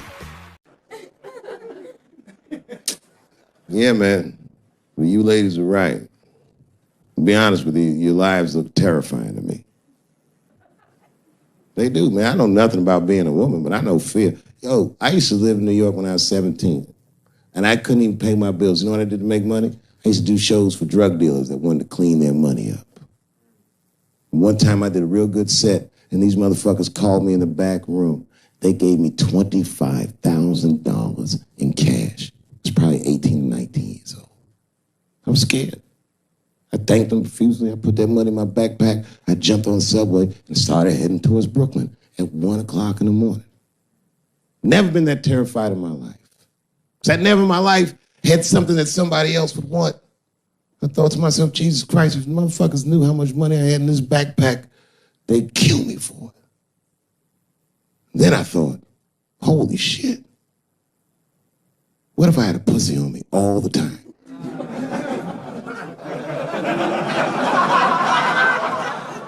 That's what women are dealing with. I'm gonna tell you right now.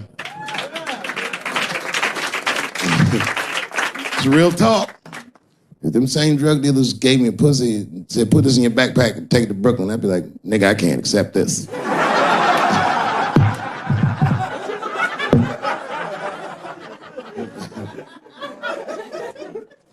I empathize, man, you know. Everybody gets mad because I say these jokes. But you understand that this is the best time to say them. More now than ever. And I know there's some comedians in the back. Motherfucker, you have a responsibility to speak recklessly. Otherwise.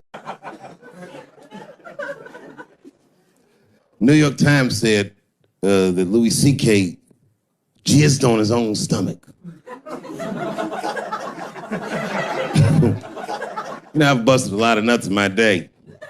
None of them were newsworthy.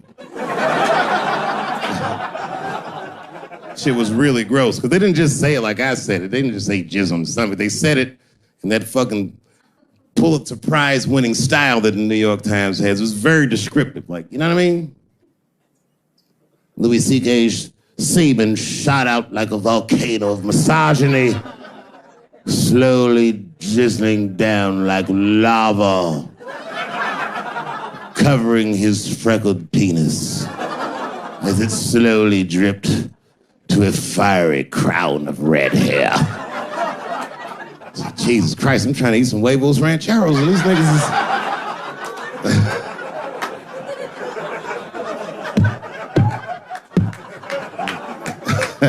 And you know, the tough part, being a comedian, knowing the motherfuckers, everybody comes up to me like, did you know?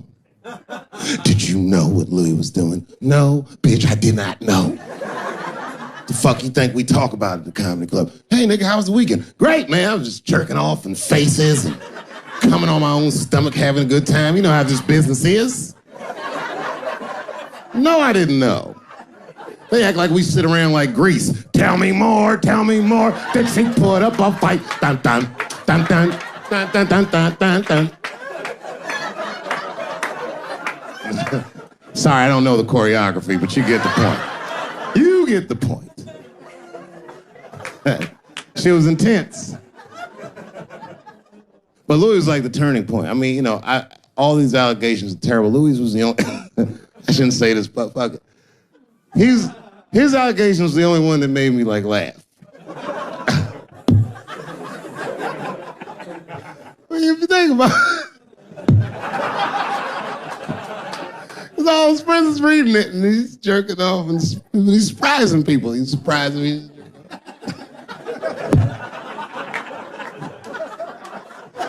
I just picture all the comics in comedy just reading it like, what?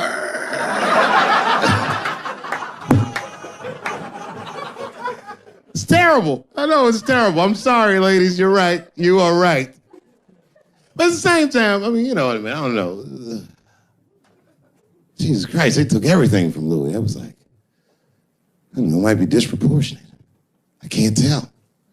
I can't tell. This is like where it's hard to be a man. One lady said, Louis C.K. masturbating in front of me ruined my comedy dreams. Word? Well, then I dare say, madam, you may have never had a dream. Come on, man, that's a brittle spirit. That is a brittle-ass spirit, nigga. That shit is too much. This is a grown-ass woman. You know what this shit is like? It's like COINTELPRO. You know what that is? It's a program that the FBI had under J. Edgar Hoover. In this program, one of the many things they did was they would track the sexual habits of anyone they considered an enemy of the state. It was a lit button. That's why they got all these fucking sex tapes with Martin Luther King fucking bitches. But lucky for us, he actually had a dream. You think if Louis C.K. jerked off in front of Dr. King, he'd be like, I can't continue this movement. I'm sorry, but the freedom of black people must be stopped. I didn't know this nigga was gonna pull his dick out and jerk off like this. I just thought we were gonna get a couple of drinks and chill. Show business is just harder than that. Them women sounding like, I hate to say it, y'all, they sound weak. I know it sounds fucked up, I'm not supposed to say that, but one of these ladies was like, Louis C.K. was masturbating while I was on the phone with him. Bitch, you don't know how to hang up a phone?